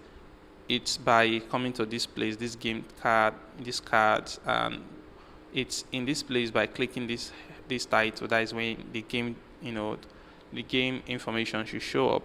So this is in game list. Okay, this game list is where we do open modal. So basically, this open modal, we're going to require that we get dispatch and this. So let's come here, make sure that we import this here. So let's get this together and also get this. So whenever we want to, this is a game.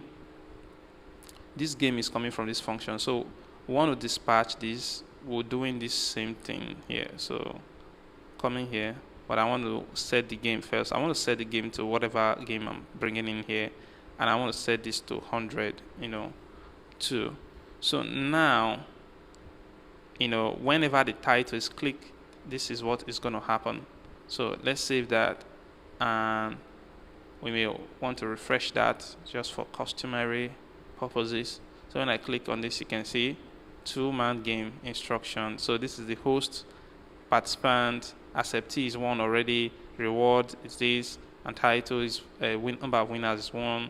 The day that is scheduled, it's January 6th, which was yesterday, January 7th, which is today at 11:20. So, and the status is that it's yet to be paid out. So this game has not been paid out yet. You also have other ones. All the games are, having different information. So with that said, I think we're cool here. The next thing I want to do on this part is to jump into this blockchain service. I'm going to close here and here. I'll come to this blockchain service. I want to be able to delete an existing game, and to be able to do that, I will create a function called delete game. Let's do that below here. This is a function called delete game. So this function takes a game ID, alright, and a promise that return void, so it doesn't return any useful thing. So now we want to put this first step, very important, and our try catch follows afterward. Okay, and if there is any error, we just want to log it out. So we have this going for us. And the next step, you want to grab the Ethereum contract, which is what we'll do here. After you grab the Ethereum contract, you call on the delete. So we say tx for transaction is equal to await contract dot delete, but are we deleting delete game? Okay, so in deleting game, we pass in the game ID that we want to delete. Remember that you can see this information by simply coming to the contract folder. See this contract, we have a function called delete game. So by simply coming to this delete game, and you see we'll pass the game ID. So that is what we're doing. I could even copy this name just for, so we paste it here. So this is the name here. So we wait for this transaction to be completed. So once the transaction is completed, I want to get the latest information from the store, from the blockchain, which is this again, and then resolve with this promise of this transaction that was completed. So at this point, this is all you need to delete a game. So you come here, paste. So now you have that available. At this point, I will need to hook it up, in the interface. And how you hook it up is, since I'm the owner of this, you see that I have access to this. So, but I want to switch to this because I have a lot of dummy, games there. So I want to switch to the one that has a lot of it because we'll be deleting them. Okay, so yeah, so at this point, let's hook it up. Let's come here, be able to click on this delete stuff, and then we'll be able to delete. Now it's not deleting because, why it's not deleting, but it's showing that if you come to this action, you see that we have a function called handle delete. Handle delete, it's responsible for deleting this. This is where we're supposed to put the action that deletes it, but you can see that it's already showing that approving transaction, okay, for us here. So now I'm going to come here and call this function called handle delete. All right, then I'll pass in, this is a game, I'm going to pass in the game ID. So I'll say game dot ID. All right, so that is the ID of the game. And for me not to repeat myself, I will resolve to copying this part of the code and pasting it here. So now I don't need this close mode because we don't have anything to close. We just need to resolve, log this and resolve that. So basically that is just all we need to do here. So let's save this, and okay, and now let's refresh this to make sure that everything is in good shape. All right, as the owner of this last one, I'm also going, let me start by deleting this. You can see how it launches my MetaMask wallet. So I'm going to confirm. So it's saying that, so some of this error sometimes is by you just, resetting that wallet. So I'm going to clear the activities of that wallet. So then I'm going to try it again. So perform this, check it out. You see it's gone. You see, one of the things is that you shut down your blockchain and you turn it on back. This behavior, affects MetaMask because MetaMask keeps track of a number called nonce. And if that number in MetaMask is not, is not coinciding with the one in the blockchain, which is hard at, then it brings some conflicts. Okay, so that is what MetaMask does, and that's why we often do that when we are in development mode. So sign in, and you can see that all that is reflecting at real time. So this is good. In the next part of this video, we will start being able to, play a game, accept invitation, send invitation, and all of those things. Then let's do that in the next part of this video. Okay, so I'm gonna close here. Now we need to come to the invitation. So let's say this is two-man game, right? So two-man game. Say I'll come to invitations. In the invitation, there is no invitation yet because nobody has been sent invitation. It's only the original game owner that has been, it doesn't need invitation. So we need to invite other players. Okay, to invite other players, you see, first of all, I'm not the owner of this game, so I can't invite player except I toggle to this one. Okay, and let me sign in.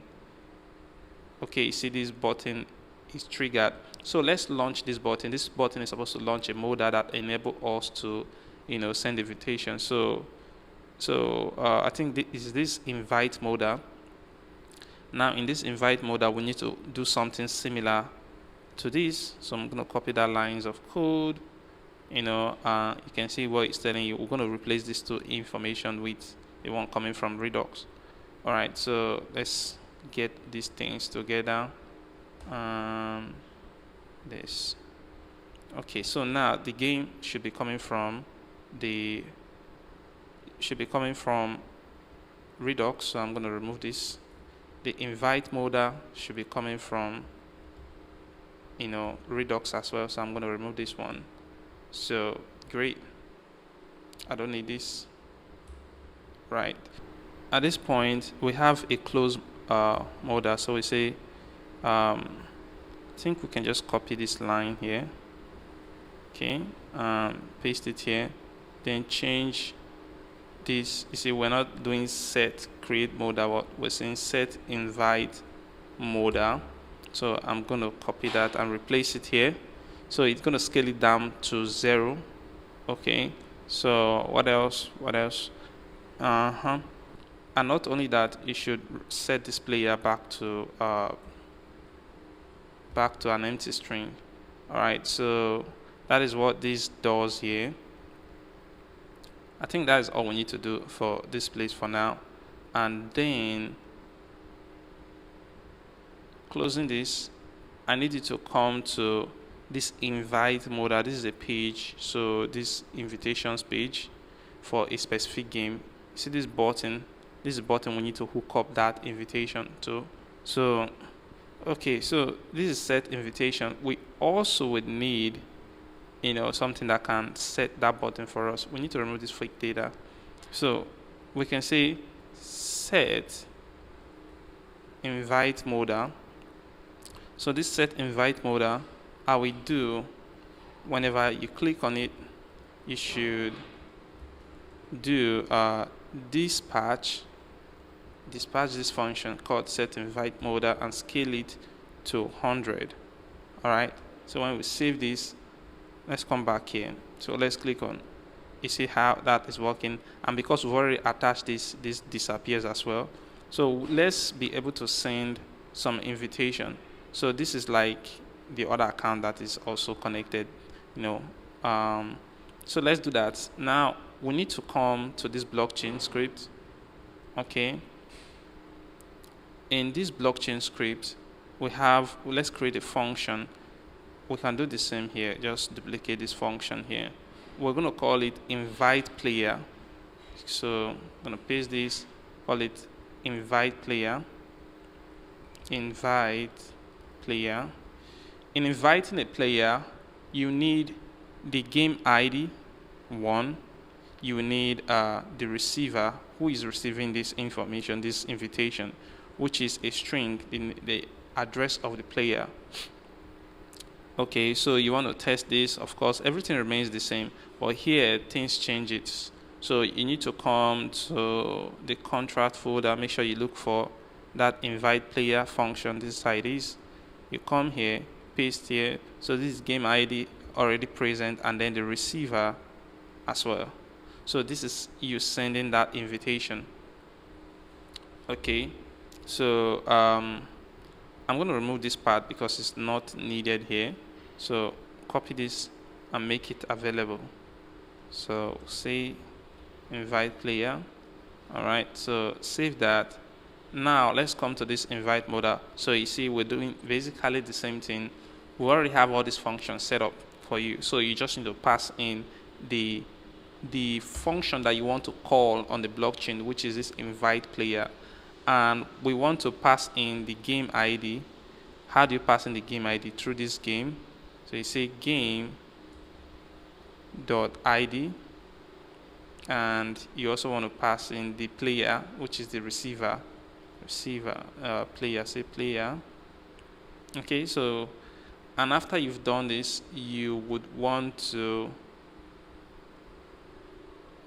I want to do something fast, so I don't want to waste my time.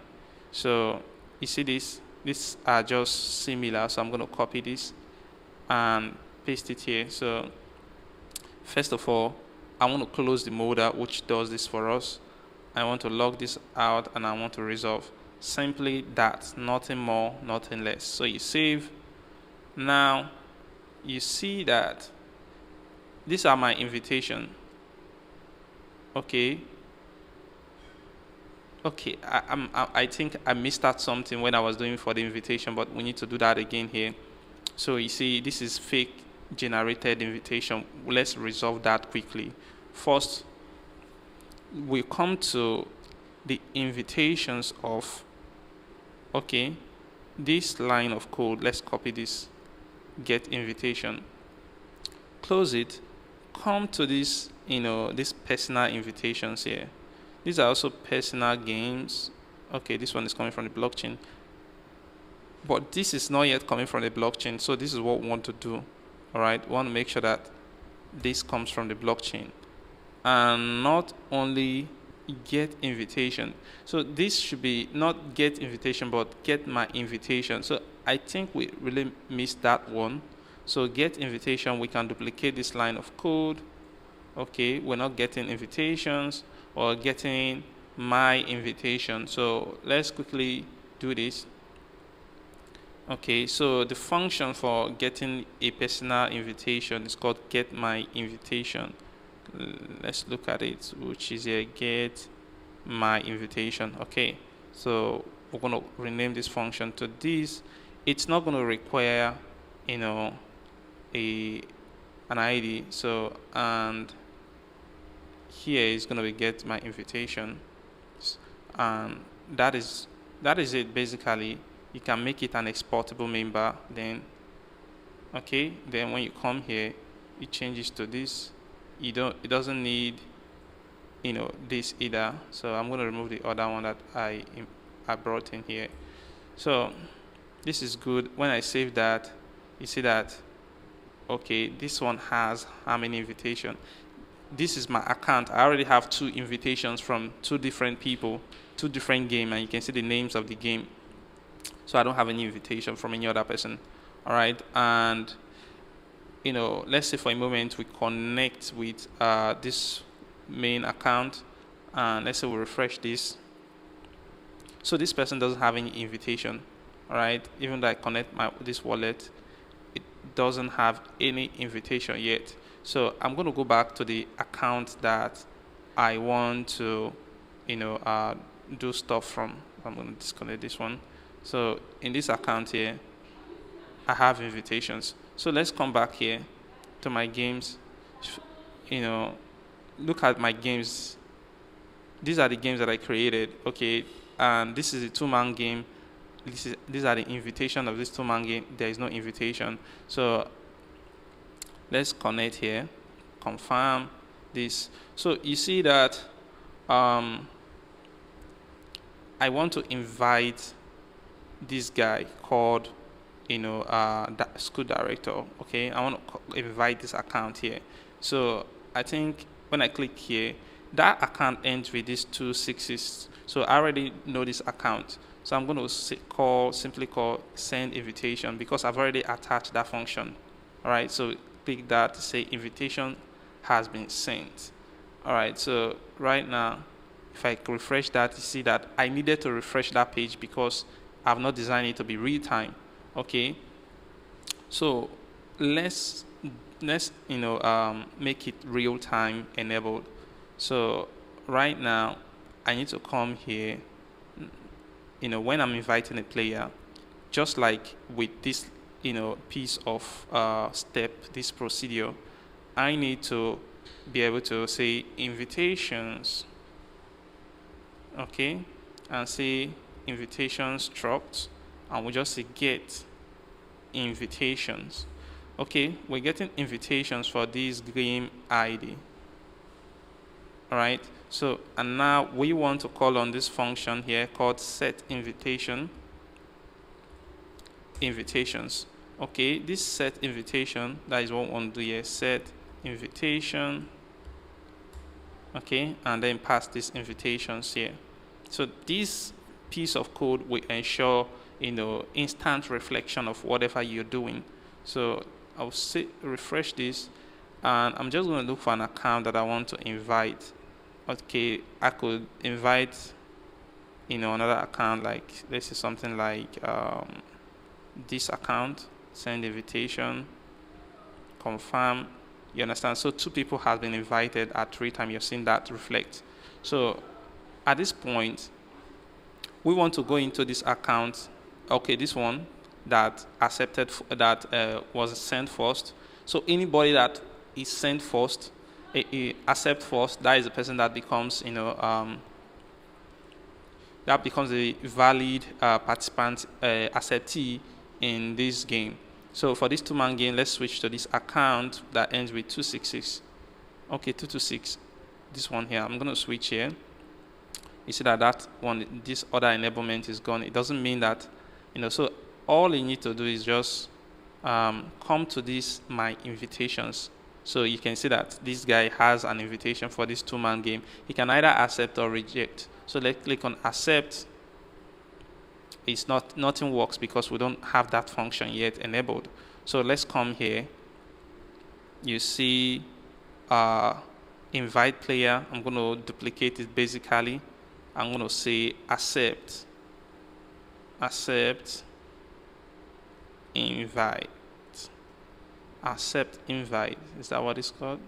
So we don't want to call it accept invite. Instead, we want to say respond to invite. Okay, respond to invite, because the accept invite and respond to invite, they are very similar. Accept invite and reject invite, they are pretty similar. So first thing, I need that specific invitation. So we're going to change some things here. I need accept, which will be a boolean. Okay, so you're either accepting or rejecting, true or false. So if it's true, that means you accepted. If it is false, that means you rejected. So I need the invitation. So that specific invitation, we're going to pass it. So it's going to be based on an invitation structure. And lastly, we also will need the index. So this is like the location where in the array, of all those invitations where this particular invite is found. So this is going to be a number. All right, so these are the parameters that I'm going to need. Okay, so I'll call on this, but we're not using this, of course. We want to do an if else statement here. So after this line, we want to say if this guy accepted, if accept. Okay, we can call this accepted. Okay, if this person accepted the invitation, we want this piece of code to run, else we want this piece of code to run. Okay, so that is basically what we're doing here. We don't need wait here, so wait can be gone. All right, so wait can be outside. Okay, so now we're either accepting invitation or rejecting invitation. So let's start with accepting an invitation. We need the game ID and the index. So we can come here, call on this. The game ID is not present, but we can get it inside the invite. So we'll say invitation dot game ID. You see that?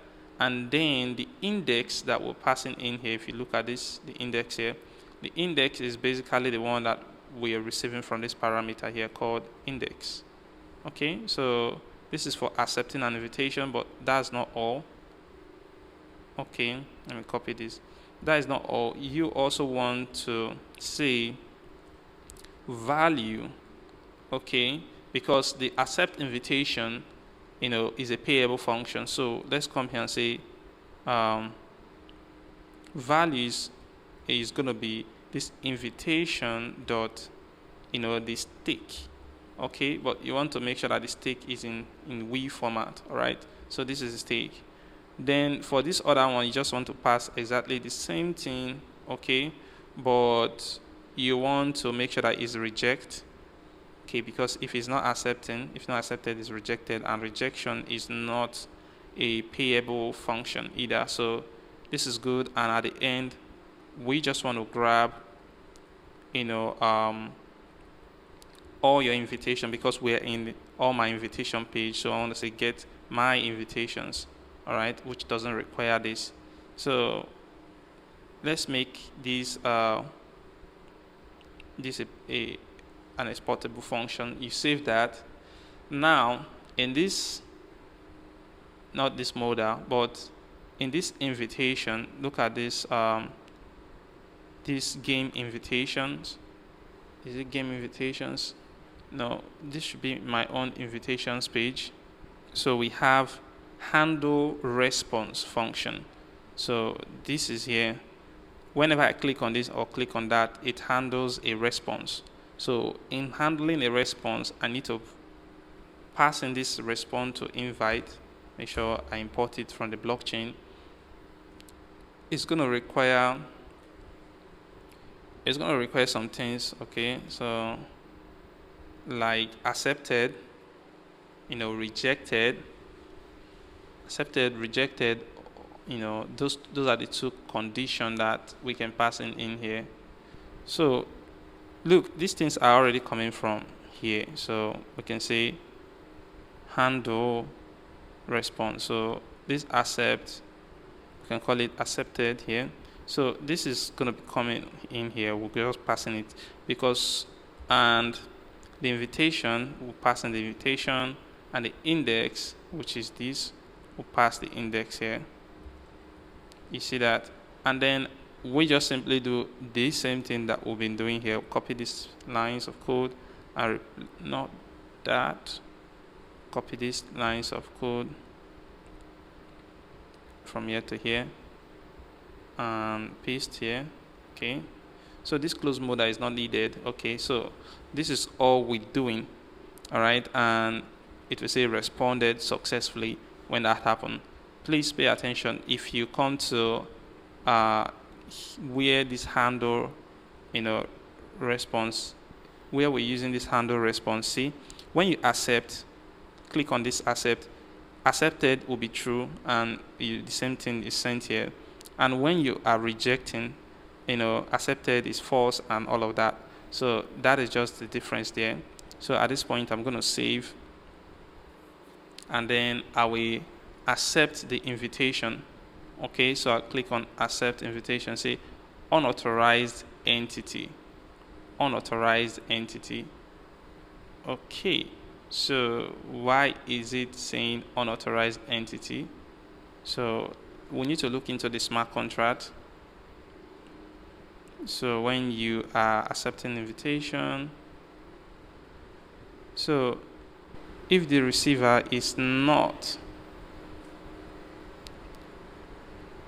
so this person at this index, if it is not the if it's not the sender, if not the current caller. Okay, what about reject? The same thing, unauthorized entity. So let's look into this.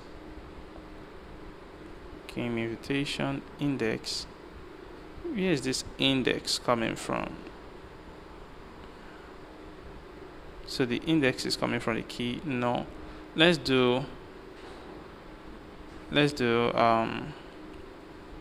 invitation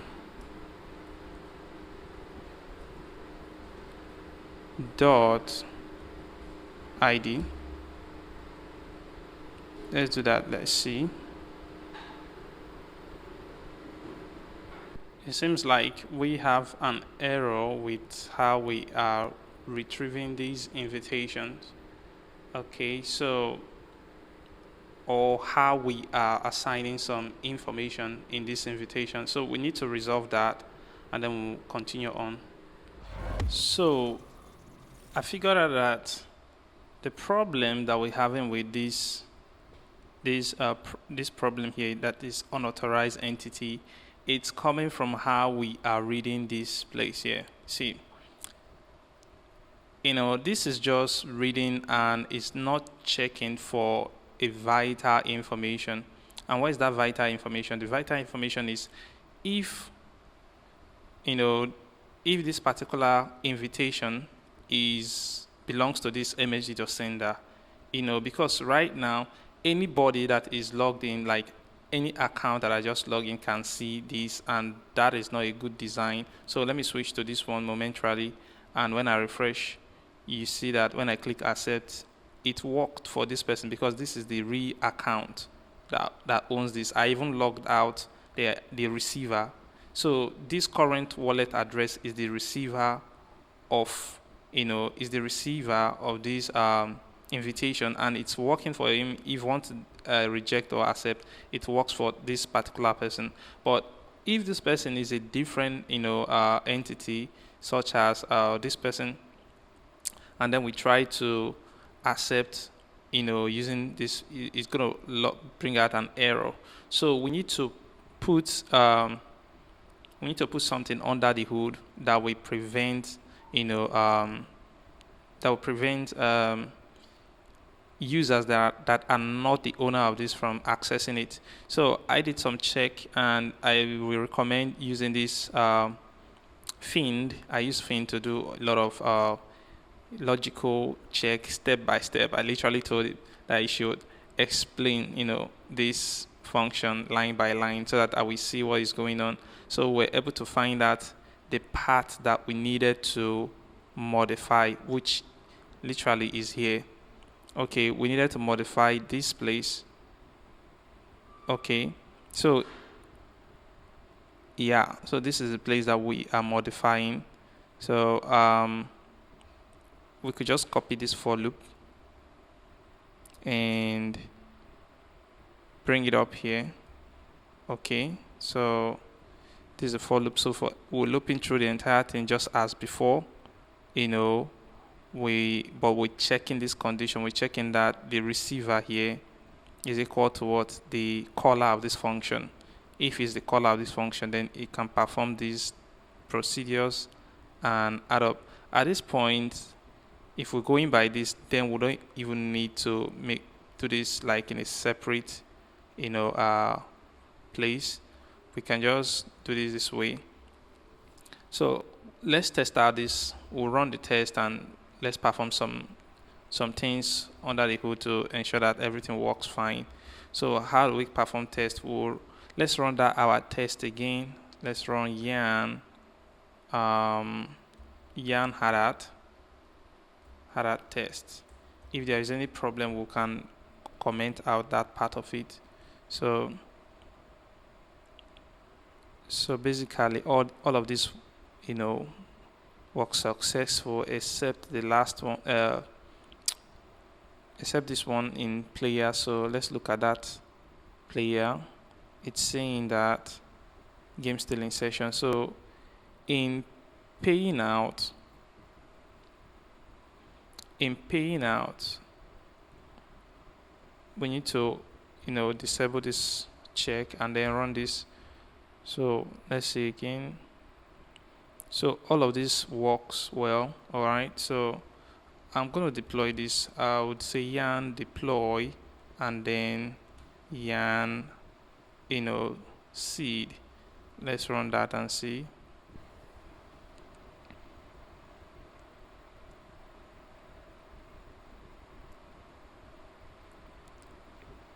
Okay, so these things are online now. So let's start up the application.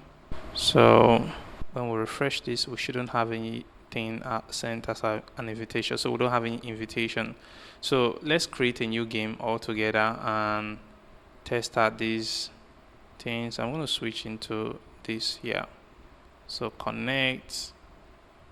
Man, I shouldn't have. No, but let's switch back. Okay, let me use an existing game. I don't need to create a game from scratch. So I'm gonna come here, switch to this game, switch to this owner. Yeah. So this belongs to that specific owner. I will come to the invitations of this. So there's no invitation. So let's send invitation to this account that ends with C8. So send that invitation, confirm. So invitation tab, let's reconnect with this account. Okay, so let's refresh. We do see this here now. Okay, so let's try to let's try to see if another account can read that information. Okay, so let's say something like this account. Okay, make sure we connect. So let's refresh that.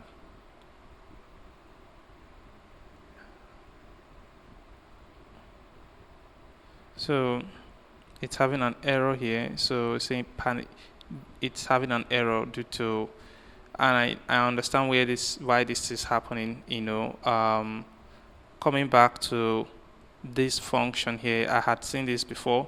So the problem is basically how we're doing this here. Sorry. So here, we're not going to do this. This is going to be outside here. So for every loop here, okay, I think the problem is coming from this place.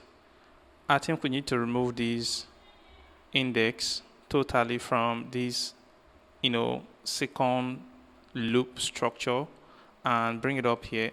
Let's make sure that with this, for each game, because basically what is being looped here for, we're going through all the invitations and to check for where, the receiver is equal to this. So for each one of those games, so we want this looping to be done only for, each one of these games. I don't know if that makes sense for you, but, this is how we want to do it. I think this should resolve the issue. Let's save that. And I'm going to do all that whole thing that I did before. All right.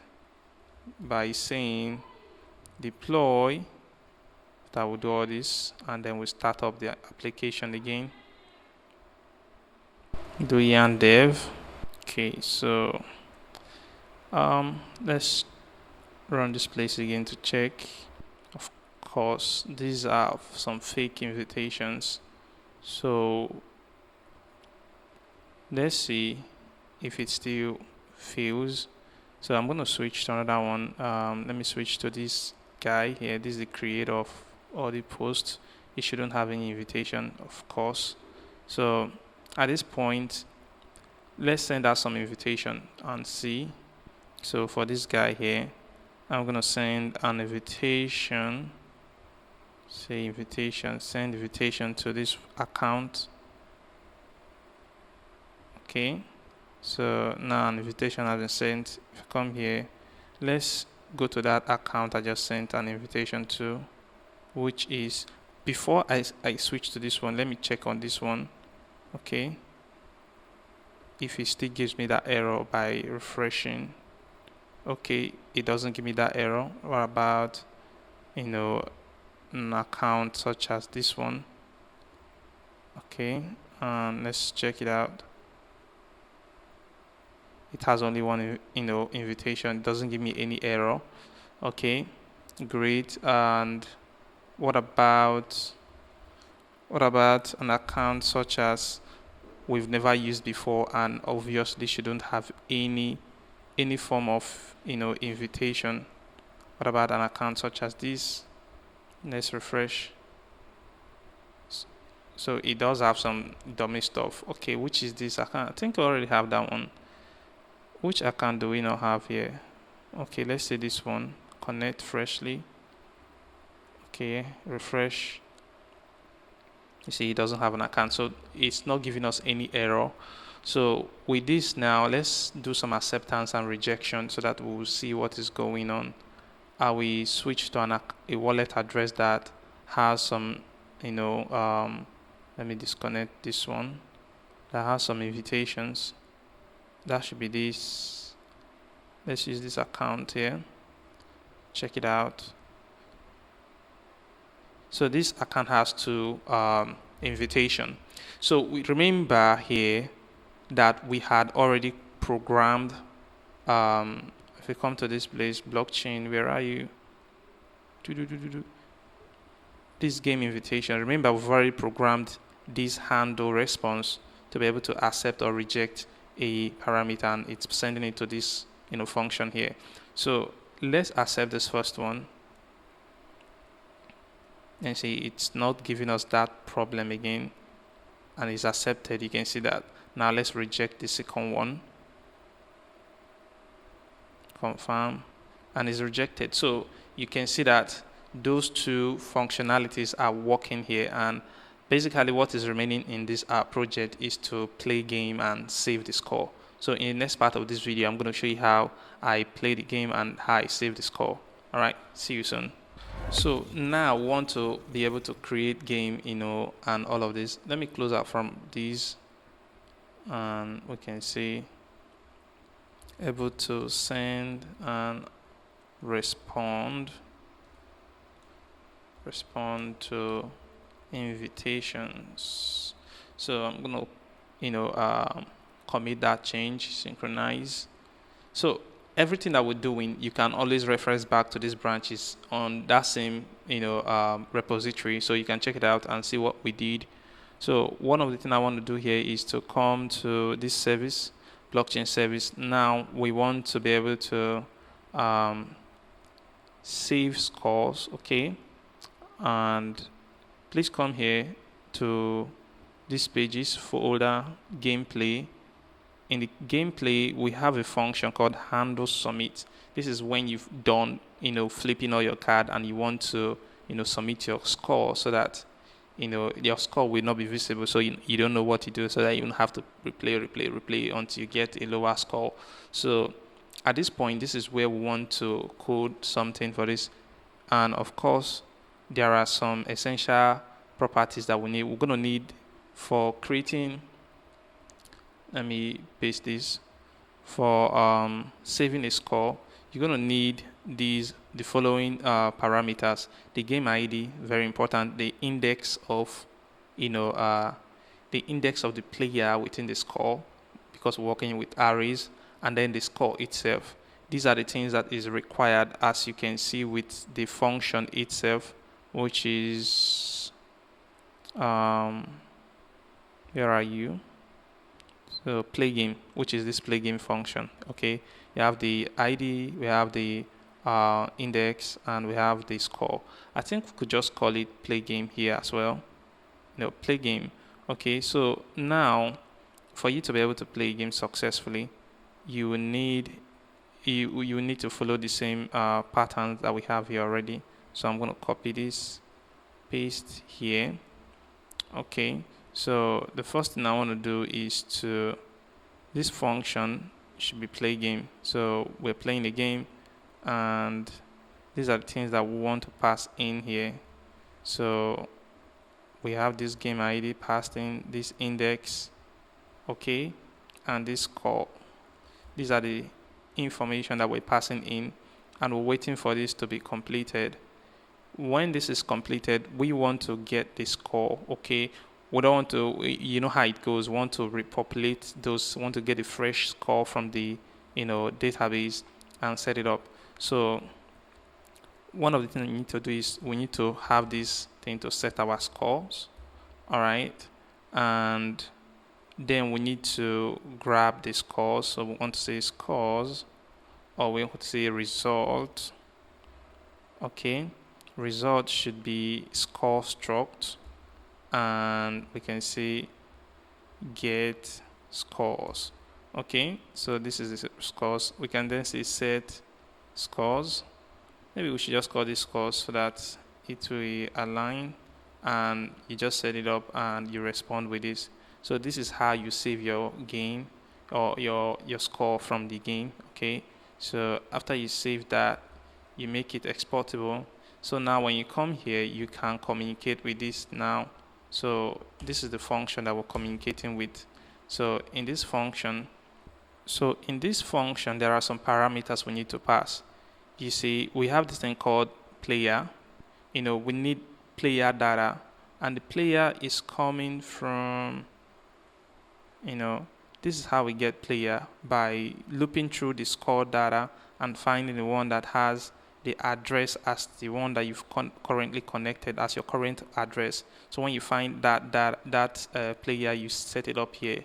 Okay, so this is how we get our player. So we have a player. So you pass in that player. That player has a player which is basically an account, and this, but that is not the game ID, of course.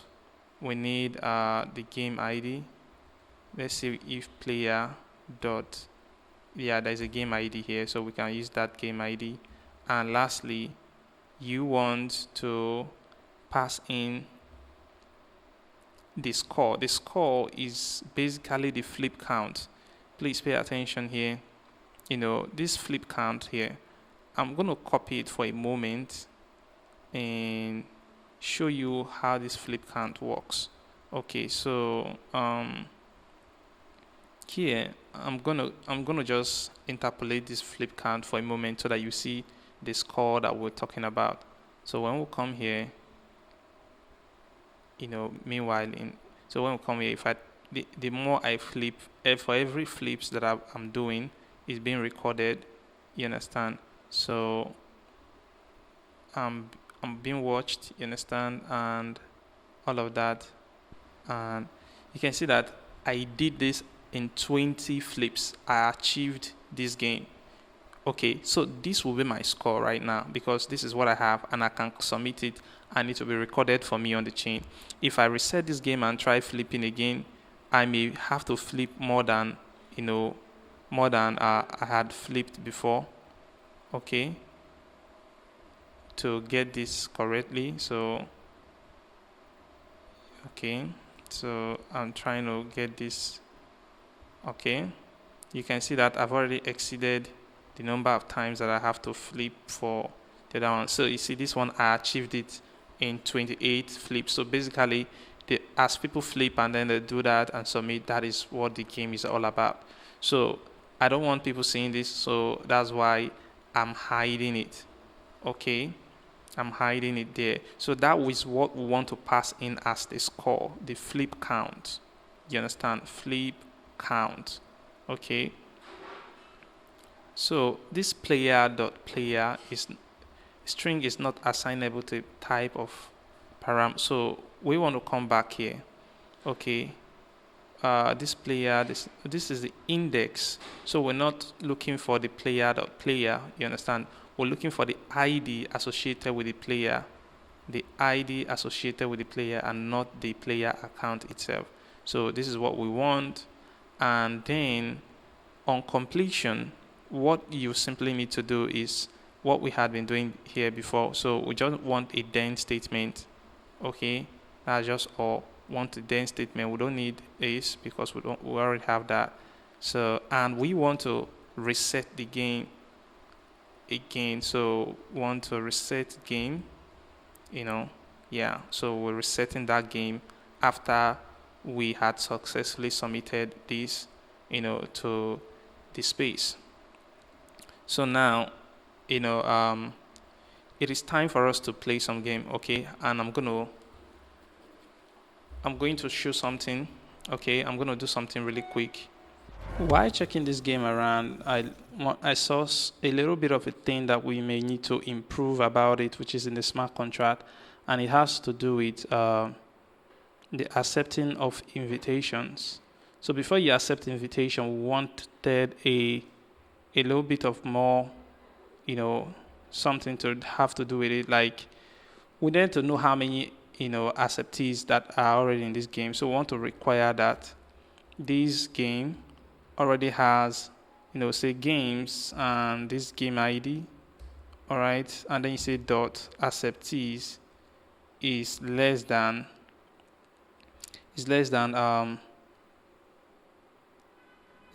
this game, okay, and then the game ID dot participant, otherwise say out of capacity. Okay, so you can accept if you're out of capacity. I think we did that here, but we didn't do that for accepting because there may be multiple invitations that are being sent as well at long. So you want to make sure that you keep track of all those. So this will help in the next deployment. This will be part of what we'll be incorporating. So other than this, we want to do create another game. All right, let me connect the wallet. Let's create a game. Okay, let's test this once and for all. I'm gonna create a game. I don't want this account, like this account already has so much. In fact, let's delete some of it. Let's delete org. All right, that's participant. What about this? Let's delete this. Let's delete this. It has quite a lot, so I want to delete some of it. These are dummy, accounts. So let me delete. Okay, it's not allowing me to delete that one because it has participants. All right, so I'm going to delete up to that. So let's create. Okay, let's create with it. So call it let's say 2-man game, and then we say one winner, about 2.7 ethers. The game for 2. All right, it starts yesterday at this time and it ends in 10 minutes. So let's click on something like 12. So let's leave it around 14. Okay, so say lorem ipsum dalum. All right, so let's create this game, and game is created. So we have game for 2. Now let's invite some players into this game. Okay, invite player, and the player I want to invite first is this guy. All right, just want to invite one player. Okay, so now let's switch to that player's account, which is this. All right, and make sure I sign in as well. Okay, so there we go. Now I need to come to my invitation and accept this. Accepted. All right, so I can come and play my own part of this game. So when I'm playing, just for reference sake, because I don't want the both of them to have exactly the same number of flip, and I guess that was the first mistake that I did, and I had to repeat this whole example. I don't want to go through that again. Instead, what I want to do is to come here and just make sure I keep this flip count, here, so that I can be seeing what is going on, all right, so I know exactly how many flips that I've done and how many that I've not done, so that I won't repeat exactly the same thing for the next player. So here we go. Okay, so these two are, no, they are not. Okay, these two are the same. All right. These two are the same. These two are the same. These two are the same. That two are the same, and lastly these two are the same. So I have 24 flips here. So let me submit my game, confirm. So I'm done. I've submitted my game. All right. So the next player now has to come in, which is this account. All right. So let me sign in. All right. So let's flip. So these two have the same. These two have the same. These two have the same. These two have the same, man. These two have the same. And these two have the same. So I have 18 flips here. So this is like a whole high score right here. So unauthorized entity, what is it saying? Unauthorized entity. Are you serious? So let's see how many people are supposed to play this game. who is the game creator here? So this is the game creator. I'm currently him. So what then is wrong with you? Unauthorized entity, why? Let me see that again. Let's play. Now, probably not going to get up to that. But we may stay. Okay, so. Alright.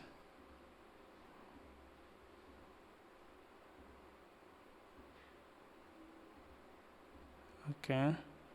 Okay. No. Yeah. Oh, this guy is 30. Alright. Confirm. Alright, game is submitted. I don't know why it messed up that whole result thing. So now this is the result. These two players have played. Although the game has not expired, so I can't see this button. So once the game expired, I'm going to come here and click on it, and you see the results for real. Alright, so let's refresh to see what the changes are now. Alright, so our button are enabled. So let's see the result. I'm sure we already know the result. This is just to fulfill our righteousness. So do this. I don't just know why this isn't applying at, without me refreshing, but the code has already been created. You can see that this is the winner, and this person, this was the prize that he got, so you won the prize, for you to know the prize. Let's see, come back to this game, the game that we just concluded, which is this Bitfinity, not Bitfinity. Let's come back to my game. Okay, the one that was recently played. Okay, the game of 2. When you check on it, okay, you see that the winner went home with 5 ethers. Meanwhile, 0.4 ethers was used, for the platform fee. And of course, yeah, both, the platform tax is here, and also the creator tax. Okay, the creator didn't lose that still. The creator still got to win, like the host he got paid that, and he was the winner, and also got some extra chips. It's not written here, but the creator always get a certain portion of the money that is remaining. That just know that the creator gets some change. The tax payment is done, and then the winner also gets something out of it. So basically, this is how the game works, and I'm sure I've shown you every aspect of this game, and it works. It's currently deployed online. If you just go to the repository, you have all this information there. So you do check it out. Okay. So before you go, I want to tell you something. Hi there. I'm so glad that you stick around and you crush this particular build along with me. I can't tell you how excited I am, doing that. You see, that's the third build for this series in Bitfinity, and we're going into the last one, which is an event marketplace. So you should check it out. You should check that one out. So I hope you've learned quite a lot, concerning how you can build a play to earn, application where people can participate and win some, funds out of it. I had fun. Obviously, had fun doing it with you, and it was a great experience. So, to even increase the fun, all right, I have attached a link to both a video instruction on how you can win some prizes with us in this giveaway that we're doing with Bitfinity. All you just need to do is to fulfill the task that is associated with that particular challenge, and once you fulfill that, you can stand a chance of winning a book, a 1-month subscription to watch all our videos on 1 month, or 3-month subscriptions to watch all our videos on our platform, which includes NFT marketplace, NFT maintain, dashboard. Now we have, blockchain basics for beginners, and a whole lot of payroll systems, smart contract splitting, and a lot of strategies. You stand a chance of winning all of these. So it's up to you. You can begin by simply watching the video below and also following the instructions that are together in that video. All right, with that said, I'm Darlington Gospel, and I'm very happy to have presented this tutorial with you, and I hope that it really blessed your life. And if you do, please smash and that like and subscribe button and hit the notification bell. Okay, we really will be happy seeing that you are a participant of the channel by doing that little task. So that is it for this tutorial, and if you have any question, please also drop in the comment section, or you can join our Discord group where you can be attended to by like minds like you. So please do check that out as well. And please don't forget this, there are some aspects of this tutorial that you're going to watch in the dApp Mentors Academy. Please register and be able to see those free aspects, which include, especially when it has to do with testing application, test-driven development, of the smart contract, and a lot of those sort of fixes that we did, in between. So that is it. I'm happy that you've done this. So I'm going to see you in the next tutorial. Bye-bye.